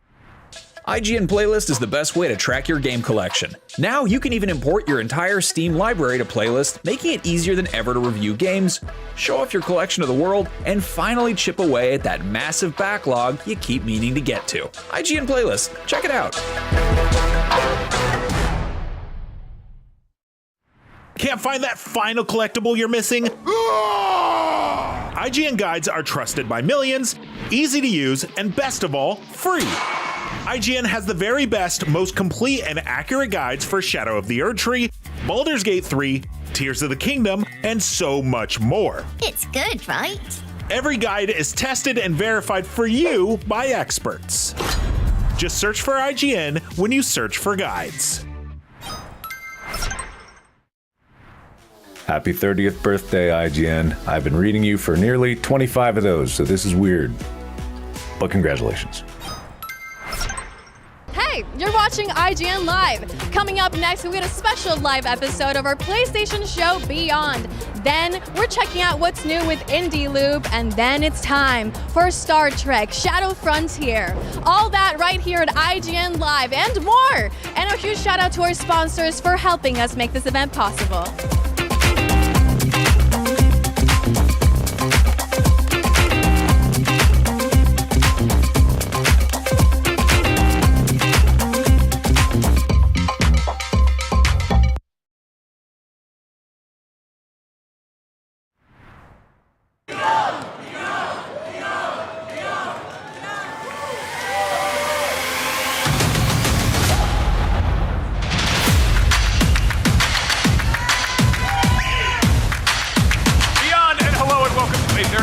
Live edition of our weekly PlayStation show. I'm your host, Max Scoville, and I'm joined once again by my good pals, Jada Griffin and Brian Altano. Give it up! What's up, IGN Live? Beyond! Now, 2 years ago on this very stage, we held a knockdown, drag-out debate to determine which first-party PlayStation character was the best, and we kind of did it by schoolyard rules, like who would win in a fight, and unsurprisingly, Kratos came out on top by killing everyone else. This year, we're doing something a little bit different. I have put together a bracket featuring 16 characters from game franchises we have long associated with PlayStation, but which aren't officially owned by Sony. And with your help, we're gonna decide one winner who should be named an honorary PlayStation mascot. However, the awkward thing is that quite a few iconic video game characters, some of whom were literal PlayStation mascots, are now technically property of Xbox. So that means no Crash Bandicoot, no Spyro the Dragon, no Minecraft Steve, no Doom Guy, Vault Boy, Dovahkiin, or any of the Call of Duty dudes because they're all technically Xbox mascots. I don't make the rules, I just invented the game we're playing and decided what was allowed or not allowed. Okay, so we are deciding a new, unofficial mascot for PlayStation. Yeah, you know, like a character you're like, oh, that's a character you immediately associate with PlayStation. Got it. But who's owned by somebody else, who doesn't officially live at PlayStation's house. You think you guys can help us out with that? Yeah. So originally we had way more of these. We're gonna draw names out of a hat. We're gonna try to make it really fair so people didn't get mad at us for leaving a character out. We're gonna argue over which football was better, the FIFA one or the Madden one. But that got scrapped, so apologies, we don't get to argue about the footballs. But we're gonna need your help. How it's gonna work is I'm gonna pull these characters down. Jada will get assigned one, Brian will get assigned one, and regardless of their level of expertise or enjoyment of this franchise and its characters, they will have to defend these characters on their behalf, make the best argument they can, and then it's up to you guys to vote on who made the best case, and we're gonna do it with a show of thumbs. So you might give us a character we don't like, and we have to tell you why it's actually a good mascot. I might have even picked out some ahead of time that I don't think you like very much. Okay, let's do it. Let's do it. So yeah, we're gonna hear their arguments real quick, and then you guys are gonna do the gladiator show of thumbs thing. So thumbs up for good, thumbs down for bad, and I don't know, just wave your arms around if you're just feeling it's kind of silly. So here's the first bracket. Let's get up here. This is a couple. Drum roll. All right. Lara Croft, that's a great one. Good one. Lara Croft. Oh, come on, and my Leon favorite. Kennedy. So here are two characters from beloved franchises that both got their start on PlayStation hardware way back in the day. They've long since been associated with. They're both celebrating 30th anniversaries this year. Jada, what is the case for Lara Croft to be a PlayStation mascot? Lara Croft is the original PlayStation mascot, right? jumping, tumbling through traps, swimming underwater, probably not making it the first time, right, with those tank controls. But it doesn't matter because you always persevered and you got to shoot some dinosaurs. Leon hasn't shot any dinosaurs. Not yet. Okay, Brian, you like Leon. What's so great about Leon? Okay, so Leon S. Kennedy he got started on the GameCube, obviously, so he's a Nintendo guy first, but he was part of the Capcom 5, and Shinji Mikami said that if Resident Evil 4 ever came to another system, he would cut off his own head. And then Resident Evil 4 came to every single system ever made in history. So I don't necessarily think he's a good mascot for PlayStation, because I want the world to enjoy him, but he's one of the best video game characters of all time, so I wouldn't be mad at it. So he debuted in RE2, which was on PS1, but you make a fair case, because everyone loves him for his stuff in 4, you know? So what you're saying, Brian, is you don't think Leon is a good PlayStation mascot. You made my case for me. Okay. Fine, I agree with you. Let's give it to the jury. All right, so show of thumbs, who thinks Lara Croft is the PlayStation mascot? I'm seeing a lot of thumbs. And Leon Kennedy. Unanimous. How dare you boo Leon Kennedy in this house? Okay, well that is... Bye-bye, nighty-night, Leon Knight. All right, that brings us to our next bracket. This is going to be... So long, Leon. Au revoir. This is going to be a tricky one. Okay, so another character we're seeing a lot of. Cloud Strife, FF7. It's finally getting the other end of his remake. And Sora. Ooh. So... Jada, you love Final Fantasy VII. I do. What's so great about Cloud? Why should Cloud be associated with PlayStation for good? I don't even know if I need to make an argument because I know Brian does not like Sora as a Kingdom Hearts character, so this is going to be easy. Cloud, he is the de facto Final Fantasy protagonist, am I right? Outside of Sephiroth, he's got the best hair. He's got the biggest sword, again, outside of Sephiroth. He is just an all-around kick-butt protagonist. Everybody wants to be with Cloud. Everybody wants to be Cloud. Okay. Every Final Fantasy game has tried to imitate Final Fantasy VII, and they just haven't gotten there yet. Okay. Now, listen. Where's this going? We do IGN Live so people can cheer for us and clap. Today, I think something is going to happen a little bit different.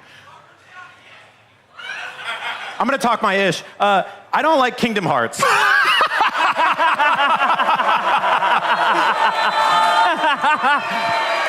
Do not hold this against the Beyond podcast. I love Kingdom Hearts.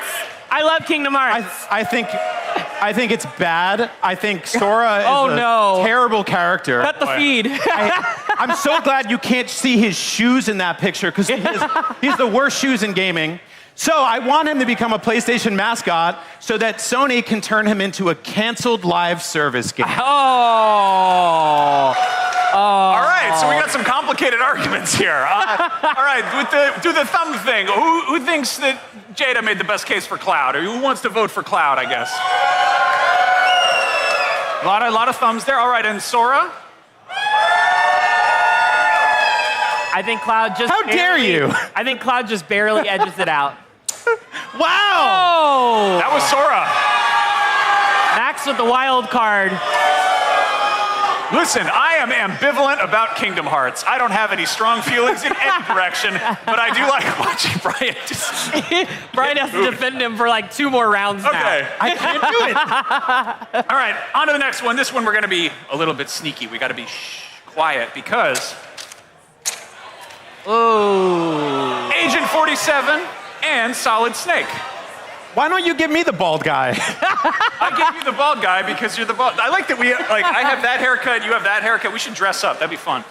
All right, Jada, what's the big deal about Agent 47? He's the deadliest man alive, am I right? Agent 47? He can be a man of anybody he wants to be. He goes where he wants, when he pleases, whether he's taking out his targets by crushing them, throwing off buildings, headshots, poison. Banana Pills? Yeah, like... He's the original Mario Kart, right? Okay, you know. Yeah, pretty much. Brian, this is also tricky because there's like all these different snakes, you know? Well, let's just say people associate Metal Gear with PlayStation. You just do. It went on to go third party, went on to go on a bunch of different platforms and stuff like that, but PlayStation and Metal Gear go together hand in hand. You think about the noises in that game, you think about the art in that game, you see a cardboard box and you think PlayStation. Yeah, that's fair. Snake is the unofficial PlayStation mascot. We don't even need to do the rest of this. Okay, all right. I like what you're saying. All right. Right? Wow. Finally, a good argument. Want to do it? All right. Let me see those. Let me see the show of thumbs feels weird. I don't like saying. Let me see. Just have them yell. Do the thing. Agent 47, yay or nay? Wow. Okay. And Solid Snake or Solidus or Big Boss or Venom. All right. Just saying, Agent 47 would check the cardboard box. Now here's this is going to be this is a tricky one because these are two franchises that were PlayStation exclusive for a cool minute and now they're not. We got Joker from Persona 5 and Kazuma Kiryu, the Dragon of Dojima.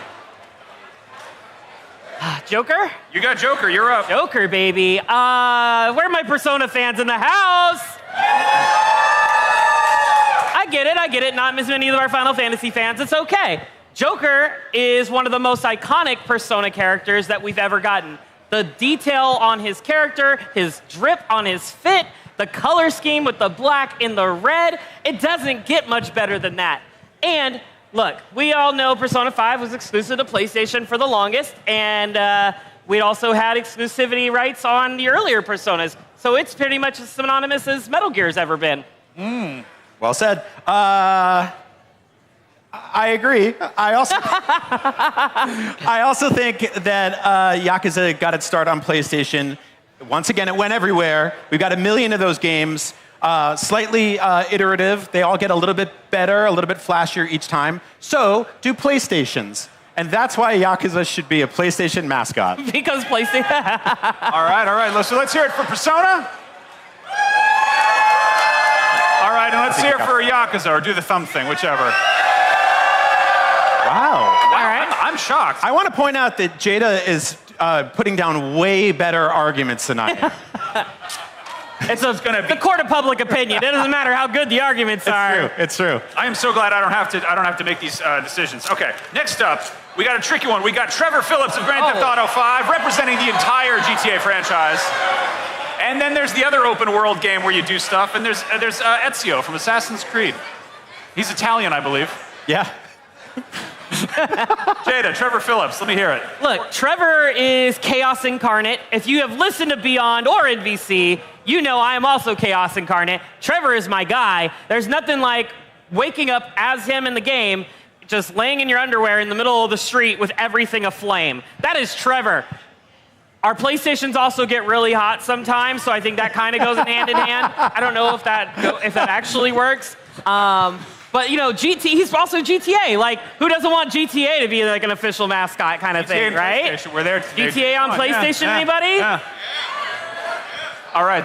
Wait, does that mean that GTA is exclusive to play, or just Trevor is exclusive to PlayStation? Trevor is representing all the GTAs. GTA 3 reinvented the open world game, or invented it, or whatever, and that came to PlayStation 2 first and foremost, so it's always been there. So what, PlayStation's gonna make a sad dad game about Trevor and he has to go pay child support? Is that what's gonna happen? He's not paying that child support, and you know it. Okay, let's be honest. Nobody associates either of these franchises with PlayStation exclusively. All right, well, at all.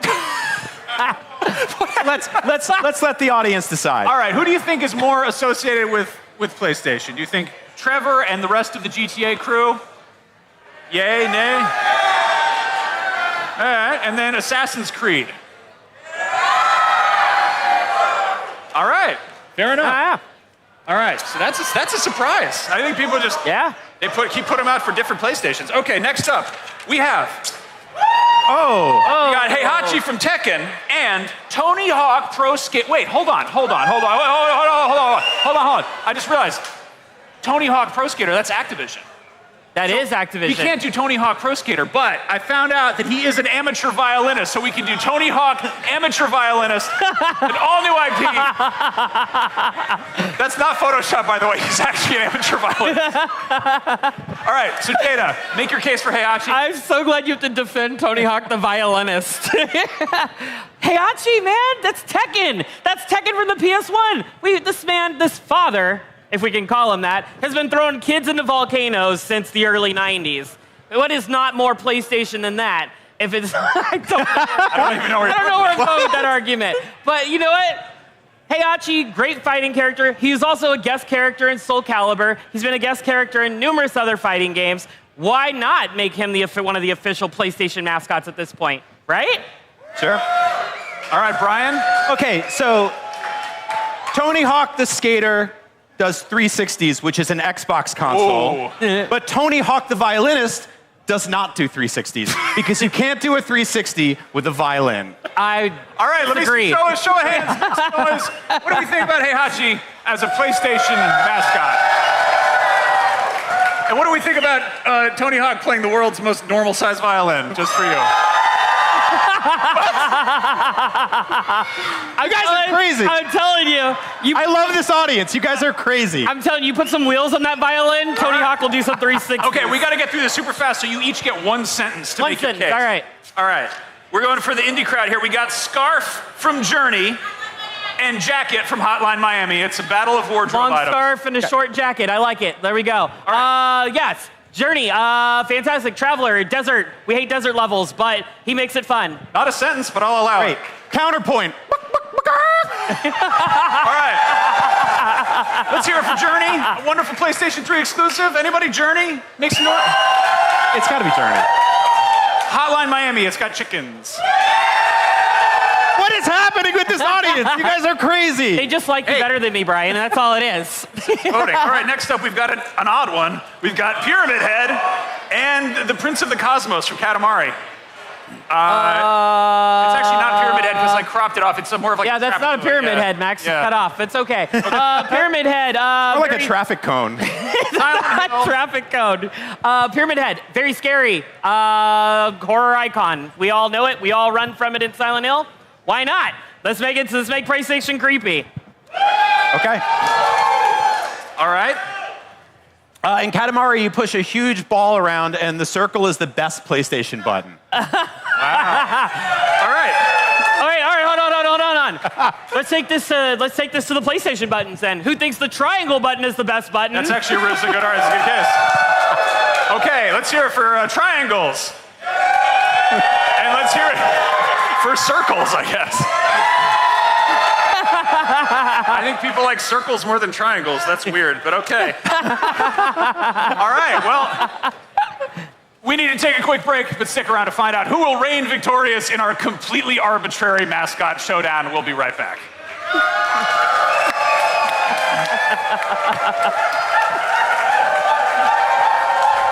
IGN Live is presented by our official product partner, Lenovo Legion. The average Cinefix movie list features nearly 100 different films and approximately 25 minutes worth of wall-to-wall deep dive analysis.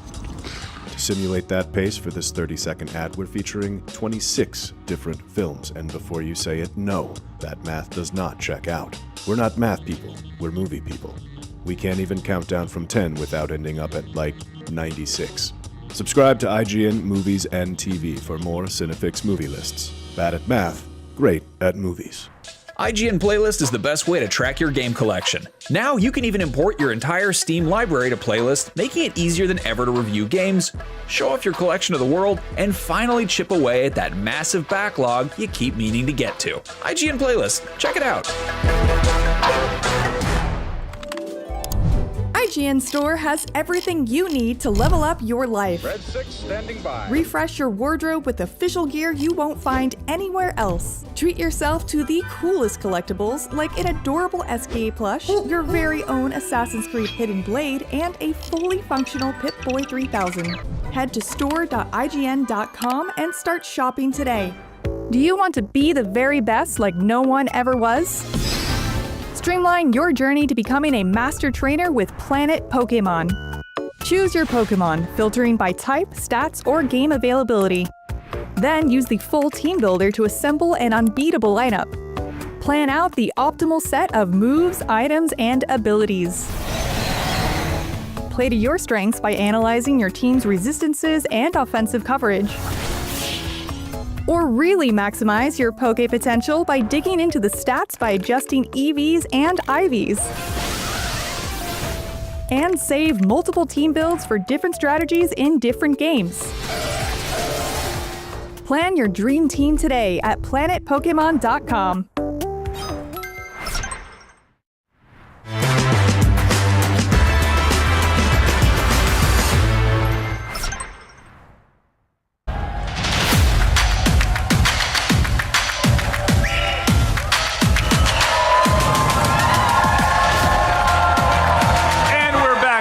Special IGN Live edition of Beyond, and we're here to determine which third-party video game character should be made an honorary PlayStation mascot. And up next, we have our first bracket here. We've got the big showdown between Lara Croft and Sora from Kingdom Hearts.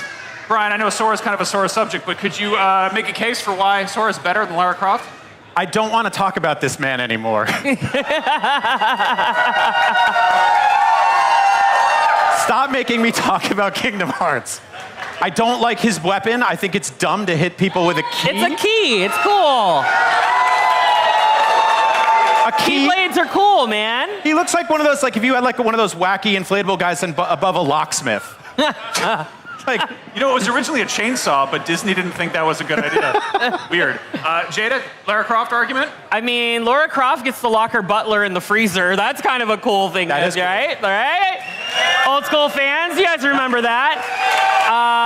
You know, Laura is not only an ace with the dual pistols, but she's also just really amazing with the bow and arrow. We saw that with the recent reboots. We got another reboot coming. Like, Lara Croft is just generational, like, peak for PlayStation, right? Yep. I think so. Okay. Also, I want to remind everybody, Lara Croft's the last woman, so let me hear from the women in the crowd. She's the last woman on here. Let's make it happen. All right. Let's, who thinks it goes to Sora? That's for Sora. What about Laura? Thank you. Thank you. Can I have that? Sure. No, it's mine. It's mine. All right. Next up, we have. This is. I don't want to make this. I couldn't pick one. They're both too dreamy. We got Solid Snake and we got Cosmo Kiryu. Brian, let me hear from you. Hold on, real quick. Can we get a look at this? Please don't do that. People are going to be mad at you. Please stop. I don't know if they're cheering or just yelling incoherently. Now you're going to have to deal with this nobody. Y'all get that reference, right? You're going to deal with the nobody? Somebody once said to me that Kingdom Hearts is Metal Gear Solid for Disney adults. Okay. You're not selling me on it. Yeah, anyway. Let me hear, what's the case for Yakuza? For who? Steven Yakuza over here. I think that Steven Yakuza? I think Steven Yakuza is one of the best video game characters ever made. All right. That was barely an argument, but okay. It wasn't an argument, but no, I can't compete against Snake in this round. I'm going to be honest with you. Snake is quintessentially PlayStation to me. What do you all think? Do you think either Yakuza or wait, let's hear for Yakuza. Snake. All right. Not even a conversation. Okay, now it's this. Also a great animal, you know? It is a good animal. Yeah. Can we get a quick cheer for Snake the animal? Let me hear us. Hell yeah. Okay. Now we got Ezio and Tony Hawk with his violin. Wow. Cheering for Tony. Okay. I don't even get to make an argument there. That sounded like every Italian wedding I've ever been to. I love it. If this is the winner, it's going to be great because legally Tony. All right. Hotline Miami, Katamari Damacy. They're both weird. They're both pretty wacky. Yeah. What do you think about it? What do you think? You know what? I also do not really care for Hotline Miami. Like, it's a great game, but I'm a Prince of All Cosmos fan. Like, I want to roll it up. Okay, Brian. What? You can roll up that. Okay. Hotline Miami is awesome. It is violent. It is crazy. And I think a third-person, over-the-shoulder, sad dad Hotline Miami game made by PlayStation would be awesome. Hotline Miami, where you go really slow. Yeah. Walk really slow. Sounds great. All right, let's hear it for Hotline Miami. Okay, all right. And then Katamari Damacy. All right, we're getting down to the wire here. This is going to be Ooh, this is getting tricky. This is also really just the stupidest outcome we could have gotten.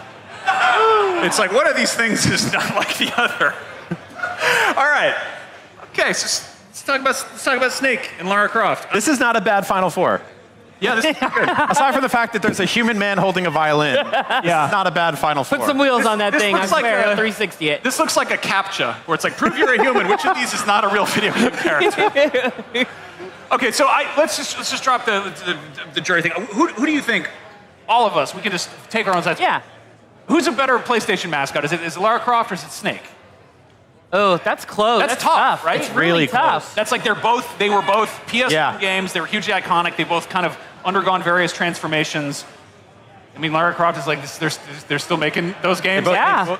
Big new remakes recently, right? Yep. Yeah. Legacy of Atlantis on the way. I don't know. Should we ask Like- them? What do y'all think? What do you guys think? Do you think Lara? Lara? Ooh. All right, hold on. All right, okay, that's a lot of.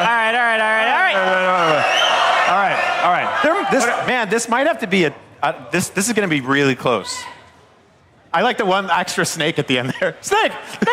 Maybe we should zero in on which Snake it is. This is Solid Snake from Metal Gear Solid 2: Sons of Liberty, who's also the same one for the first one, but in that one he has a mullet, which is cool. And then there's also like his clone, which is Big Boss, who's in 3 and Peace Walker. But then there's also like Venom Punish Snake, who's the Kiefer Sutherland one, which is a whole other can of worms. But then there's also Solidus, who's the president, but he has robot tentacles and. I'm like trying to fast forward you right now. So that's my issue with Snake being the mascot is because it's so confusing for a mass appeal. Yeah. Right? It's a little tough. Lara Croft is Lara Croft. Yeah. You know when you hear Lara Croft, you know it's Lara Croft. Okay. Lara Croft. Lara Croft. Oh, it turned. It turned around. You're hearing Solid Snake. All right. Well, sorry, Laura. Gotta move on to that. Wow. Oh man. Sorry. I don't make the rules. Sorry, sometimes. All right. This is again. I don't even. Sometimes. Okay. I guess the PlayStation sad dad thing would continue with Tony Hawk. He's not really a sad dad. He seems to be like a. I'm sure he's very happy. Yeah.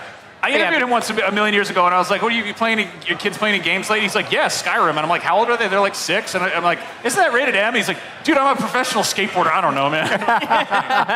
Cool. I don't know. All right, I think we can get the Katamari guy out of here. Why? Because he does. See, that's why. That's why. Can you imagine what the legal system would be like if the jury had to chant like guilty or not guilty, guilty, guilty, guilty? If we push Tony Hawk, I am really afraid that he beats Snake, and then our official PlayStation mascot would be Tony Hawk. Unofficial. Unofficial. All right. I think it's Tony. Oh my goodness. Okay. I don't want to hear it when all you get for the next 5 years are rhythm games with Tony Hawk playing the violin. They want that. See, there we go. That turned it. Okay. That turned it around. All right. Settle. All right. Slow down. This looks like one of those walls they have at police stations. We're trying to find the guy who did this. We got 2 suspects right now. He's not even happy to be holding the violin.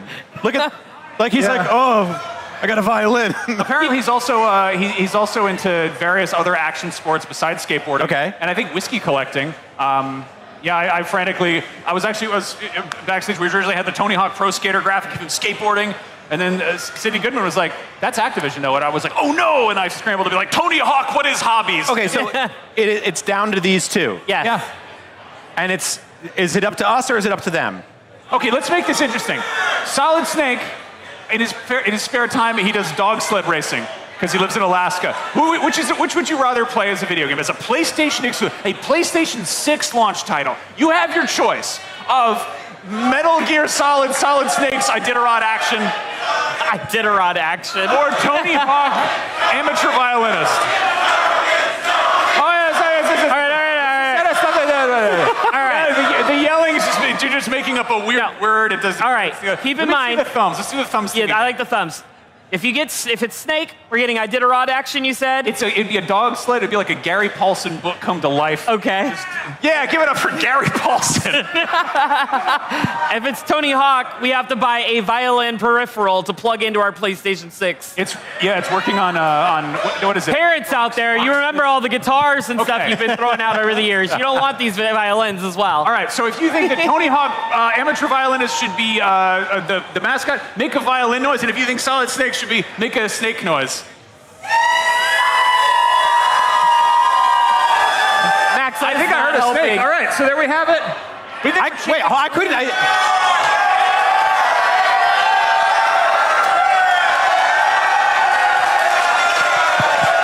So there it is. Solid Snake.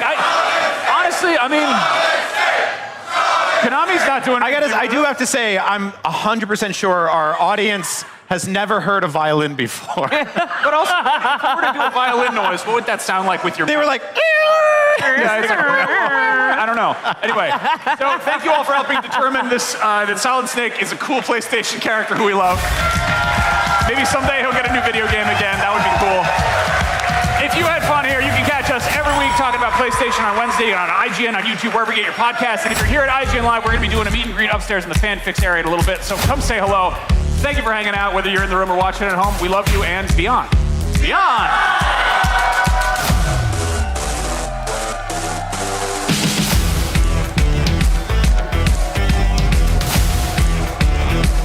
IGN Live is presented by Fanta. Special edition Fanta and Xbox 25 cans are available now only for a limited time. The average Cinefix movie list features nearly 100 different films and approximately 25 minutes worth of wall-to-wall deep dive analysis.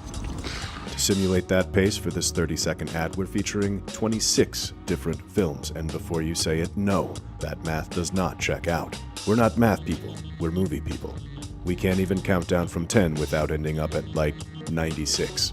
Subscribe to IGN Movies and TV for more Cinefix movie lists. Bad at math, great at movies. Can't find that final collectible you're missing? IGN strategy guides and interactive maps are here to help. One step at a time. IGN guides are trusted by millions, easy to use, and best of all, free.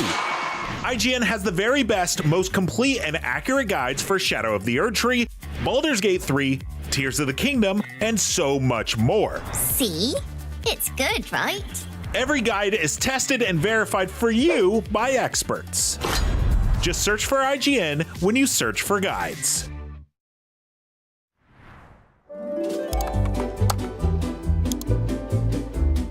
IGN Plus is where your adventure begins. What are you selling? Plus is the place to get unlimited access to all the tools you need to beat your games. Here's what you need to know for bringing down Gloomspawn. Plus, awesome exclusive discounts on IGN Store. Maybe this would tease open your money pouch. Plus, ad-free browsing on IGN.com. Plus, unlimited game help tools like premium interactive maps with your own custom map markers, filters, marker notes, and more. This will come in handy. Plus, access to sweepstakes, giveaways, and free game keys. Wow. Exactly. Want more? Head to IGN.com/plus and start your adventure today.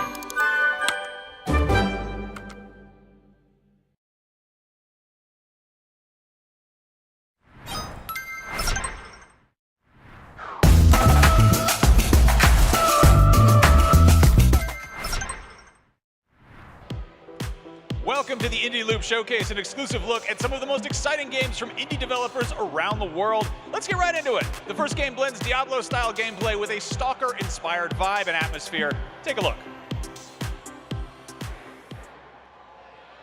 Welcome to the Purple Lands, a sealed-off wasteland struck by a sentient, corrupting force known as the Fog. In the top-down roguelite shooter DDoD, you've volunteered to get to the source. Your journey will lead you to the very heart of the huge industrial zone where strange experiments took place. Fight your way across swamps, forests, and dead villages towards the source. Along the way, you'll likely run into some of the mutated creatures that inhabit the area. They might look cute, but they are very lethal. They'll react to the noise you make and your actions, so be ready to change up your strategy on the fly. Go in alone or bring up to 3 friends in co-op to watch your back as you scavenge this desolate place, exploring the open world and dungeons. The Purple Lands feature a dynamic and warped weather system, where the landscape itself has been altered by the mysterious fog. DDoD's map was built using real-world topography, and its terrain shifts from dense forests, swamps, and industrial ruins. Customize your weapons to fit your needs, and push your luck further than it should ever go. And keep an eye out for some of the locals. They've got a screw loose. But then again, who wouldn't, living inside an apocalyptic bunker? You'll start every run at the base. From there, you can choose your route, take side quests to stock up on gear, upgrade your loadout with elemental mods, and explore points of interest. Or take a gamble and do a straight shot into the heart of the fog. Over 50,000 playtesters have already sunk their teeth into DDoD, clocking a medium playtime of 57 minutes. Ready to jump in? The DDoD demo is available now on Steam. And if you like what you see, be sure to wishlist the game on Steam and the Epic Game Store.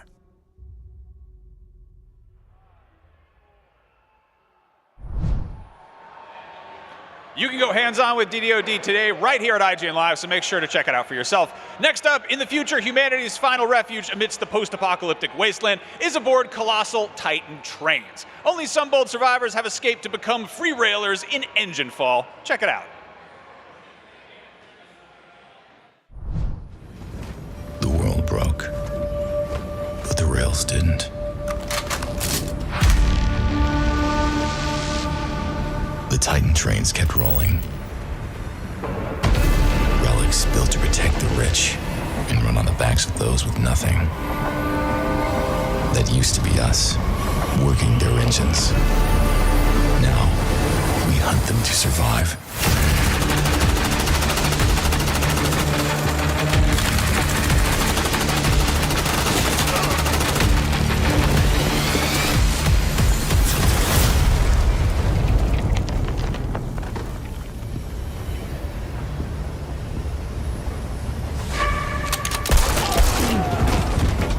We are free railers. We take from the Titans. We take from each other.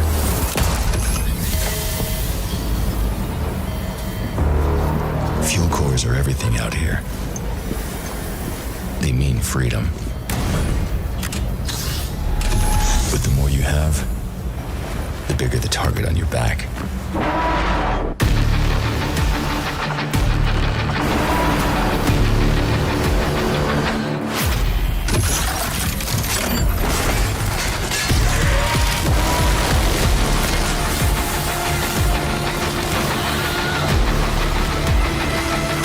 These rails don't belong to Titans.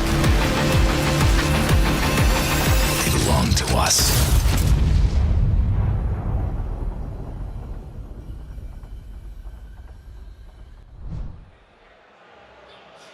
Engine Fall's open playtest runs from June 8th through the 14th and will be available as a Steam Next Fest demo starting on the 15th. Our last game for today is a return to an indie fan favorite series where the stakes couldn't be higher. It's time to go back to Terrazale. This is the world premiere of Dark Deity 3, the final chapter in the indie fan favorite RPG series. The God of Death is coming, and Terrazale is running out of time. Lead the charge in the final war and experience the dual army narrative structure following Gwyn and Arthur Sildarin. Manage your Legion's morale with a system that impacts battlefield momentum and performance, and bear witness to fully voiced story sequences with custom in-game manga panels for major story beats. Command armies across the living world and the afterlife in the largest and most ambitious Dark Deity story yet, including 28 playable units, 74 classes, over 100 weapons, 60 plus build-defining rings, and a built-in randomizer for highly replayable runs. It's time to make your stand against the God of Death and save Terrazale from certain doom in Dark Deity 3. Wishlist it now on Steam.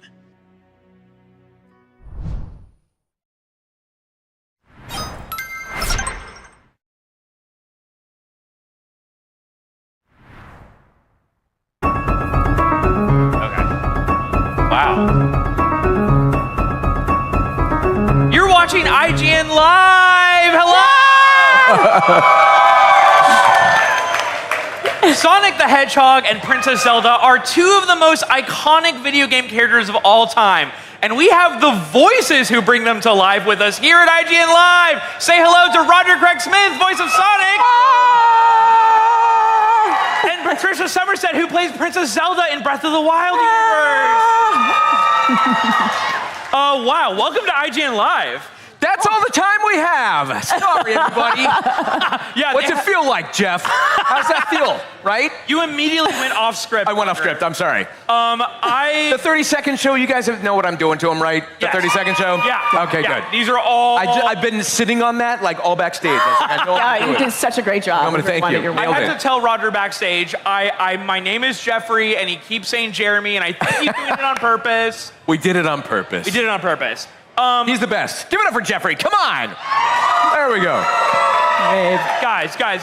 I told you guys backstage, you already know this, Sonic and Zelda, I mean, they're my favorite video games of all time, and I think that's true for a lot of people here, too. It's crazy. Like, that's it. I don't have any questions. I'm just going to tell you how much I love you guys. I love it. That's it. It's just a love fest. That's what we like. Yeah. Yeah. Okay, so I'm really excited you guys are here at IGN Live because this year, in the year 2026, both of your characters are celebrating major anniversaries. 35 years of 35 of Sonic, yes. 40 years of Zelda. Like, what? Like, how does that feel to celebrate an anniversary like that? Oh man, well, I feel like we're celebrating it globally with all the fans around the world who have just been so into these franchises from like 1986. That's, it's incredible. It's like skydiving. It's amazing. There's so many great games in the series, and it just keeps going and going, and you wonder what's going to come next. It feels 40 years young, really. Yeah, wow. That's crazy. No, yeah, definitely. I second that. The skydiving part, I don't know quite. Well, okay, fine, but parasailing. No, it's scary. No, it's crazy to think that you try to just take a job as a voice actor, and you're thrilled when you get any time behind a VO mic, let alone getting to voice characters that have been so iconic to gaming in the interactive space for this many years now. It's very surreal. Yeah. And Patricia, when you say skydiving, are we talking like Link falling from the sky? Parasailing. Okay. Parasailing. Okay. Yes. Okay. Of course. We have a glider, right, that we get from King of Hyrule. Makes sense. Yeah, it's kind of insane, and I love you guys so much. Again, I don't have any questions. We love you too, Jeff. Jeremy, Jared, Jackson, Jacob. I would love to know, is there, when you guys are recording, is there a go-to line of dialogue or something that just helps you kind of get into character, to kind of snaps back in? Is there something that you kind of repeat to yourself in the booth? Ooh, I don't have any. There are lines that I just enjoy that are favorite lines of mine that she has, that I talk with fans about often. Courage need not be remembered, for it is never forgotten. That's a line that a lot of people really relate to, and they use it a lot. Open your eyes, the iconic lines. I definitely don't go with the blood moon when I'm in the booth, because it's too scary, even for me. Yeah, so, no. Yeah. No, it's very scary. Roger, what about you? No copyright law in the universe is gonna stop me. I think it's that kind of, it's over, egg. There's like weird little things that, and then of course Frontiers made all of that just out the door. So now I'm kind of like, now it's emo Sonic, I guess, It's crazy. It's kind of fun to like grow up with Sonic, because I was also born in 1991, and it's just such a funny thought to like. Sorry to bring up my. I know. All of a sudden I'm like, I'm trying to do the math on that. I know. Now everyone's gonna know my email password because they know what. Oh, there we go. There we go. And here's my favorite teacher. It's funny. Yesterday for the week of gaming, summer of gaming. We got a trailer for Sonic's 35th anniversary. Yep. We got new updates for Sonic Racing Cross Worlds. We're gonna get TMNT. We're gonna get Evangelion, which is crazy. Yeah. And Godzilla. What's it like working with Godzilla? It's crazy. His breath is a whole other thing, but a total pro. A total pro. Yeah, he's method for sure. No, I was actually at both of us were in attendance at Summer Game Fest when the trailer happened, and I was sitting there like we were up in the nosebleeds, and I was just laughing, kind of going, "Oh, this is great!" Hearing people get all hyped up for it. So that was awesome. That's so fun. I'm glad you guys are excited, because it's like I've been sitting on so much of this that you just kind of go like, I can't say anything. I know what's coming, but that's the worst part about what we do. Can't say anything. Can't reveal anything. Right, But it's right. we get to see you guys go bonkers for it. So It's cool. I love Sega's dedication to like keeping, it's like we got a whole roadmap. Like this is not over. Yeah, and they're not done. Patricia, you obviously play Zelda in Breath of the Wild and Tears of the Kingdom, but you also reprised Zelda in the Hyrule Warriors games. You had Age of Calamity, Age of Imprisonment. Thanks. They're fun, aren't they? We get a lot of lore there. Are those recording sessions like different or similar, or like do you approach it in a different way? I mean, a lot of that is crossover, of course, but then you also have like the fighting, smashing, timed lines that are a lot like like a lot higher, a lot faster. Yeah. So Nailed it. a little bit, but you still have cutscenes and stuff like that. So it all feels the same to me. Same Zelda. Right. It's interesting because when you're in scenes with Link, your co-star is a silent protagonist. So are you putting in a lot more kind of oomph in there? Is that something that you consider when you do that? I just have a very strong imagination as an actor. We are often saying our lines to somebody who doesn't speak back to us. It's kind of part of being in the isolated booth. Yeah. So it's just, I feel extra robust after those sessions, though, I must tell you. I love that. We were talking backstage before IGN Live began, and you mentioned that you know how to write Hylian? Yeah, I write in Twilight Princess Hylian. Guys, do you know about this? Like, does anyone here speak or write Hylian? Couple people? No, nobody. Okay, nobody. After all the Pokemon stuff, like nothing? Like, guess that letter in the Hylian alphabet. Patricia, would you be open to maybe writing some for us and kind of seeing what that looks like? Sure. Yeah. I have a whole. Come on, guys. If you want to pass that over. Want to take a request I will not be from the bothering. audience? Yeah. Have a quote Is there? Yeah. What should we write? Does anyone have any ideas of what we should write in Hylian? And also, is anybody going to argue with what she writes down? Because none of you know it, right? So this is That's not right. I have to assume it's my trick. It's gibberish. You know what? Let's write down. Find me. Hi, my name is Sonic. Oh wow. Hi, my name is Sonic. Yeah. Oh, in interesting. Hylian. Yeah. Okay, might take a second. Hold on. Yeah. No, this is gonna be good. I'm very. Again, we won't know if it's right or not. This would be impressive if she's just making this up, though, because yeah. Does Patricia ever like text you or kind of say anything in Hylian to you and you don't know what it is? All the time. Really? Oh yeah. No, I have no idea. No, it happens. And it's like, and I just assume it's all complimentary, but I doubt. Right, that it is. right. I know myself. While she's doing that, Yes. Roger, I gotta mention that Zelda and Sonic are both in a video game together, and that's called Super Smash Brothers. Oh yes. Yeah. Guys, give it up for Super Smash Brothers. Anyone can win in that game, but who do you think would win in a fight, Zelda or Sonic? Oh.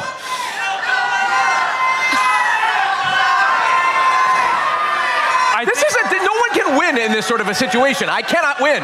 You know what? I will give the very safe answer. I will say all of humanity would lose should they ever have to fight, because that's too much awesomeness in one space at one time. It would open up some sort of a space-time continuum hole, and all matter would cease to exist as we know it. But it would totally be Sonic. Come on! It was the fastest thing alive, the blue blur. I love that. Okay, Patricia, let's go ahead and point it to this camera right here, and we'll see what this looks like here. Oh, and is that supposed to be Sonic? That's not Hylian. That's just Sonic. Let's we'll do like a little zoom in there. Still better than I could do. That I really love your Sonic the Hedgehog. Thank you. It's impressive. I've been working on it. Uh-oh, here we go. Okay, now pen and paper. Sonic speaks English, so I think we'll see what this is going to look like. Barely. I think people think I'm joking. By the way, while Roger's doing this, you guys are going to be hanging out at IGN Live all day. Where can people find you? There's meet and greets, there's playing games. What are you guys going to be doing today? Oh, that's a great question, because I should know that, and I did. I was okay. Check IGN.com/live. Like hype section, meet and greets. What else are we doing? We're playing some games. We're doing a whole bunch of stuff later on today. We got oh my god, yeah, we've got the meet and greets that are happening later. There is the schedule. I'm sure you guys have seen the QR code. We're gonna be here all day, so we're like, we'll be seeing you guys at some point. Guys, you can play Super Smash Brothers and Mario Kart with them. So that's fun. If someone's really good at Mario Kart, gotta do that. Okay, wait, is this Zelda? No, that's Sonic the Hedgehog. Sonic the Hedgehog? Clearly, I mean, look. What's with the stick figure? What happened here? That's Sonic the Hedgehog. It's the spitting image. I mean, come on. 16 years of doing the guy. You think I know how to draw Sonic the Hedgehog? I mean, so good. No, that's so good. It's You're so good, talented. right? I know. Thank Every you. domain. Looks just like me. Guys, I love this. There's so much more of this all throughout IGN Live, and I'm definitely gonna keep those. Guys, we are out of time. Thank you so much, Roger. Thank you guys for joining me. Thank you. If you're in Los Angeles, come down to the Magic Box. We've got lots more IGN Live coming around, so stick around. Hi guys.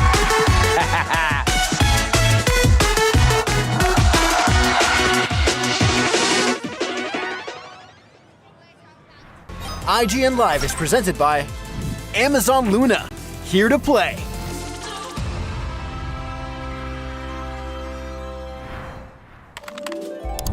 IGN Store has everything you need to level up your life. Red 6 standing by. Refresh your wardrobe with official gear you won't find anywhere else. From Fallout, Expedition 33, Romeo's a Dead Man, and more. Treat yourself to the coolest collectibles like an adorable SKA plush, your very own Assassin's Creed Hidden Blade, and a fully functional Pip-Boy 3000. Or kick back and relax to your favorite video game soundtracks on vinyl. Whatever you need, IGN Store has you covered. Head to store.ign.com and start shopping today. Can't find that final collectible you're missing? IGN strategy guides and interactive maps are here to help. One step at a time. IGN guides are trusted by millions, easy to use, and best of all, free.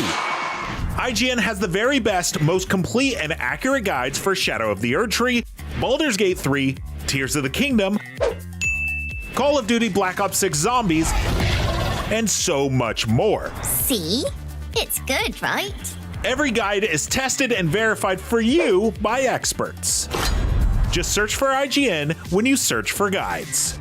Do you want to be the very best like no one ever was? Streamline your journey to becoming a master trainer with Planet Pokemon. Choose your Pokemon, filtering by type, stats, or game availability. Then use the full team builder to assemble an unbeatable lineup. Plan out the optimal set of moves, items, and abilities. Play to your strengths by analyzing your team's resistances and offensive coverage. Or really maximize your Poke potential by digging into the stats by adjusting EVs and IVs. And save multiple team builds for different strategies in different games. Plan your dream team today at planetpokemon.com.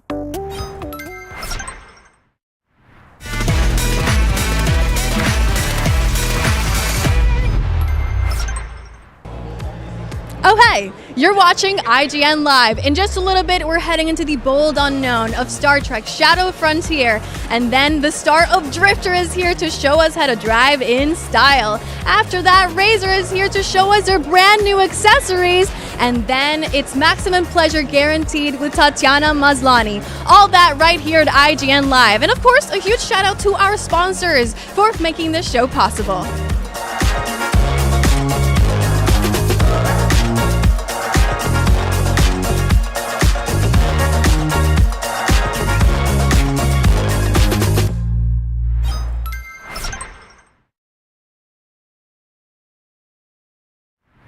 Hello, IGN Live!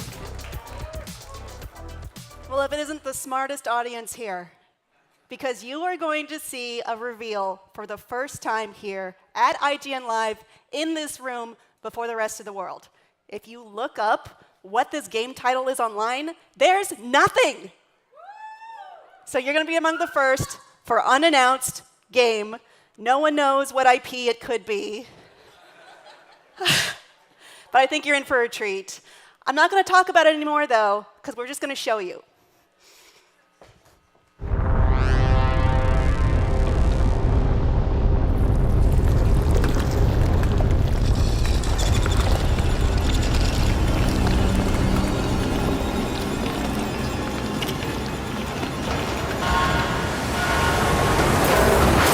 On the off chance you're hearing this,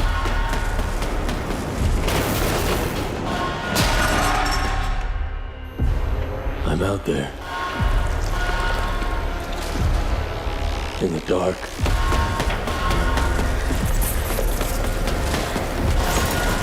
I can feel myself slipping. I think it might be too late.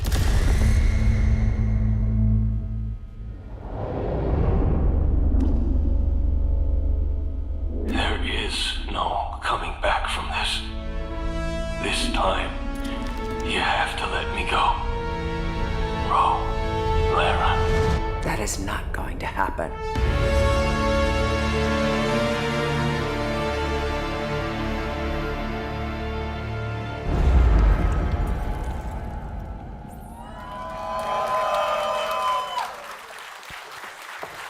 Oh my gosh, Rolaren has a game. It's happening.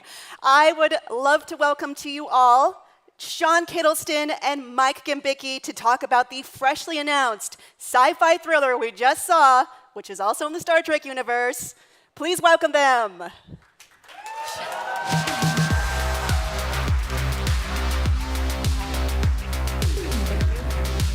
Hi.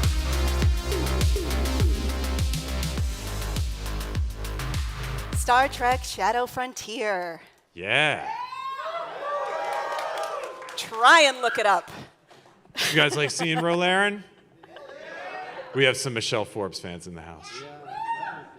So, Sean, what is Star Trek Shadow Frontier? So Star Trek Shadow Frontier is a new single-player, third-person action game from Bloober, the same team behind the Silent Hill 2 remake, and Chronos: The New Dawn, starring Rolaren. Love to see it. Favorite Bajoran.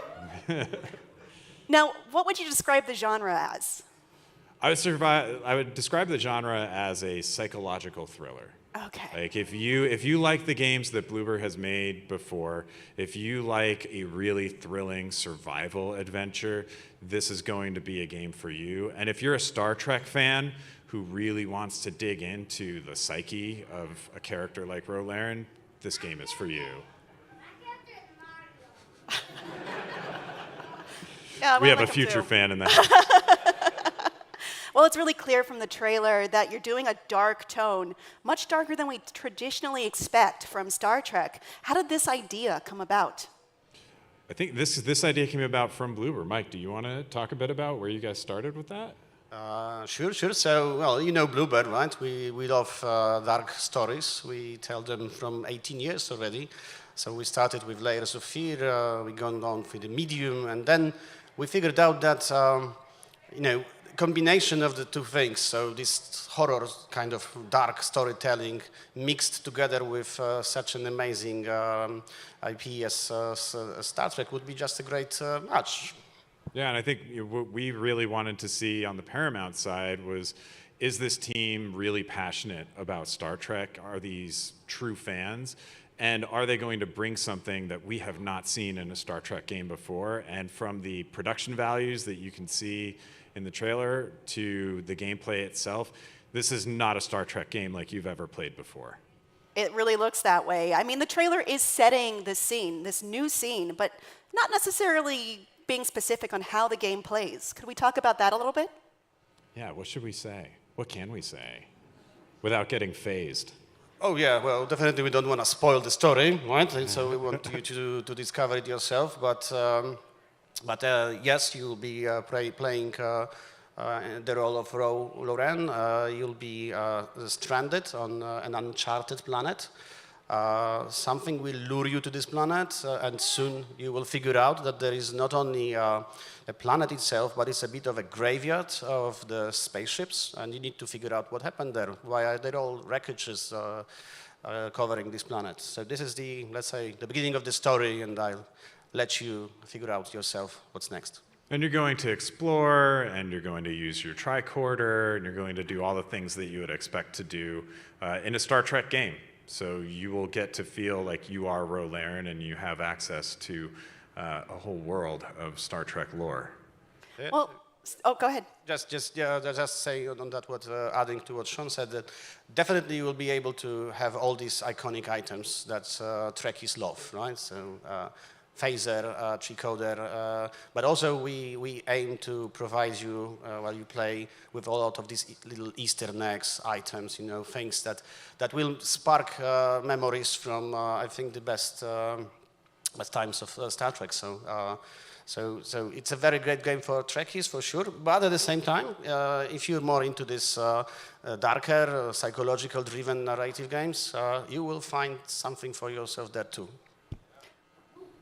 Star Trek has dipped its toes into horror before, from the body horror of the Borg to the Voyager episode Macrocosm. Star Trek narratives. What Star Trek narratives does Shadow Frontier draw from? Well, you mentioned the Borg, and I think I had a lot of nightmares as a kid about being assimilated. First Contact messed with me. So we're definitely channeling a lot of that. But I think a thing that a lot of Star Trek adventures, because there was this rule for many years that there shouldn't be too many interpersonal conflicts between the members of the crew, some of the best Star Trek stories are about internal conflicts, like people dealing with deeper issues within themselves and making it through. And in many ways, the strange new worlds that they're exploring are extension of the conflicts that they're dealing with internally. So this story will delve deep into the background of Ro Laren and her personal conflicts and really bring those out. That's where the darkness comes from. Well, Ro has a lot to her. She's the first Bajoran we ever see in the franchise. She's rebellious. She's got a chip on her shoulder, a huge one. Where does this occur in the timeline? I don't know if we can say specifically without spoiling, but I can say, you might see some iconic places in the game here and there, and it will take place far enough past some of the stories that you know and love that we will be citing and referencing those things. But what I can absolutely say is that we're also going to make sure that this game is very accessible to Trek fans who haven't watched all of Next Generation or Voyager or other series. We want to make sure that if this is your first time meeting Ro Laren, you are going to walk away a Ro Laren fan, and you're going to want to know more about her by watching all of those episodes. And if you do love Ro Laren and you've been following her for years, then one, this is Michelle Forbes giving a tour de force performance. This is the Ro Laren spotlight game that everyone's always wanted. And I think you're going to get to know this character on a level like you've never seen before. What made her perfect for this story? I mean, Michelle Forbes, perfect for any story. Well, Ro was played by Michelle, and that performance was one of the beloved elements of by the community, right? So we immediately thought she's a great character for a psychological, deep, dark adventure game. So definitely. And then I'm talking a bit more about the timeline, that this is a very standalone, independent story, right? So definitely we are going to explore lots of themes from Ro past. So if you know her past and you know that she had tons of adventures, then you will have this connection with that character by exploring this element in the overall narration of the game. So this is a lot about her dealing with her, how it's called, skeletons, right, in her closet a little bit there, but also exploring some of the consequences of the decisions she made in the past. Yeah, it's about her coming to terms with her own identity and dealing with the shame and regret and the, as Mike mentioned, the choices that she's made that she now has to reconcile. With a loss as well, right? A loss?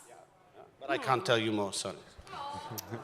I'm just going to keep asking them the same questions in different ways until we find out. Chipping away.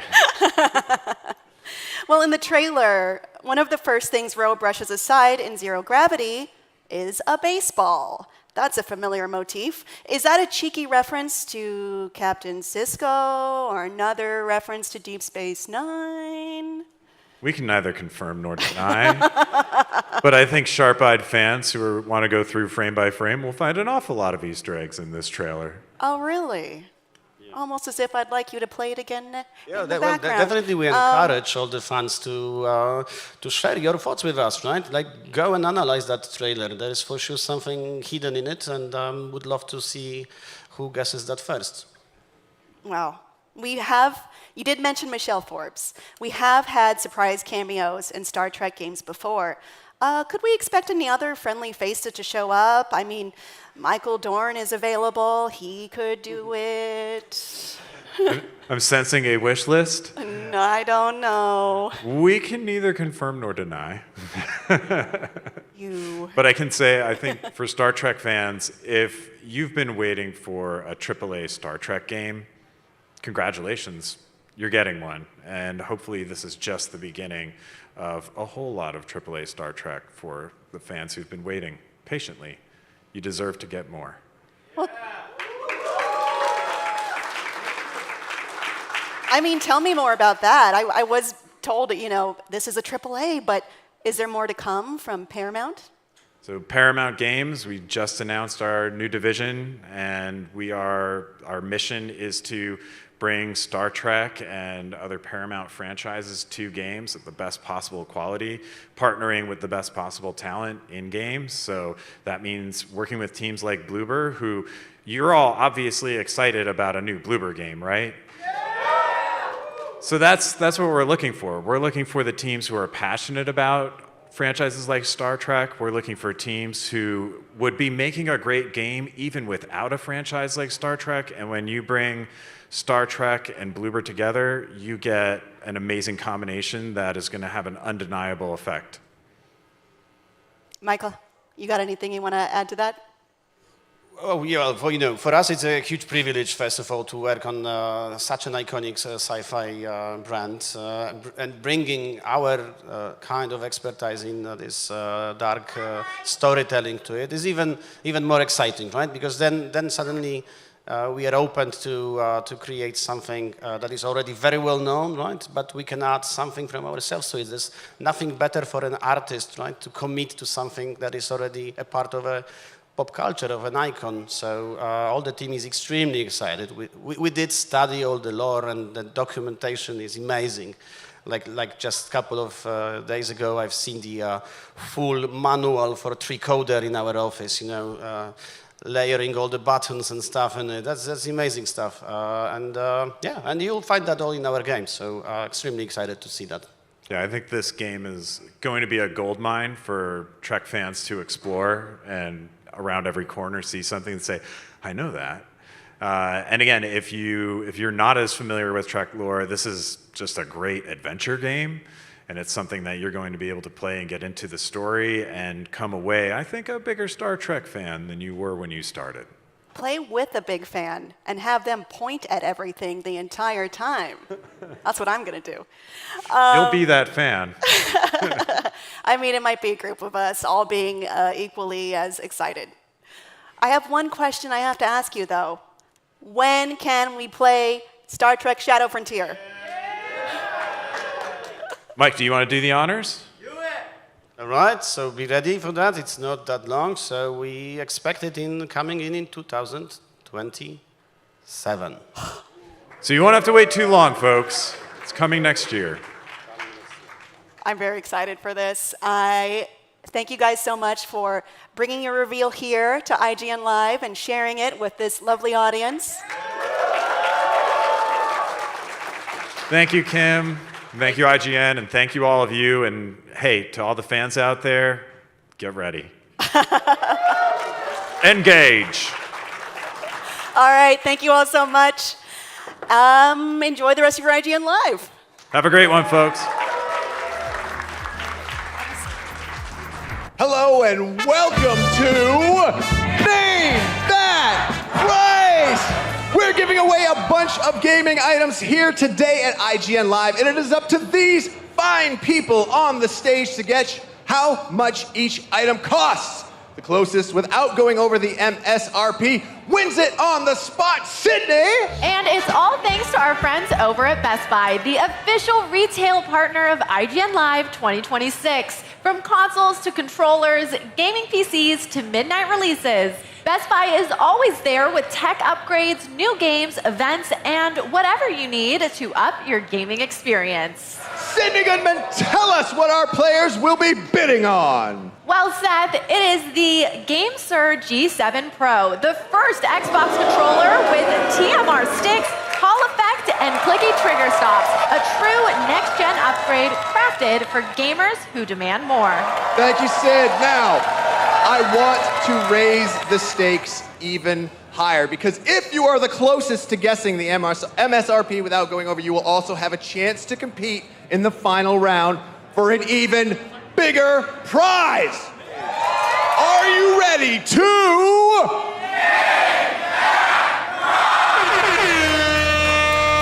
Contestant number one, how much do you think the GameSir G7 Pro controller costs?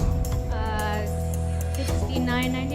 $69.99 from contestant number one. Contestant number two, how much do you think the GameSir G7 Pro costs?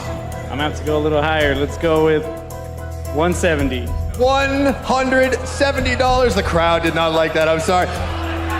Contestant number three, how much do you think the GameSir G7 Pro controller costs? $199. $199. All right, the guesses are locked in on the board. Without further ado, let me get a drum roll.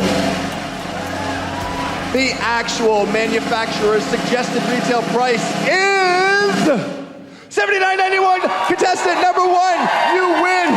Go over here and collect your prize. There you go. You've won the GameSir G7 Pro, and you get a chance for a bigger prize. And for those of you who did not win, do not worry. You are not going home empty-handed. You're going to be getting a $50 gift card to Best Buy. Give them a round of applause. And let's give it up one more time for our big winner. Let's get into round two. We have some new contestants and a new prize. Sydney, tell us what our players will be bidding on. It's the Arctis Nova Pro Omni headset, your all-system, high-res, wireless audio powerhouse. You'll be able to enjoy seamless OmniPlay device switching with mixing up to 4 simultaneous audio sources, a broadcast-grade Clearcast Pro mic, AI noise filtering, and more. All right, contestant number one, what do you think the price of that SteelSeries Arctis Nova Pro Omni headset is? $89.99. $89.99. Contestant number two, what is your guess on the price of that headset? $129. $129. Contestant number three, what is your guess on the Arctis Nova Pro Omni wireless headset? $49.99. $49. No, the crowd did not like that. The crowd did not like that at all. All right, let me get a drum roll, please. The actual manufacturer's suggested retail price of the Arctis Nova Pro Omni is $399. Contestant number two, you're our winner. Go right over there. Grab your prize. Yes? All right, let's get into round three. We have new contestants and we have a new prize. Sydney, what are they going to be bidding on? Well, Seth, it's a Samsung 27-inch gaming monitor with more than 1.7 times the pixel density of full HD. Pressure's on. Contestant number one, what do you think the MSRP of that gaming monitor is? $449.99. $449.99. Contestant number two, what is your guess on that gaming monitor? $600.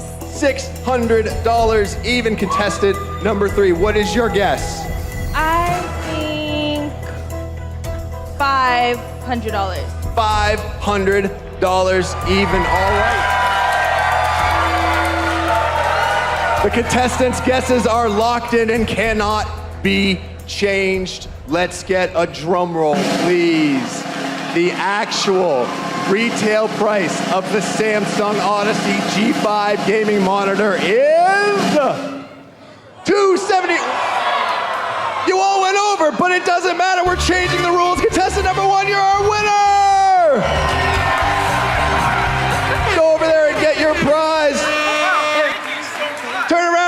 Shout out to everybody. Congratulations, contestant number 1. You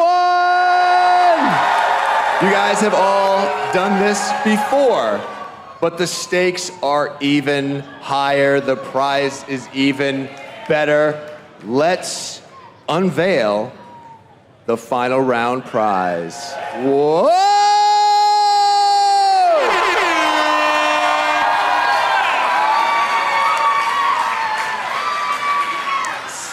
Today we are going to be giving away 3 gaming items, everything you need to up your gaming experience. First up, we've got the Corsair Leatherette gaming chair. Includes a detachable lumbar support pillow and memory foam neck pillow.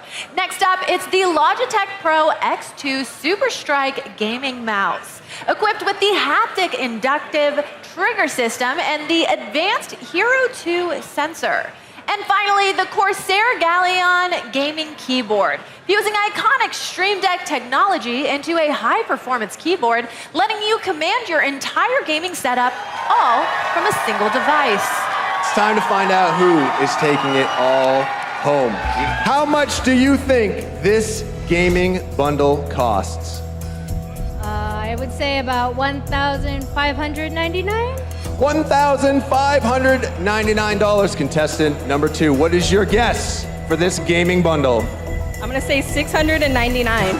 $699. The crowd just is not afraid to show their feelings. Contestant number 3, what is your guess for the price of this incredible gaming bundle? $750. $750. Prices are locked in, cannot be changed. Guys, you know what time it is. We need a drum roll, please. The actual retail price, $799.97. Contestant number 3, you are our winner!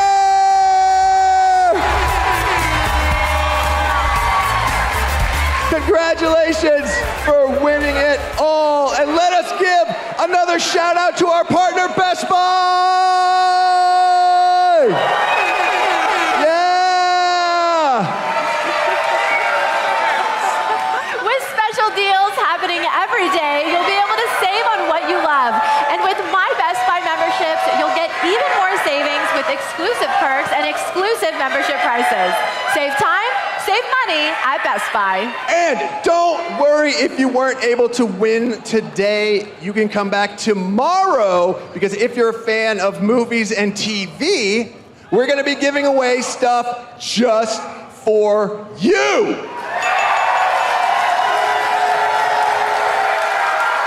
Sydney, thank you so much. Audience, thank you so much for playing Name That Prize. IGN Live is presented by our official retail partner, Best Buy.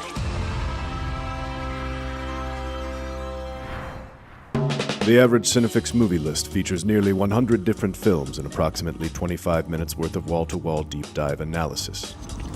To simulate that pace for this 30-second ad, we're featuring 26 different films, and before you say it, no, that math does not check out.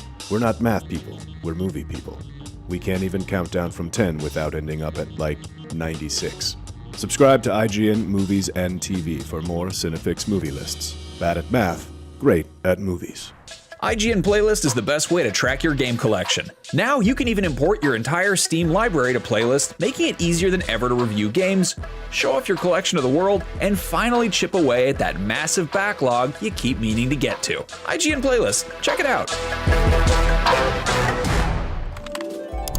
IGN Store has everything you need to level up your life. Red 6 standing by. Refresh your wardrobe with official gear you won't find anywhere else. Treat yourself to the coolest collectibles like an adorable SKA plush, your very own Assassin's Creed Hidden Blade, and a fully functional Pip-Boy 3000. Head to store.ign.com and start shopping today. Do you want to be the very best like no one ever was? Streamline your journey to becoming a master trainer with Planet Pokemon. Choose your Pokemon, filtering by type, stats, or game availability. Then use the full team builder to assemble an unbeatable lineup. Plan out the optimal set of moves, items, and abilities. Play to your strengths by analyzing your team's resistances and offensive coverage. Or really maximize your Poke potential by digging into the stats by adjusting EVs and IVs. And save multiple team builds for different strategies in different games. Plan your dream team today at planetpokemon.com.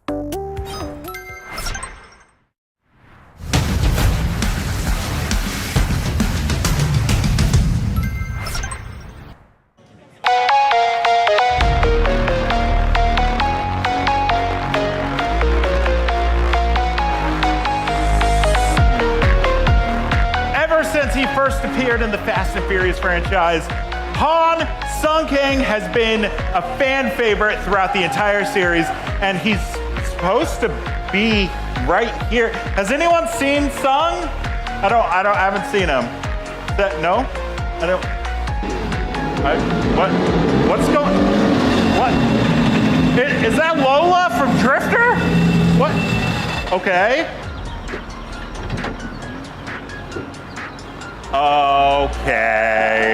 Okay, what? He's just now getting here? Okay.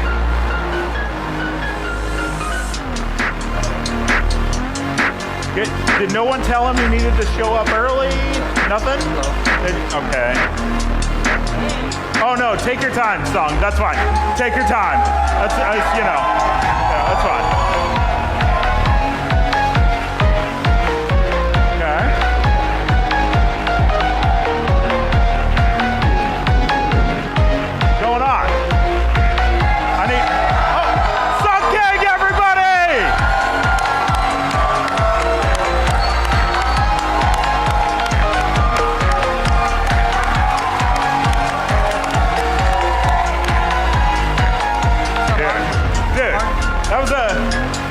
They didn't tell you to be here on time. Yeah, you just drove yourself. Okay. Yeah. Okay. Well, you're here now, so maybe we can talk about Drifter. What do you think? Thanks for making this shirt. Oh, you made this shirt. You made this.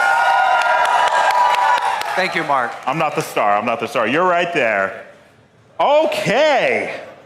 So, Drifter, star, director, co-producer. How did Drifter come to be? Tell us about it. Drifter was inspired by hopelessness. Yeah? I wanted to be part of roles with substance, with stories, with a leave behind. Yeah. Something bigger than just myself as an actor. And those phone calls weren't waiting to happen, so I created those opportunities myself. You're like, I'll just make the cool car movie. No one's calling me. Well, I mean, that's a testament to the car community, that the car community globally, every single person in the car community is directly or indirectly responsible for this movie. So thank you for all of you guys for supporting us. After 3 decades in the Fast and Furious franchise, so thanks for allowing us to be in your homes. Thanks for the open arms. So, So we saw Lola, brought her, Toyota Sienna, of course, very cool car. But you brought another gift. You brought a clip from the movie. I did, yes. Do you guys want to see a clip from?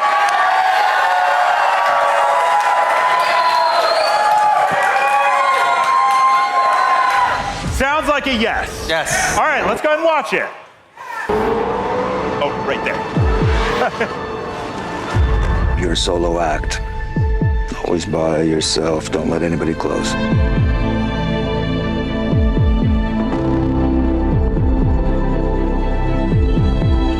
There are 2 kinds of people here. The ones who take off and never look back. Let's go! Go! Go! And the ones that stick forever. There he is. You know what people hate most in that shit town like this? Someone who turns out better than them.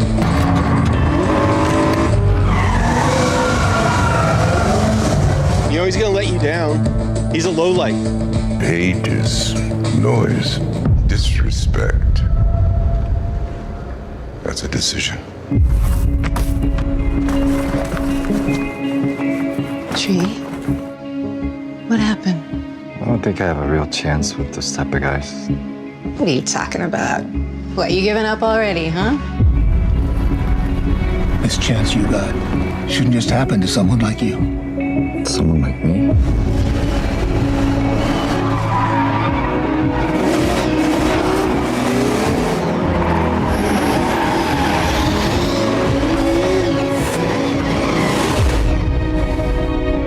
I'm gonna go someplace in my life. Please come with me.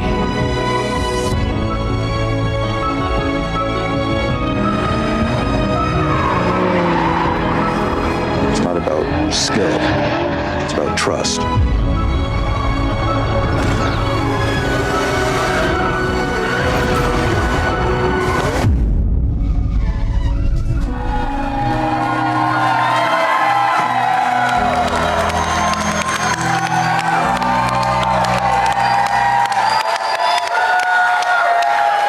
You guys like it?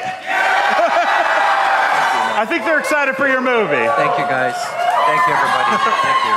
So tell me about it. What is Drifter about? So Drifter is about a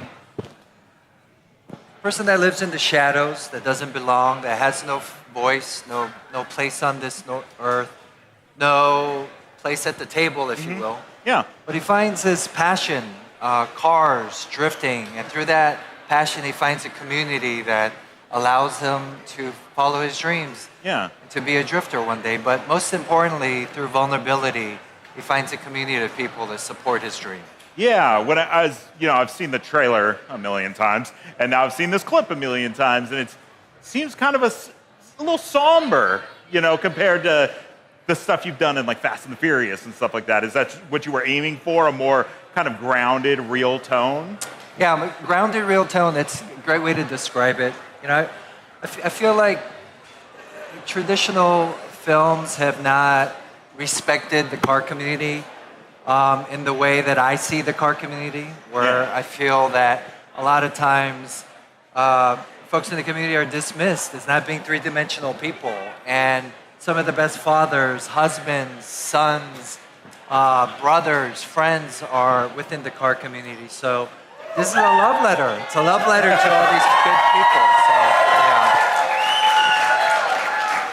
So in the movie, you play a character named Tree. Yes. But do we have any better luck tomorrow, fans in the audience? I don't know. Maybe. If people don't know, that was the first appearance of Han. Yeah. Was there ever any sort of thought to have Han be Tree in this movie, or did that never even? No, I wanted to keep it separate. Yeah. You didn't want, for lack of a better term, maybe the Fast and Furious baggage.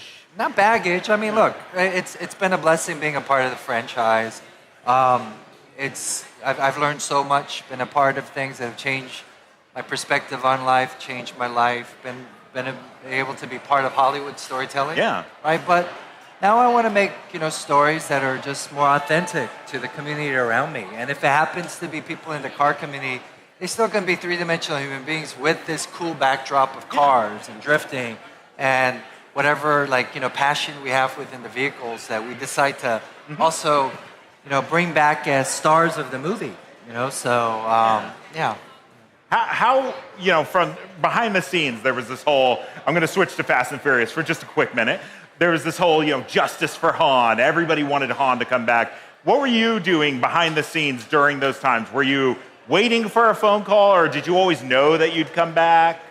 No, I thought it was over. I mean, Han. The beauty of the franchises like Fast, that it is made by the audience for the audience. Yeah. So the fact that you guys wanted justice for Han, you wanted to see Han come back, you guys made it happen, and that tells you the medium of filmmaking, that it is for an audience. At the end of the day, you guys have a voice, right? And through social media, through the internet, you've heard your voice, heard. So, and the great thing about Universal is that they listen to their audience. So, Han was able to come back. Awesome. Thank you.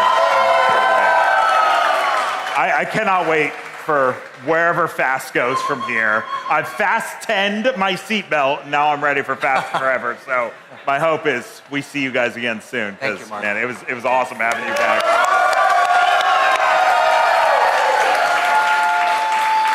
We have a little game we want you to play, if you don't mind. Not a video game, but there's so many cool car movies. Yeah. Okay, and we want you to tell us what you think of other car driving scenes you've seen in movies. All right. Okay, Yeah. so you're going to use the numbers there, 10 being the highest, and you're going to give it a rating. Say what you think. So we're going to go ahead and roll the first clip here, and we'll see if you recognize them. So do you recognize this movie? Bullet. Bullet, of course. Instantly, already a 10. Already a 10. Classic. Definite classic. That's an easy 10 for you. It's my favorite car. Really? Really? So this is a movie you're very familiar with. Oh, yeah. Yeah? Steve McQueen, he's the GOAT. Of course, of course. All right, let's go ahead and see the next one. That one got a quick 10. The next one might be a little tougher. When you, growing, here's Toy Story. Yeah. How can you go wrong with Toy Story? That's a classic, right? So good. Have you guys ever thought about in the Fast and the Furious movie? Talk about fan casting. Can you tell Vin Diesel that I want you guys on top of the car with a remote control next time? Okay. That could probably work. Okay. All right, let's see the next one. Let's see what other clips we got. Oh, this is Tokyo Drift. Okay, a real handsome guy is in this one. Sexy. Easy 10, right? Yeah, I give it an 8. No, son, no. 8. Why an 8? You get the girl's number at the end. That's my face. When I look at that, my face doesn't age well. That's like goofy, corny face. No, Trying to be cool face. I don't like that face. Okay, we have one more. Thank We you. saved the best for last. The most impressive car racing you'll ever see. So let's go ahead and, there's the guy who's going to turn there. Oh, well, he tried his best. He did go with that one. That was fine. Is that Forza or Gran Turismo? Okay. Maybe not. This is Forza. Oh, What do you think of this driving? I love Forza. Yeah? Yeah. This is great.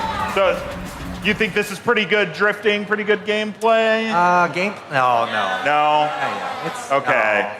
No. I don't know who I thought you said movie. I don't know who captured that gameplay, but I'll let them know. But it's a great game. I didn't know you didn't like it was me. That was my gameplay. I love Forza, so I can't. Forza, you have seen Horizon 6? I played Forza Horizon 6 like 100 hours. I'm very much into cars. Tokyo, Japan. Yeah. Oh, I know. We've been waiting for that series to come to Japan forever. So to finally have it, you like race a mech in the game, and it's crazy. Yeah. All right, well, I think we did it. I think we did the big IGN Live interview. What do you think? Thank Did you. everybody like it?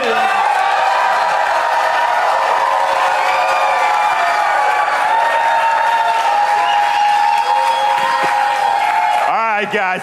Thank you so much. Sung, thank you so much for dropping by. Thank you, Mark. I know people cannot wait to watch Drifter. I can't wait to watch it either. For more on Drifter, for more on everything video games, movies, everything in between, you're already in the right place, IGN.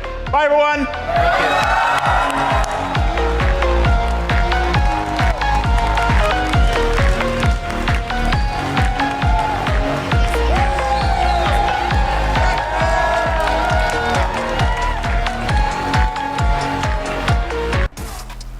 Hey everyone, welcome back to IGN Live 2026. Razer has been making fantastic peripherals for PC and console games for ages, but their brand new Razer Viper V4 Pro might just be their best mouse yet. Here to tell me all about the Razer Viper V4 Pro is Colby Hornick from Razer. How you doing, Colby? I'm doing good, man. How are you doing? I'm doing fantastic. Thank you so much for joining us here at IGN Live to talk about this brand new product. Tell me about the Razer Viper V4 Pro. Yeah. How did this come to be? Yeah, years in the making. The Viper V4 Pro is our latest iteration of our symmetrical esports mouse. So we're building on what we started with the Viper V3 Pro. Just launched a few months ago. It is our most precise, most responsive, fastest mouse that we've ever made, and we had to do a lot of redesigning on the internals to shed some weight and make it absolutely perfect, including the build quality. This is a slick-looking mouse. It's also super lightweight. 49 grams. You were not kidding about shaving off some of that weight. Who's the target audience for a product like this? Like, who are you trying to market to? The sweatier, the better. Whatever your sweaty game is. Obviously, Valorant is a big one. When we launched the Viper V3 Pro 2 years ago now, it was quickly well received from the community and became the #1 mouse for Valorant players according to Pro Settings, which is like just a website that tracks what gear they use across all the board. So the Viper V3 was the #1 most used mouse. So it's designed like top down, all for peer performance, Valorant, FPS, competitive rank, League. We worked very closely with Faker, the unkillable Demon King, to bring this mouse to life. So the GOAT. I love it. So talk to me about the specs in comparison to the V3. What are the differences? So it doesn't, like, if you just look at it, it doesn't look like much has changed, and that's because in mice we say shape is king. So when you find a shape that like players really love, you don't want to mess with it. So the shape is the same, but everything else has been completely redone top to bottom. The insides have all been redone to make the sidewalls 72% stiffer, so the build quality is just absolutely perfect, no creaking ever, perfectly weight balanced in the middle. We're running an optical trifecta of an optical sensor, an optical scroll wheel, and optical clicks, so everything is pristine, fast, perfect every single time. And then we also have a new generation of wireless platform that allowed us to pretty much double the battery life that we can give back to players. Wow. All right. Well, I think we've talked a lot about it. We need to see it in action. Let's take it for a drive. Yeah, go for it. All right. So I'm going to jump into Valorant. I'm going to let you guys know I'm not a pro. Okay. I'm not Tens. I'm not Faker, but I'll do my best here. Everybody cool with that? Yeah? You're going to do great. You're going to do great. All right. So we talked a little bit about the specs. Tell me what makes this mouse so good for professionals and like how it can stand up in those most tough environments. Simply put, it's the way that we build it. We build this mouse from top to bottom for pros. We work with them every step of the way. In the case of the Viper V3 Pro, that mouse was tested across, I think, like 45 different tournaments, tested with 60 different pros before it came out. The Viper V4 Pro set a world record for highest combat average score on a Valorant map before it came out, so it's a lot of testing. And then it's all about refinement. We want to give all those microseconds and milliseconds back to players. That's all done from our Focus Pro 50K optical sensor Gen 3. It's full of advanced features that'll allow you to keep micro adjustments in your aim, but then snap 180 degrees in a single flick. We call that dynamic sensitivity. The mouse is completely customizable. It really is just top-down, built out to be a killing machine. And that's super important in games with like super low TTKs, like in Valorant, where you only have less than a second to win that gunfight. Well, it feels fantastic. Please ignore my horrible aim. Everything's dying. Talk to me about the optical sensor on this thing. It's got a ton of features, frame sync, smart tracking, is that right? Yeah, smart tracking, frame sync, asymmetrical cutoff, dynamic sensitivity. There are more features in this thing than I think our engineers probably enjoyed installing, but we wanted to make sure that we gave players every single option. The real big one is a feature called frame sync. And the best part about this is every player gets this benefit. They will never have to turn it on. But to explain it, we kind of have to go into a time machine and take a look at mice a few years ago. And old mice, current gen gaming mice, there are 3 things that need to happen for you to register your shot. Your PC needs to pull or look for the data from your mouse, your sensor needs to capture that data, and then your MCU needs to prepare that data to be sent over. Those 3 things happen individually, and that results in lag, jitter, very inconsistent aim, and high input lag for players. Frame sync allows us to sync those 3 things up perfectly every single time. So now our sensor knows pretty much the exact moment when you're going to move that mouse, and it'll send that signal at the exact moment that the PC is looking for it. And this will, the benefit to players is twofold. One, it's smoother tracking. So if you have a Viper V3 and a V4, the V4 will just feel smoother right out of the box. The other benefit is battery life. We're using way less power looking for those movements. So Viper V3, 90 hours of battery life, super great. Viper V4 Pro, 180 hours of battery life. Oh, wow. That's a big improvement. Yeah, big improvement, and we made it faster. So we're cutting off all the microseconds and milliseconds players want to make it faster, stronger, and better, and allowing you to play longer. Amazing. Now, this does also have a Razer's Hyperspeed Wireless Gen 2. Yes. How does that work with the V4 Pro? I think players would know that as the 2.4 gigahertz connection between like your mouse and your PC. Ours is called Hyperspeed Wireless, and it's because we invented it way back in like 2019. So this is something that controls not only just your polling rate, but just the frequency in which your mouse talks to the computer. Our Gen 2 platform is 55% more power efficient and 60% faster. Oh, wow. And it has a compounding effect as you go from 1,000 hertz to 2,000 to 8,000. And that's why you continue to see that battery number, again, go from 90 all the way up to 180. The other benefit of our Hyperspeed Wireless platform is every other manufacturer, their round trip from mouse to computer back to mouse takes about 125 microseconds. We'll do it in 80. So every click, every flick, everything that you're doing in that mouse, you're just shaving off time to be able to allow you to shoot faster and better. Yeah, especially after getting a couple of practice rounds in here, it feels super smooth to go from one target to the next. Talk to me about this guy. What is the dongle? Yeah, that we heard the feedback from the community and pro players. Our trapezoid dongle maybe wasn't a fan favorite, so we redesigned it. It's now in a hemisphere design, and that allows us to fit a bigger, more robust antenna in it, which allows us to then give you that next generation wireless platform. And then you also have LED indicators. The first one being your battery life, connection status, and then your polling rate. So quick little at a glance, how good is my mouse connection? You can see here at IGN Live in the middle of your play pit, surrounded by cameras and electronical equipment, you're green across the board with wireless signal. Yeah, it is super responsive. Now, this is part of a family of products, is that right? Yeah, Razer looks to break their products into families. And the best way I can describe it is it's really about where you play. So if you're someone who's going to be super sweaty and want to grind a competitive ladder, we have the Viper, which is our symmetrical esports mouse, top of the line. And then we have the Death Adder, which is the ergonomic esports mouse, again, top of the line. We have our Huntsman V3 Pro 8K keyboard. Again, this is promised to be the fastest and most accurate keyboard on the market, and that's inclusive of anything that's Hall effect, but I don't think you nerds are ready for that conversation. And then we also have the Black Shark V3 Pro, which is the fastest pro-grade wireless headset available to players. So it really is, we like to call it the Razer advantage, where nothing in your equipment holds you back, and it really is just the limit of your performance and can be as fast as you can. So you can't blame it on, my mouse got disconnected. It's all you. Yeah, when you use us, it really boils down to a skill issue, sadly. Then on the flip side, we have an immersive setup. We actually partnered with the awesome folks over at IO Interactive to integrate our haptics ecosystem into James Bond. So you can quite literally feel like James Bond as you're playing the game.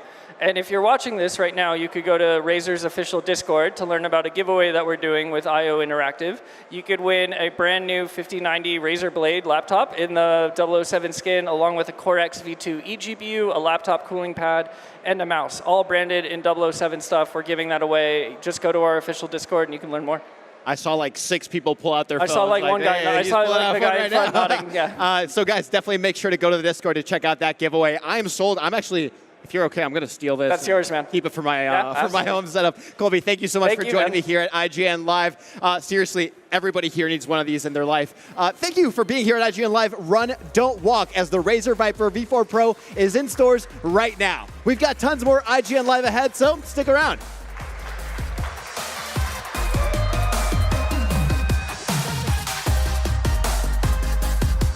IGN Live is presented by Amazon Luna, here to play.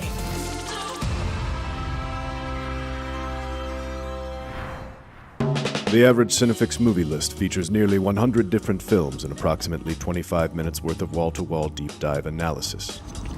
To simulate that pace for this 30-second ad, we're featuring 26 different films, and before you say it, no, that math does not check out. We're not math people, we're movie people. We can't even count down from 10 without ending up at, like, 96. Subscribe to IGN Movies and TV for more Cinefix movie lists. Bad at math, great at movies. IGN Playlist is the best way to track your game collection. Now you can even import your entire Steam library to Playlist, making it easier than ever to review games, show off your collection to the world, and finally chip away at that massive backlog you keep meaning to get to. IGN Playlist, check it out. IGN Store has everything you need to level up your life. Red 6 standing by. Refresh your wardrobe with official gear you won't find anywhere else. Treat yourself to the coolest collectibles like an adorable SKA plush, your very own Assassin's Creed Hidden Blade, and a fully functional Pip-Boy 3000. Head to store.ign.com and start shopping today. Do you want to be the very best like no one ever was? Streamline your journey to becoming a master trainer with Planet Pokemon. Choose your Pokemon, filtering by type, stats, or game availability. Then use the full team builder to assemble an unbeatable lineup. Plan out the optimal set of moves, items, and abilities. Play to your strengths by analyzing your team's resistances and offensive coverage. Or really maximize your Poke potential by digging into the stats by adjusting EVs and IVs. And save multiple team builds for different strategies in different games. Plan your dream team today at planetpokemon.com. Happy birthday, IGN. Happy 30th. You don't look a day over 29 and 12 months.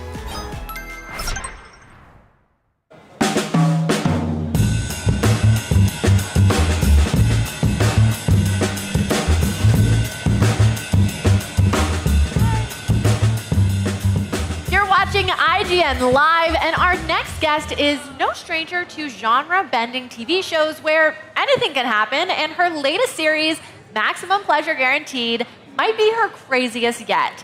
Please welcome Emmy Award-winning actress and star of Maximum Pleasure Guaranteed, Tatiana Maslany. Hi. Hi. Wow. This energy is incredible. Right? Yeah, my God. Well, Tatiana, thank you so much for joining. This show has a little something for everyone. Now, my first question is, did you know that we needed a camboy murder mystery domestic dramedy before you read the script? Was it just calling to you? You knew it was out there? Yeah, I mean, it's such a unique show, and I feel like you're right. It has like something for everybody. It's very funny in a kind of dark way. It's scary, there's like mystery elements to it, and it also has this kind of domestic element of like a single mom trying to get custody of her kid, which, you know, that's relatable. Yeah. Yeah. Well, again, thank you so much for joining us, and you've actually brought a clip from the next episode, so why don't we check that out?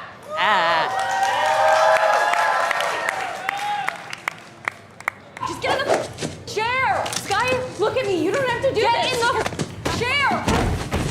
What the hell are you doing? You gotta focus! I'm trying It's to. right in the beginning. What are you trying to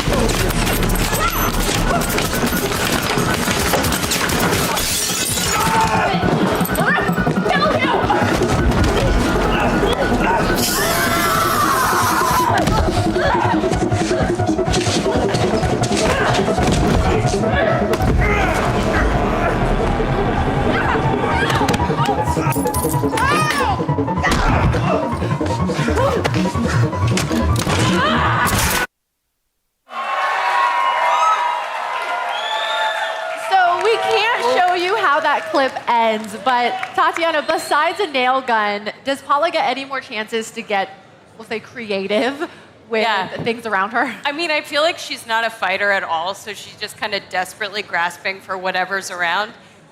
There's a fun moment in episode 2 where there's a tuna can incident. I won't spoil for you what that is, but yeah, she definitely, there's a series of objects that she utilizes, yeah.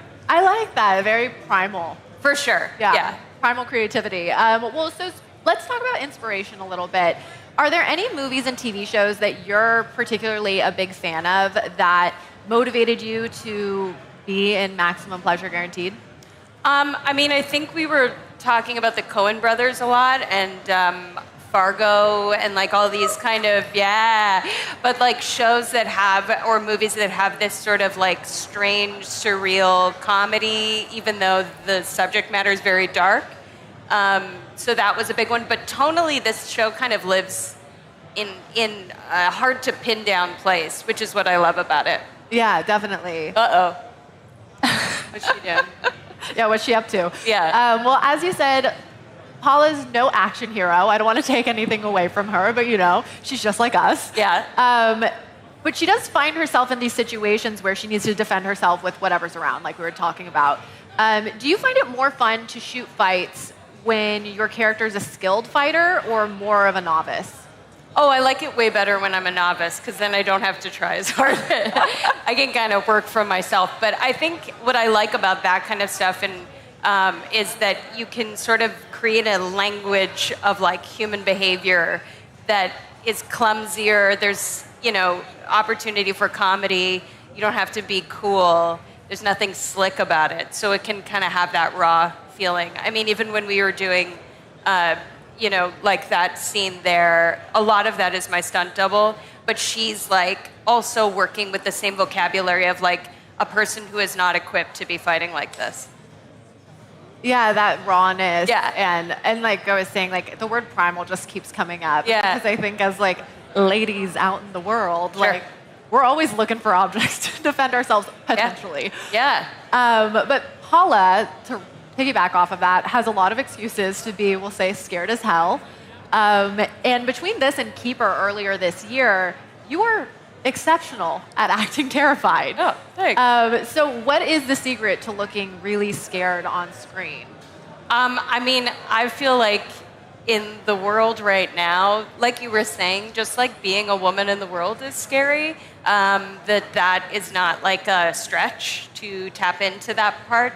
And for me also just like watching incredible performances of like even Shelley Duvall in The Shining is such a like iconic woman in terror, but she does it in this way that's so kind of unique to her, and I love pulling from those kinds of performances and not doing just like something conventional. What acting muscle would you say that horror really pulls from the most? Which was that? What acting muscle would you say that horror pulls from the most? I mean, I think just like to me it taps into, like you were saying, the most primal kind of feelings, the feelings of deep terror and like being a villain too. That kind of stuff is quite fun to play, but I think it just allows us to like experience the extremeness of all of the feelings. And I think what it does also is it can be quite funny. Often when I'm watching a movie, I'll scream and then I'll laugh because there's like a release that you get from it. So I think doing a film and watching it has the same kind of effect where you get a little bit of a catharsis. Oh, interesting. So have you ever found yourself like laughing after like a scared take? Oh yeah, for sure. It's like also a way of shaking it out so that you're not like, your nervous system kind of knows it's okay. It's just make believe. Yeah. That's so funny. Next time I see like a Paula is scared moment, I'll be like, I wonder if Tatiana was laughing afterwards. Yeah, they had to cut away from me quick. Yeah. So Paula has been through a lot, to put it lightly. A divorce, custody battles, murder mysteries, scam artists. Which of these do you think weighs heaviest on her as the plot unfolds? I mean, I think they all kind of compound, but I think ultimately what she wants and what she's fighting for is like a life with her daughter that is free from all of the noise and all of the danger and all of the complications of her past and her ex and his new wife and all of that stuff. I think she would just like hole away on a desert island with her daughter and make videos, make TikToks. I think we'd all like that. Yeah, that sounds nice. Right. Paula, she's just like us. She's just like us. So despite not really being trained, Paula's pretty good at detective work. What do you think makes her so well suited for the circumstance? I think she has like she's a fact checker. And so she notices details and is curious about all details in something where she sees something isn't lining up correctly and will follow that through. And also, I think she's a bit of a chaotic person and makes impulsive decisions, follows leads that maybe aren't the safest or maybe not the most responsible. But that's what I love about her. That's like that contradiction is very fun. Yeah, it is a really dynamic contradiction. So again, a lot of dramatic things have happened to Paula, but the show just finds this really nice, fun tone. Yeah. How do you balance that when it comes to your performance and kind of which tone you're pulling from? I mean, it's just writing this incredible script that from day one has always felt very expansive and like there's so much possibility for a moment to feel funny or dramatic or scary or uncomfortable or whatever. But then it's also having people like Jake Johnson and Jesse Hodges and Kiera Hamagami Goldberg and Charlie Hall, like just these incredible, Dolly DeLeon, these incredible actors who can play both comedic and dramatic. So we never get stuck in one thing. And sometimes Paula's in deep drama and her coworkers are high comedy, and that kind of unusual balance is really fun. Yeah, that must be such a fun set. It is, yeah. Without giving too much away, what do you appreciate most about the turns that the show takes in the second half of the season? I love that people are going to have to question their allegiances as the show goes on. When I said that, I was like, oh, that's like reality TV. That's what it feels like sometimes watching reality TV. But this show, like, really, I think you empathize with certain characters. You get very deep inside of their circumstances, and you care about them a lot. You want them to succeed. And then there's something that's always revealed that kind of spins that on its head and maybe makes you question how far you're willing to, go with this person. And I think that's what's really fun about it. Ooh, we love some nuance. Yeah. Well, Paula has fallen down some investigatory rabbit holes. What would you say are any, if you have any, personal, like, internet rabbit holes? I mean, the first thing I think about is just when you look up a recipe and you have to go through, like, why do potatoes exist? And, like, how many potatoes are there? And, like, which one do you, like, that's as close as I get. I'm not a real rabbit hole internet person at all. It's nice that it at least presents itself to you in some, maybe sometimes some confusing ways. Yeah, I've definitely been there. Yeah. Like, why do I need to know that? I don't need to know the history of potatoes. Tell me how much flour to put in.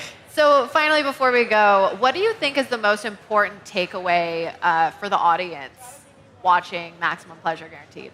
I mean, I feel like what I've heard from a lot of women and a lot of women who have dealt with similar situations in the sense of like a custody battle or being a single mother or just being a woman who is also working a job and has a child or whatever it is, that they see a little bit of themselves in the kind of frenetic chaos of it, and that to me is really exciting. That maybe they have like an anti-hero to like kind of side with, that they feel related to or whatever. But for me, it's just I really hope the audience has conversations about the show after and gets stoked to watch it every week. Yeah, amazing. Well, thank you so much for coming by, Tatiana. You can catch new episodes of Maximum Pleasure Guaranteed every Wednesday on Apple TV. We've got a lot more IGN Live coming up, so do not go anywhere.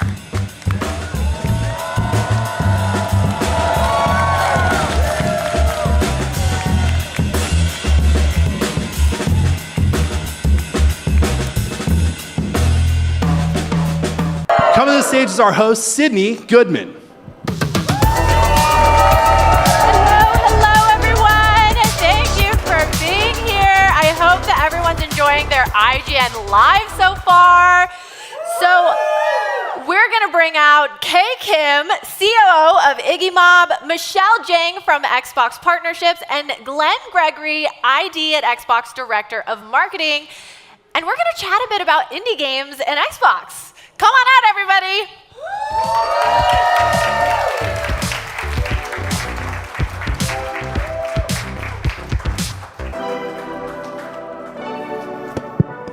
All right, as I said earlier, we have Kay Kim, COO of Iggy Mob, Michelle Jang from Xbox Partnerships, and Glenn Gregory, ID at Xbox Director of Marketing. All right, Kay. Hi. I'm going to start with you. Yeah. Why don't you tell us about Gungrave Gore Blood Heat? What drove you to remake Gungrave Gore, and what new features can players expect? Yeah, so first I'm so nervous. So it's Gungrave Gore is our first title, like Phil is our son. But during development, we have taken a lot of voices from the stakeholders. So after lunch, before, for example, the A guy said, I like the soul like Sekiro, we need to change it to Sekiro. B guy said, I like casual games. C guy said, I like Gungrave original. So we have a really confusion. After lunch, all voices is gone, but we are continue the updated game for the 2 years, but we think about that is still not enough. So we are talking about with Mr. Naito, so we are discuss the future of the Gungrave series. So finally, we make it a Gungrave Gore remake, and the target is modernize, because Gungrave Gore system, some part is really classic. So we hope that is go to the modernized system. So for example, the enhanced visual, and the Gungrave original series is pairing is only the rocket, but Blood Heat is a rocket and the other projectile and the melee attacks with the counter attacks. That's a new system. So we hope that is Gungrave series needed to forward to future. So we make the Gungrave Gore remake version. Amazing. Well, I think that sounds great to hear that it is so much more than just upscaling the game for modern consoles. I'm sure fans are really excited about all the new features. Another question that I have for you, Kay, is what has the experience been like working with Xbox as a partner through the ID at Xbox program? So, and first, I love it, the Xbox members, because program is important, but I believe that more important is people. But Xbox members, they are making their chance and the past communication. This is very important. But Xbox member is speed of the opportunity creation and share information. That is really good, really good. So my last question for you for now, Kay, is Iggy Mob's Gungrave Gore Blood Heat and Musa Dirty Fate were both first announced through Xbox. Can you tell us why you're unveiling your entire lineup through Xbox? It is an easy question.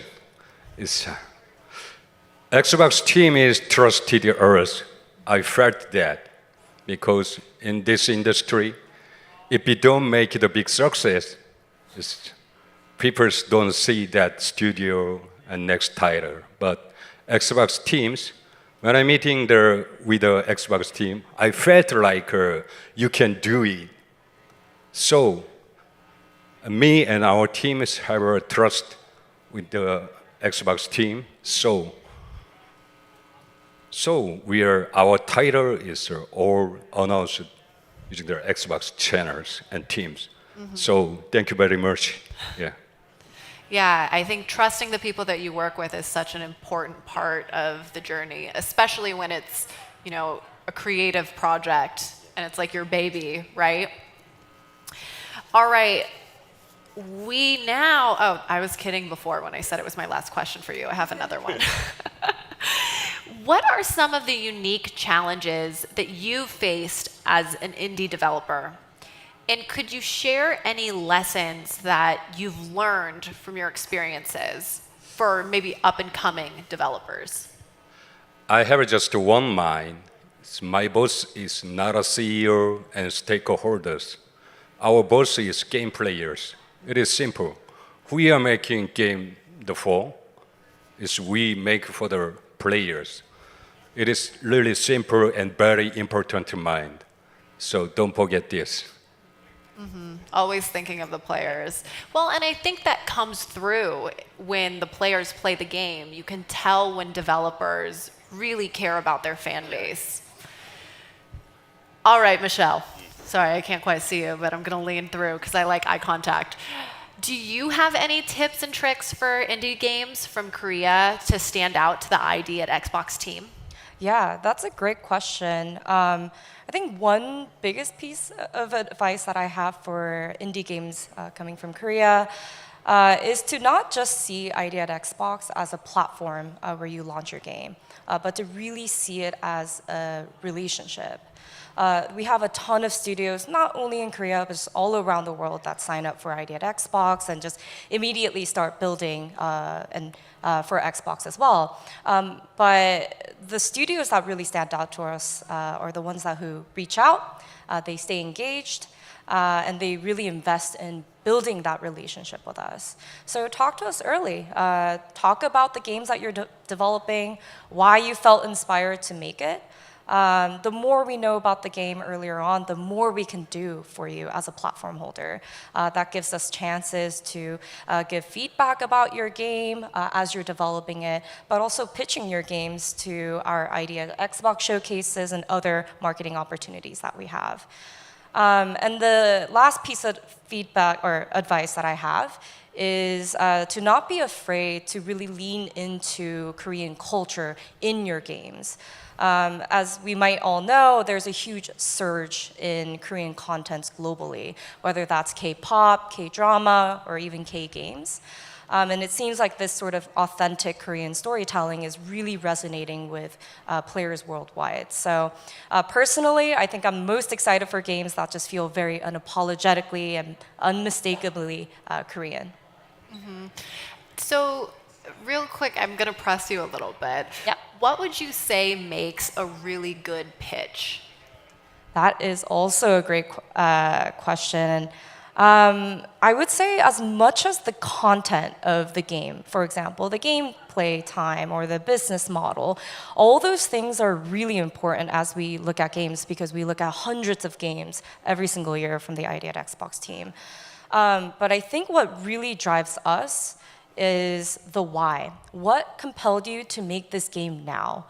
And for, even with working with Kay and Iggy Mob, announcing Musa Dirty Fate on the partner preview, a big piece of why we felt so compelled is because of the story and the team's passion to storytell, Musa and Korean heritage and culture through gaming.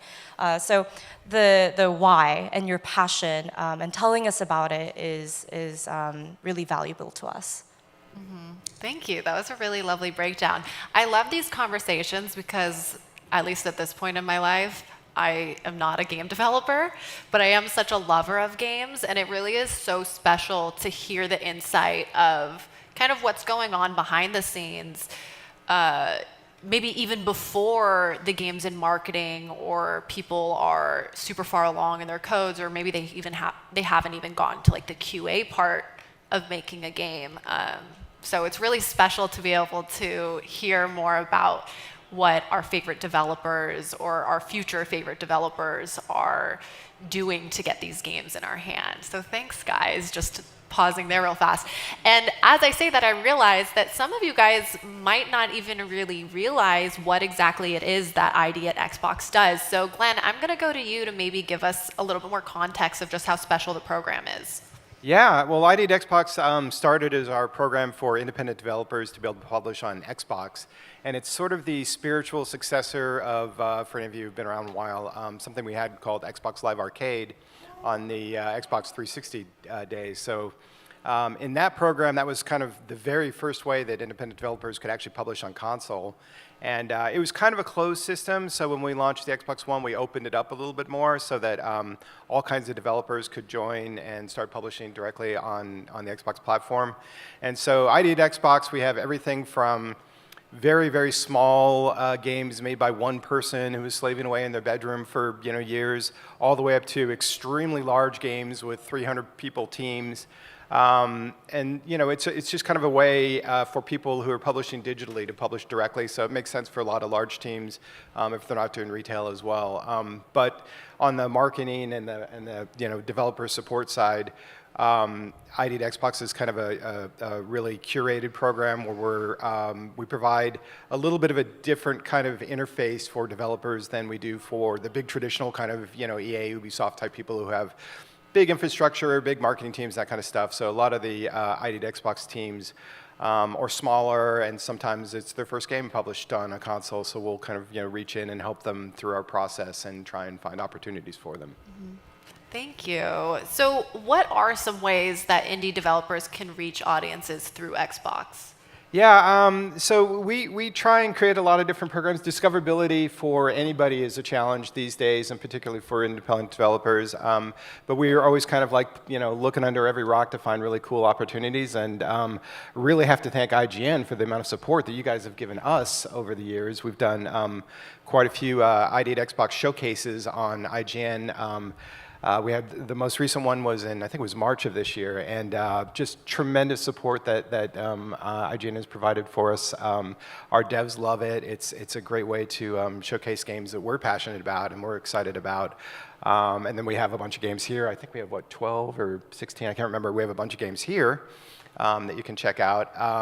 And then on our platforms, we created a program called Indie Selects about 2 years ago, which is a dedicated program that's on the console dash every week.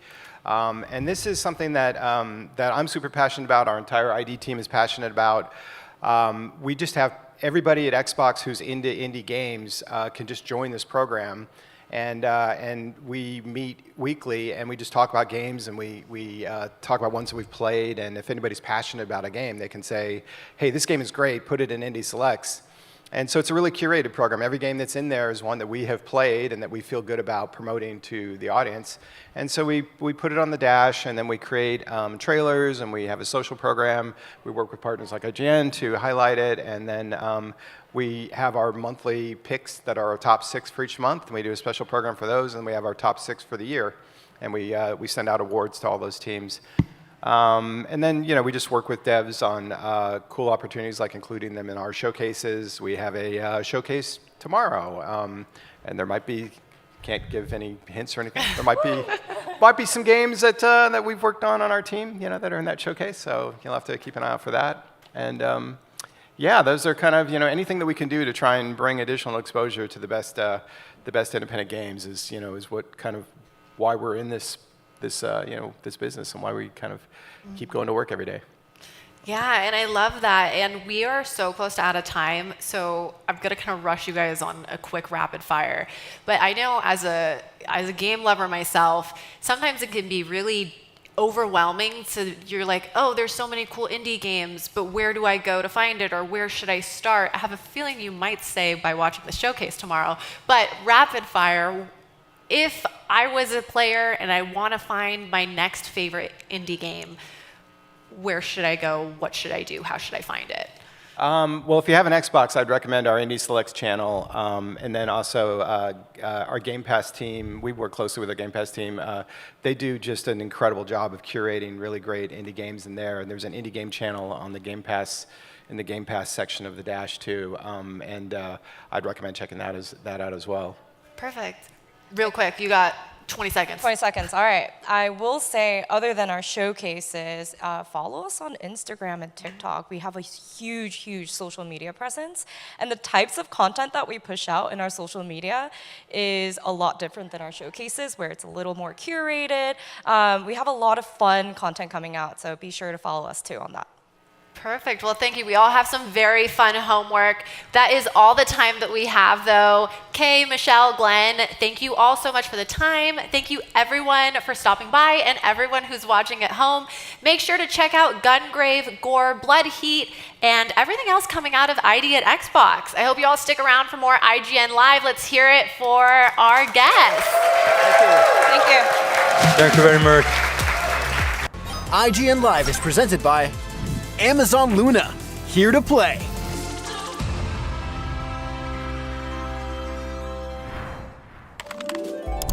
IGN Store has everything you need to level up your life. Red 6 standing by. Refresh your wardrobe with official gear you won't find anywhere else. From Fallout, Expedition 33, Romeo's a Dead Man, and more. Treat yourself to the coolest collectibles like an adorable SKA plush, your very own Assassin's Creed Hidden Blade, and a fully functional Pip-Boy 3000. Or kick back and relax to your favorite video game soundtracks on vinyl. Whatever you need, IGN Store has you covered. Head to store.ign.com and start shopping today. Can't find that final collectible you're missing? IGN strategy guides and interactive maps are here to help. One step at a time. IGN guides are trusted by millions, easy to use, and best of all, free. IGN has the very best, most complete and accurate guides for Shadow of the Erdtree, Baldur's Gate 3, Tears of the Kingdom, Call of Duty Black Ops 6 Zombies, and so much more. See? It's good, right? Every guide is tested and verified for you by experts. Just search for IGN when you search for guides. Do you want to be the very best like no one ever was? Streamline your journey to becoming a master trainer with Planet Pokemon. Choose your Pokemon, filtering by type, stats, or game availability. Then use the full team builder to assemble an unbeatable lineup. Plan out the optimal set of moves, items, and abilities. Play to your strengths by analyzing your team's resistances and offensive coverage. Or really maximize your Poke potential by digging into the stats by adjusting EVs and IVs. And save multiple team builds for different strategies in different games. Plan your dream team today at planetpokemon.com.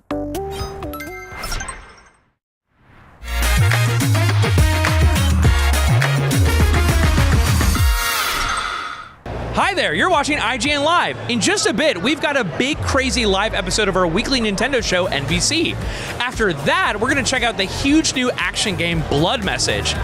And tomorrow on IGN Live, we have live coverage of the Xbox Games Showcase and the Gears of War E-Day Direct.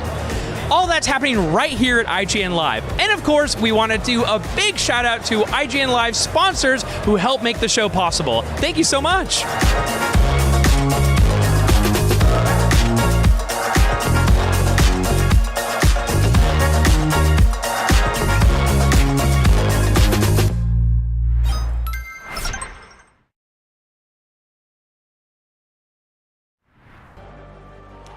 You are watching IGN Live. As the saying goes, don't kill the messenger. Unfortunately, I have a hunch that not everyone in the upcoming cinematic action adventure Blood Message got that message. Here to give us a history lesson and a look at what lies ahead in this game, please welcome River, Wind, and Christina, who will be translating. Welcome.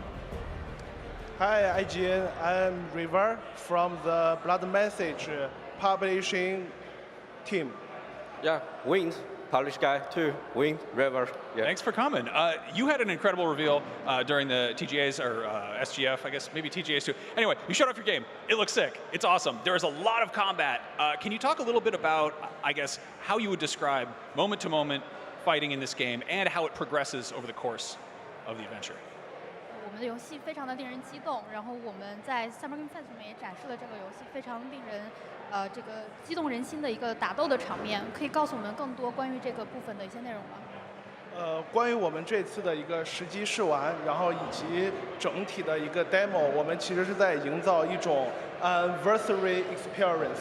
所以在这个战斗中，我们其实展示了一种非常写实又有沉浸感的一种战斗风格，然后希望玩家能够喜欢。Actually, within our demo and also the gameplay and also the footage, we wanted to present a versatile, realistic combat, and we wanted to give all of our players a kind of like a brutal combat experience with an immersive environment. Nice. Now, this is set during the Tang Dynasty. Can you give us a little bit of context about what that means and who we play as in this story, and just generally what's going on here? 我们的游戏设定在唐朝，我们可以多介绍一些有关游戏的背景吗？就是我们在玩这个角色是谁，然后以及他的故事是什么样的？唐朝是，你知道中国有很悠长的历史啊，唐朝是中国历史上可以说最伟大的一个时代，它非常的包容，但是这个故事发生在唐的中晚期，一些不好的事情发生了，那样让这个时代变得更加有冲突。我们在中间找了一个非常有张力的侧写，但是我们并没有用中间最伟大的那个人物作为我们的主角，我们安排了更能够走进玩家内心的一对父子来讲述这个故事。So Tang Dynasty have a very long history. It's been inclusive and great in the history.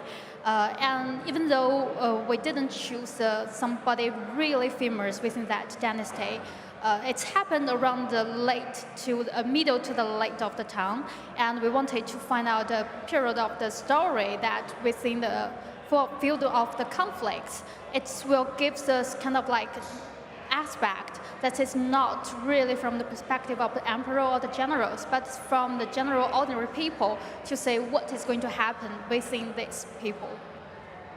Awesome. And who's our hero? Who's the main character? What's his deal?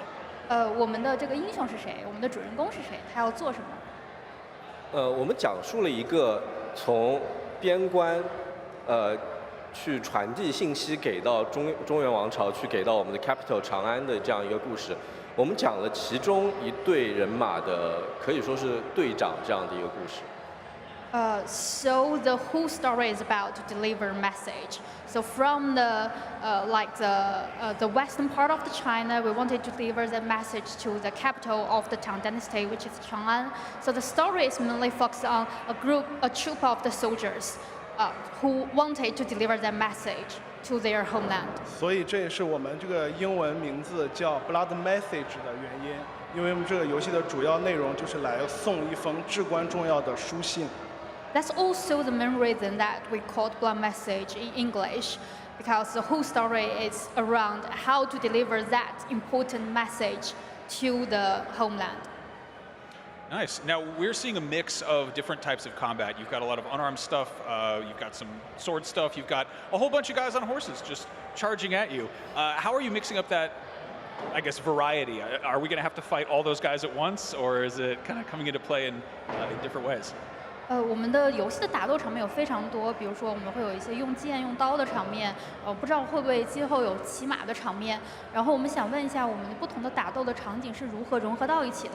不同的 BOSS 或者说不同的这种打斗的方式，我们是不是只会用一次，还是会重复使用？首先我们这是一个叙事型的游戏，所以不管是我们各种各样的 gameplay， 包括战斗也好，还是像有说到马战。这都是为了叙事服务的。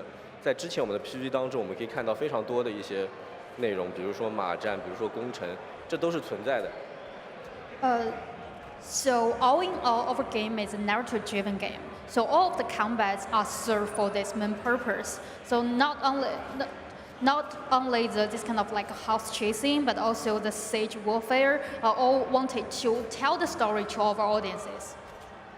所以其实我们在这个实际画面中也能看到，我们虽然是在用这一把唐刀，但这个唐刀其实如果大家仔细观察，会发现它是在片段的叙事过程中获得的。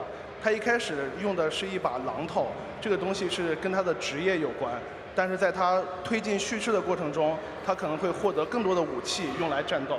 所以还是那句话，一切都是为叙事服务。So if you see the video clips, you would say our protagonist start it's using a tongue blade to do the combat. But actually, this weapon is required during the middle. It's not from the start. So based on our main character's position, he in the beginning is using a hammer. So this could also explain all this kind of combat and the weapon system are based on the narrative. Cool. In addition to combat, we see little bits of exploration in the gameplay. Can you talk a little bit about, I guess, the scale and sort of structure of the areas we're going to be in? Are there going to be wide open areas? Are going to be lots of little nooks and crannies to explore? Or is it branching paths? Tell us a little bit about that. 我们也看到游戏里边有很多探索的部分，可以告诉我们关于这一部分的内容吗？比如说我们是不是有很多的地点？这个游戏是不是一个开放式探索的？首先第一点，我们是一个 action adventure， 且我们是一个偏线性的一个游戏，所以我们认为这是一种最好的讲故事的游戏类型。So first of all, this game is an action-adventure, linear, narrative-driven game. So that's also the best way we think could faithfully express what we wanted to tell to our audiences and players. 而且我们在去年发布的 PG 当中可以看到，我们有非常多的地形，我们有非常多的地形，所以其实我们要把信从西边传到我们的长安，就是会遇到各种各样不同的障碍、不同的地形，然后不同的挑战，讲述不一样的故事。So if you checked back with the trailer which we released last year, you would say there are different terrains within that video. So if we wanted to deliver that important message from the western part of the China to the central Chang'an, then we need to experience lots of barriers, lots of conflicts and difficulties to make that happen. Nice. It definitely looks very sprawling and epic, and it is definitely really cinematic. Are there any particular games or movies you look to for inspiration, or that you kind of influenced the choices you made here? 我们的游戏看起来非常有电影感啊！我有没有什么之前借鉴过的游戏或者是电影来给到我们一些我们的洞察？我们的开发者都是从小玩3A 游戏长大的，所以我们一直有一个梦想去做这样子一款很好叙事的，然后单机的3A 的这样的一个游戏，这是我们的梦想。我们基本上把我们团队中所有的人都把它长大过程中游玩的所有游戏里面，他喜欢的那些东西都融入在这个游戏当中。So we wanted to express that all of our developers, from their start, from their period of the childhood, their dream is to develop a kind of like high quality, narrative-driven single-player title. So based on that background, all of our developers, they wanted and they also inspired from all the games that they played within their lifetime, and they wanted to show their understandings towards to that part. 对，但这不是说我们这个游戏是一个缝合怪，它有各种各样的玩法，我们还是会 focus 在，我们会专注在叙事这一件事情上，我们会把我们学到的东西用在这个游戏里面。So, but that doesn't mean this is a game that have multiple combat or the gameplay mechanics. We still mainly focus to the narrative part. We just wanted to reflect what we learned from other outstanding masterpieces or the outstanding works into this game and to show our own understanding towards to this narrative-driven story. Wonderful. Well, it looks like it's really far along. You've clearly been working very hard. How soon can we get our hands on it? Are you ready to talk release date yet? 我们看到游戏有很多的内容啊，我们想问一下，什么时候游戏能够正式上线呢？我们什么时候能玩到呢？你知道我们的创作者们都非常的 hard working， 所以他们都还在杭州非常努力的去开发这个游戏，派我们过来。我们暂时还不会公布这个时间，但我们会努力去压缩这个时间，尽快。Okay, so all of our developers are really hardworking even right now. They're in our Hangzhou campus and try to give our audience more quality contents. So that's the reason why we are sitting here as a marketing team members.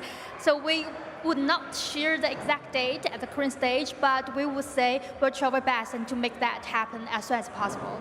IGN Live is fun. We wanna come back many times. All right, well, I hope we're playing it sooner than later. Blood Message will be coming to PC and consoles in the hopefully not too distant future, and right now, there's more IGN Live still to come, so stick around.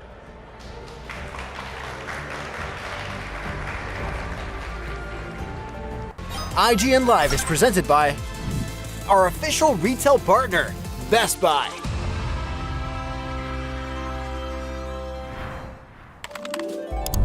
IGN Store has everything you need to level up your life. Red 6 standing by. Refresh your wardrobe with official gear you won't find anywhere else. From Fallout, Expedition 33, Romeo's a Dead Man, and more. Treat yourself to the coolest collectibles like an adorable SKA plush, your very own Assassin's Creed Hidden Blade, and a fully functional Pip-Boy 3000. Or kick back and relax to your favorite video game soundtracks on vinyl. Whatever you need, IGN Store has you covered. Head to store.ign.com and start shopping today. Can't find that final collectible you're missing? IGN strategy guides and interactive maps are here to help. One step at a time. IGN guides are trusted by millions, easy to use, and best of all, free. IGN has the very best, most complete and accurate guides for Shadow of the Erdtree, Baldur's Gate 3, Tears of the Kingdom, Call of Duty Black Ops 6 Zombies, and so much more. See? It's good, right? Every guide is tested and verified for you by experts. Just search for IGN when you search for guides. Do you want to be the very best like no one ever was? Streamline your journey to becoming a master trainer with Planet Pokemon. Choose your Pokemon, filtering by type, stats, or game availability. Then use the full team builder to assemble an unbeatable lineup. Plan out the optimal set of moves, items, and abilities. Play to your strengths by analyzing your team's resistances and offensive coverage. Or really maximize your Poke potential by digging into the stats by adjusting EVs and IVs. And save multiple team builds for different strategies in different games.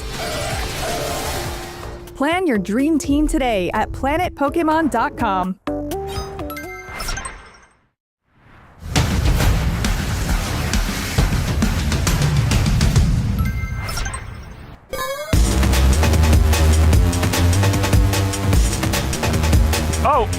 Oh, are we live? Welcome to Nintendo Voice Chat on IGN Live.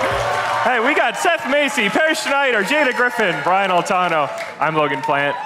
Thank you so much for coming. Some of you hear our voices every week on NBC, but today, your voices are going to be part of the show. Yes! Yeah! As Nintendo Voice Chat becomes Nintendo Voice Chaos. Are you ready? All right.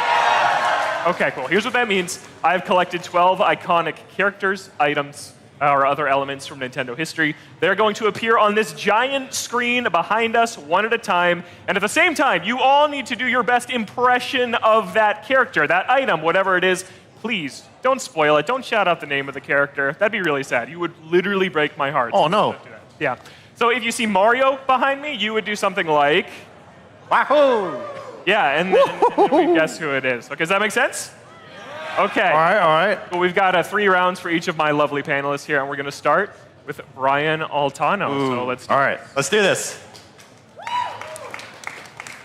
Oh, Brian, you have to close your eyes. Oh yeah, because I can see it. Okay. Yeah, we got the back monitor. Okay. Brian has to close his eyes. Wait, are we able to steal? No stealing. Okay. No stealing. Donkey Kong? Yeah! Okay, wow. Or Arsenio Hall? Audience versus. Okay. Do we have the real DK sound? We might. Yeah, okay. Yeah, there it is. You guys were close. Okay. Okay, eyes closed again. Brian, round 2 for Brian Altano. Wait for it. There it is. Waluigi. No, keep going. Wario. Shy Guy. Yes. Shy Guy. Yes, nice job. Nice job. All right. Okay. Do we have Shy Guy?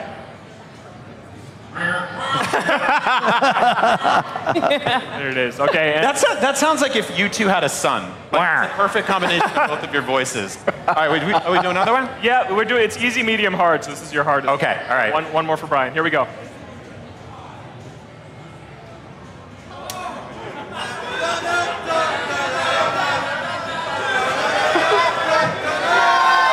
That's so good.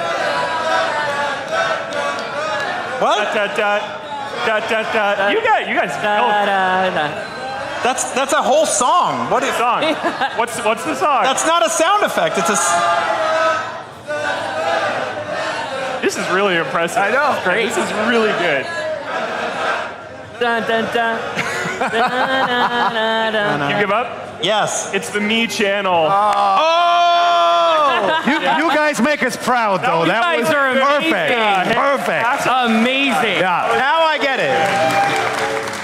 Oh, So good. Yeah, that was good. I was worried about that one. That was one. Yeah. Okay, so that's Brian. He went 2 for 3. Yep. Up next is Jada Griffin. All right. All right. All right, let's see Jada's first character, whatever it is. I don't remember what I picked.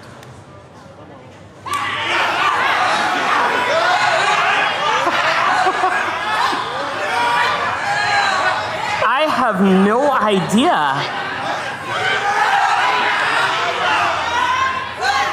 I think you can get it. Take a guess. Take a guess. Yoshi? No. Here, try. Can you do it for Jada? Huh? Can you? What? Yeah? What? Yeah, it's Link. Yeah. Let's hear Link. Or it's. Yeah. Yeah. Or, of course. That was real. I thought of this game because of how good Pear is at doing this. This is why I thought of this game. So here's round number 2 for Jada. Wow. Let's see it. It's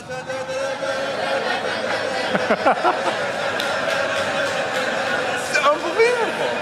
You guys rock. Is this a bad time to tell you guys I play with like music when I play my games most of the time? Yeah. Give it to me one more time. Superstar. Yeah! All right. nice. That was great. That was good. Y'all were great. I thought I heard it the first time. There it is. Yes. Nicely done. Okay. We have one more for Jada, round 3. Most difficult one. Let's see it on the board. I'm blocking it. There we go. That's good. Whoever's doing that back there, that's good. Pretty good. Is this Pikmin dying? Yeah! Nice. It's just Pikmin. Okay, what do you know?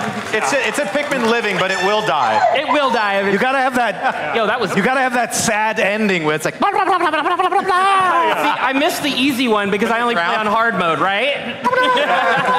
That makes sense. Okay, up next, Pear Schneider. You ready? Okay. All right. I'm ready. We got round number 1 for Pear Schneider coming up. Okay. Yes. I thought you were gonna like trick me and have. Oh, here it is.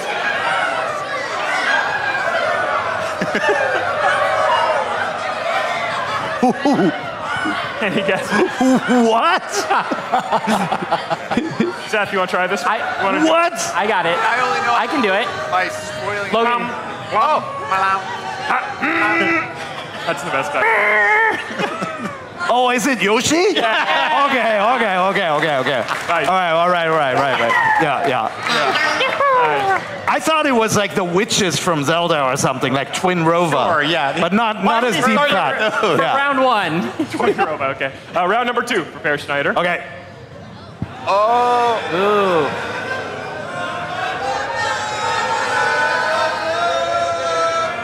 Let's give it again. Yeah. Wait, hold on, everybody. On the count of 3. 1, 2, 3. The Zelda chime, the open the treasure chest. Yeah. Okay, good. Perfect. Yeah. Perfect. Yeah, that was great. Yeah, and I don't think we actually have the stinger to this, so you're gonna all have to do it. Okay. Yeah. That would have been really unsatisfying if we had not had that. But we had the crowd. It's empty. It's just a heart. Okay, the hardest round for Pear. Okay, last one. Number 3. Yep. Ooh. Oh, nobody can do it. Oh, I can do it. Wait, what is going on here? Nobody. Yeah, let's hear it from Brian.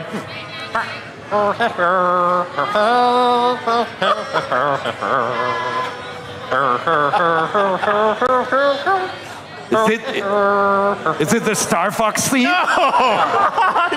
Okay, that. We're not gonna get a better one than that. It was KK Slider. KK Slider. And okay. Ow, ow, ow. Oh, yes! It's the best KK Slider. Dude, I love you. I'm so glad you played this one. All right. Yes, I did not know that. It's gonna be hard. Oh my God, that's awesome. All right. Final contestant, Seth Macy. 3 rounds for Seth. Seth? I'm so terrible at these kinds of things. All right, let's I believe in you. Don't worry. Close for Seth. Let's see number 1 behind me.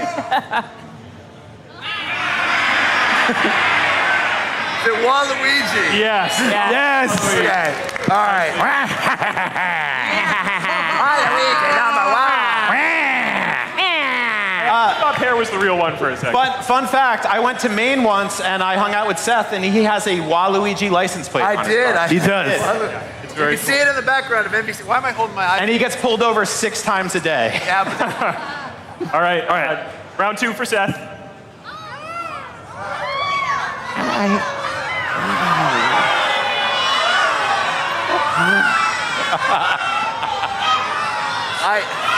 Pear. All right, let's go. Let's 1, 2, 3.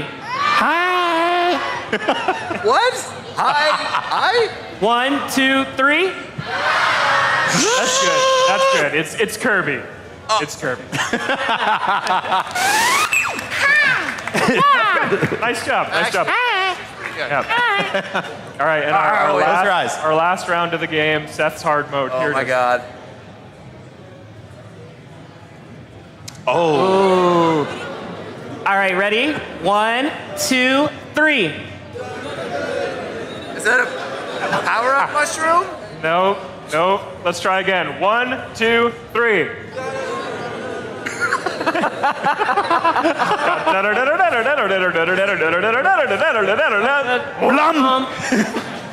Wait. Oh my God. No.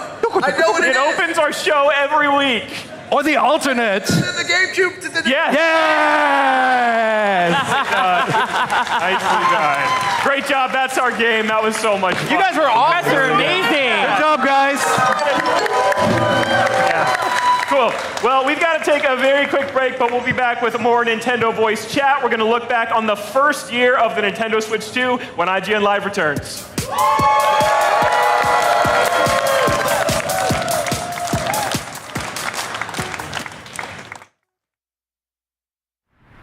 IGN Live is presented by Evil Dead Burn, only in theaters July 10th.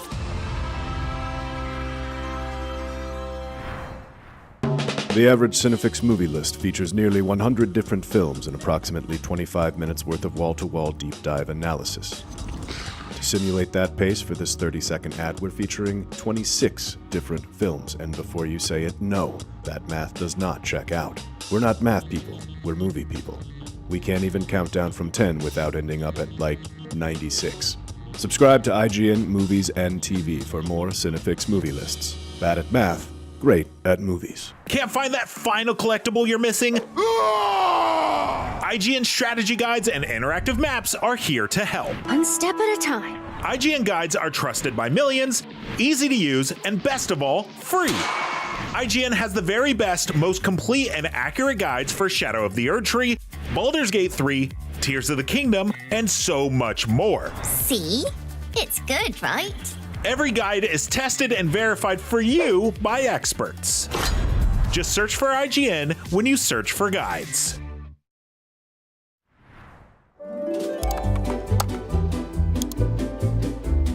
IGN Plus is where your adventure begins. What are you selling? Plus is the place to get unlimited access to all the tools you need to beat your games. Here's what you need to know for bringing down Gloomspawn. Plus awesome exclusive discounts on IGN Store. Maybe this would tease open your money pouch. Plus ad-free browsing on IGN.com. Plus, unlimited game help tools like premium interactive maps with your own custom map markers, filters, marker notes, and more. This will come in handy. Plus, access to sweepstakes, giveaways, and free game keys. Wow! Exactly. Want more? Head to IGN.com/plus and start your adventure today.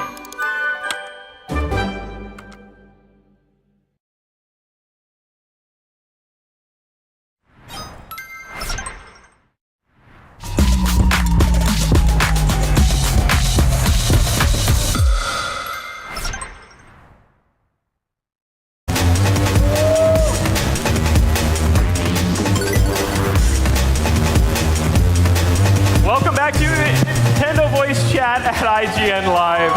You all did so great. That was awesome. That was super fun.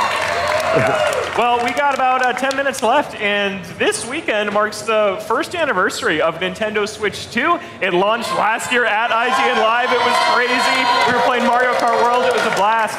So I thought that we could just take a little bit of time and reflect on this first 12 months that the Switch 2 had. Seth, what did you think of year one of Switch 2? I think Switch 2 is the best video game console of all time. Wow. Why?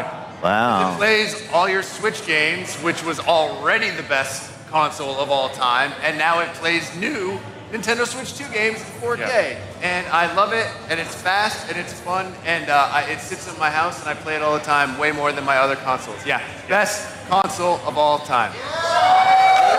Yeah, Per, how about you?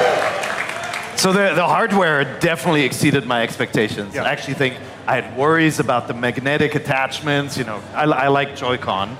See part of my collection in the case at the exit. That's all Per's old stuff. But then I really like everything about the hardware. I would give the first year of software a B, but only because I know how high Nintendo can go. Like, we did not have a Tears of the Kingdom, Breath of the Wild style mega game that really gets me excited. I love Donkey Kong. You know, I think there are a lot of good games, but like lineup-wise, when the Zelda game is here, then it'll be an A for me. Okay, cool. Yeah, how about you, Brian? What did you think of year one? I love the Switch 2 so much. It is pretty much everything I wanted from Nintendo. When you and I got to play it for the first time at the Switch 2 preview event in New York City, I think we both knew that this thing was going to be really cool, but we weren't really sure how much it was going to take off in that first year, what was going to carry it. And then we started playing Mario Kart and Donkey Kong, and then later on we got Tomodachi Life and Bokopia and all these other great games that I just love my Switch 2. I also love that I took my Switch 1 and I gave it to my kid. And so I don't have to worry about that anymore. So I'm like, this is mine, this is yours. Have a good one. Yeah. Jada? I think I'm right there with Per's thoughts about the first year being a B. Like, there's some great games. I've been playing all of them, got like hundreds of hours in each. But thankfully, this year is already looking great. I've got Fire Emblem. We got Fire Emblem on the way later this year. Star Fox is next week, or in a couple weeks. Yeah. 2 weeks. 3 weeks to Star Fox. 3 weeks, yeah. Like, it's gonna get there. This console is just going places, and I think the sky's the limit. I mean, the NSO online, like, all the games we get to play, I'm just like, fantastic offerings there. Yeah. Yeah, no, I love the Switch too. I think it's been a great upgrade. You're right that we were a little worried. Like, it's not normal for Nintendo to be like, we're going to make something really powerful and more expensive than we've made. And so I think that just made us a little uneasy. But it turned out really well. It's been really successful. And I mean, Donkey Kong Bonanza is freaking amazing. Do you like Donkey Kong? Yeah. Yeah. See, Pear? Yeah. Bonanza rules. Mario Kart World is great. We're playing it upstairs at Game with IGN, and it's a ton of fun. Pokopia? Pokopia! Yeah. It's my game of the year so far. Yeah, that was just a huge, huge hit. And then, Jada mentioned it. This year's looking pretty good. Star Fox. I played it a couple of weeks ago, and it's so good. I think you're all going to love the Star Fox remake. I'm super fun. Stupidly excited for Star Fox. I actually went back and played through the N64 version on Switch. And updated our age-old strategy guide because I couldn't take it anymore. It's beautiful. Go check it out. That game, I don't think it gets enough credit because it's so cleverly constructed with the different routes and the secrets. I cannot wait for people to actually discover it. Yeah, no, it still feels like very, very modern. Just like each level has 2 different exits, and you have to do some pretty secret stuff to get to the barrel roll. Yeah, and you have to do a lot of barrel rolls. And so I think it's going to be a big hit. We were hoping for a Nintendo Direct this month. We don't know when that's going to be, but let's do one round of impromptu Nintendo Direct predictions. Seth Macy, what do you want to see? What do I want to see, or what do I think? What do you want to see? Just what do you want? I mean, what do I want to see? I want them to an open world Legend of Zelda that's 8 times bigger and will suck me inside so I can live in that amazing world and never come back out again. Realistically, I don't think we're going to see that. I think we're getting. I know everyone's going to disagree. I think we're getting a 3D Mario. Okay. Yep. All right. Yeah, we'll see. Pear? So normally I'm not the guy to say, give me a remake, but I am like with Star Fox coming out, I'm like fully in that nostalgia trap. Yeah. And the sort of the whispers in the wind of an Ocarina of Time remake, like I cannot wait. I cannot wait. Please let it be real, and please let it be revealed in the next couple of days or weeks, because I really want this. Do you guys know who reviewed Ocarina of Time for IGN? This guy, right here. Yeah. Yeah. How crazy is that? Yeah. Maybe I have to come out of reviewer retirement. But I hear people are always angry about reviews now. Back then, everybody's always happy. I don't believe that. I don't believe that either. And when people are happy, it makes my job easier, so please be happy. Yeah, be happy. What's your prediction? It's been a really long time since we've gotten a brand new 3D Mario game. I know how much people love 3D Mario. Logan, I know how much you love 3D Mario. I've been replaying Odyssey recently and Super Mario 3D World, and I love those games so much. Yeah. And it's been since 2017 was the last actual 3D Mario game, the brand new one, which is crazy. And it's time. We're ready. Donkey Kong had his time this year. That was awesome. We're ready for 3D Mario. Yeah. I want to make a bet because I don't think it's going to happen. You don't think so? No, not this month. No, I don't think so. I think 3D Mario is going to get announced later this year or next year. Thanks for doing that to me and no one else. You're welcome. Yeah. Don't worry, he's going to shoot mine down too. Okay, no. What's your idea, Jade? I'm very hyped for Fire Emblem, but what I really, really want to see, and I think the people really want to see, is just a logo at least telling us that Smash is coming to Switch 2. All right? That's what we want. We are all waiting for the next Smash Brothers. Sakurai has done it. He got his Kirby racing game, All-Star Racing, or not All-Star Racing. I'm mixing my Air games. Riders, but Air Riders. But I want to see Smash. I want to see what Smash is going to look like. But are there any characters left to do?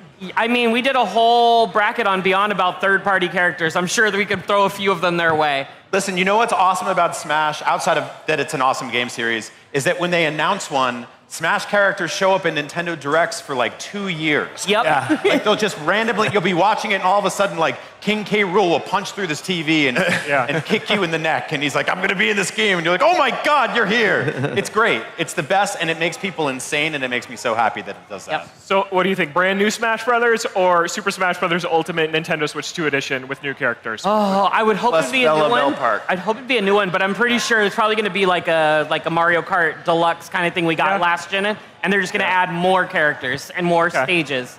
Yeah. Well, I think we could very well see Ocarina of Time remake at a Nintendo Direct. And I also think Nintendo can't help themselves. They love showing the next 3D Zelda way too early with a little 5-second clip of Link looking over some green hill. And I think we're going to get that. I think we're going to see The Legend of Zelda Switch 2, whatever that is, and remember, 5 seconds. Remember how cool those old teasers were, right? When they showed Breath of the Wild, it was just the countryside, and then you saw, Guardian running down the path, and then for Tears of the Kingdom, they teased us with the arm. Yes. And you didn't know what that was. I could see them just showing just a little snippet of what that next game might be about. I hope it's flooded Hyrule. I want water back like in Wind Waker. I know. Open world Wind Waker would be. The whole game's a water level. That's it. Yeah, sure. Great. Yeah. Just an open world water temple. It'll be really slow. You'll be walking slowly through water the entire game. Iron boots the whole way. Well, I didn't mention the water is only this high. So, yeah, you can't use boats. So it's enough to use it just be annoying? Yeah. Okay. Yeah, that's great idea. Yes, thank you. Yeah. Game of the year. Yeah. Stopping wet socks all the time. It will be the Wind Waiter. I think it's just so, Zelda is always the most exciting thing to think about for Nintendo, and I think what's really cool is, I love Mario Kart World, I love Donkey Kong Bonanza, but we know from the developer interviews, these games started as Switch 1 games, they couldn't run on Switch 1, so they moved development over to Switch 2, and they're absolutely Switch 2 games, but with Zelda, we know the main team finished Tears of the Kingdom, and started something on Switch too. So like, I think the next Zelda will probably be the best looking Nintendo game ever. And I think it'll run amazing. I think it will like do things that they've never done before because of the hardware limitations in the past.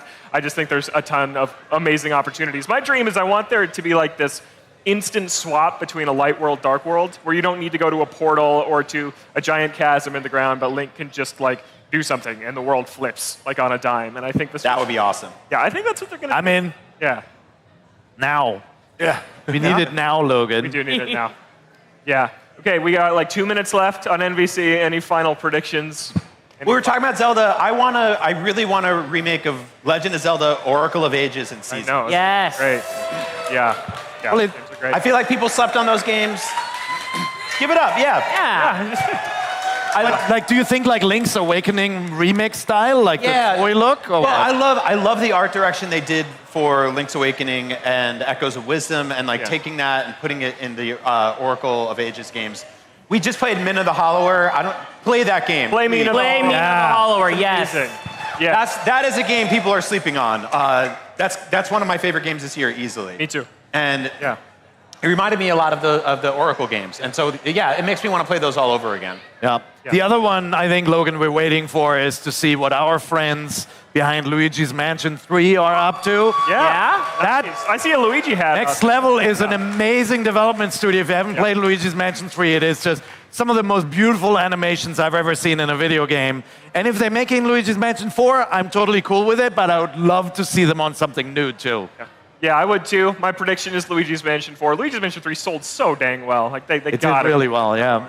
Yeah, Haunted Cruise Ship. That's my pitch for a Luigi's Mansion 4. That's a good one. I wanted them to take a big twist with it. I wanted to be Waluigi's Mansion. Waluigi's Mansion, right? There's a Waluigi out there in the crowd too. Yeah. It's time to shine. And he'll be all cocky. He's like, Mario.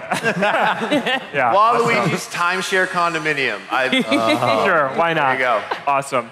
Well, we hope we're getting a direct this month. We got to see what Nintendo's working on this year. We can't wait. But thank you so much for coming out to IGN Live. That's a wrap on Nintendo Voice Chat.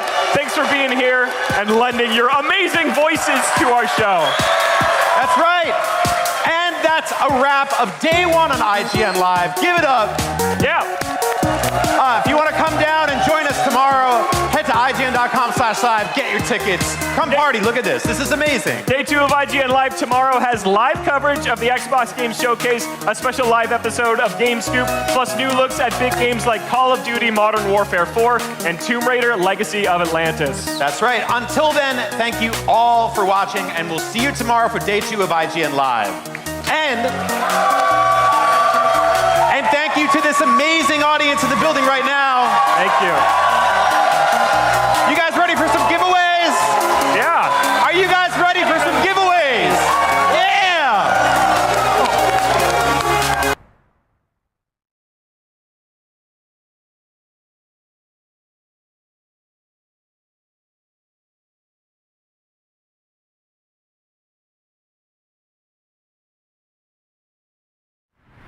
IGN Live is presented by Amazon Luna, here to play.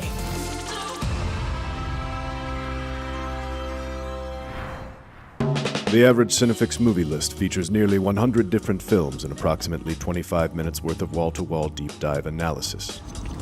To simulate that pace for this 30-second ad, we're featuring 26 different films, and before you say it, no, that math does not check out. We're not math people, we're movie people. We can't even count down from 10 without ending up at, like, 96. Subscribe to IGN Movies and TV for more Cinefix movie lists. Bad at math, great at movies. IGN Playlist is the best way to track your game collection. Now you can even import your entire Steam library to Playlist, making it easier than ever to review games, show off your collection to the world, and finally chip away at that massive backlog you keep meaning to get to. IGN Playlist, check it out. IGN Store has everything you need to level up your life. Red 6 standing by. Refresh your wardrobe with official gear you won't find anywhere else. Treat yourself to the coolest collectibles like an adorable SKA plush, your very own Assassin's Creed Hidden Blade, and a fully functional Pip-Boy 3000. Head to store.ign.com and start shopping today. Do you want to be the very best like no one ever was? Streamline your journey to becoming a master trainer with Planet Pokemon. Choose your Pokemon, filtering by type, stats, or game availability. Then use the full team builder to assemble an unbeatable lineup. Plan out the optimal set of moves, items, and abilities. Play to your strengths by analyzing your team's resistances and offensive coverage. Or really maximize your Poke potential by digging into the stats by adjusting EVs and IVs. And save multiple team builds for different strategies in different games. Plan your dream team today at planetpokemon.com.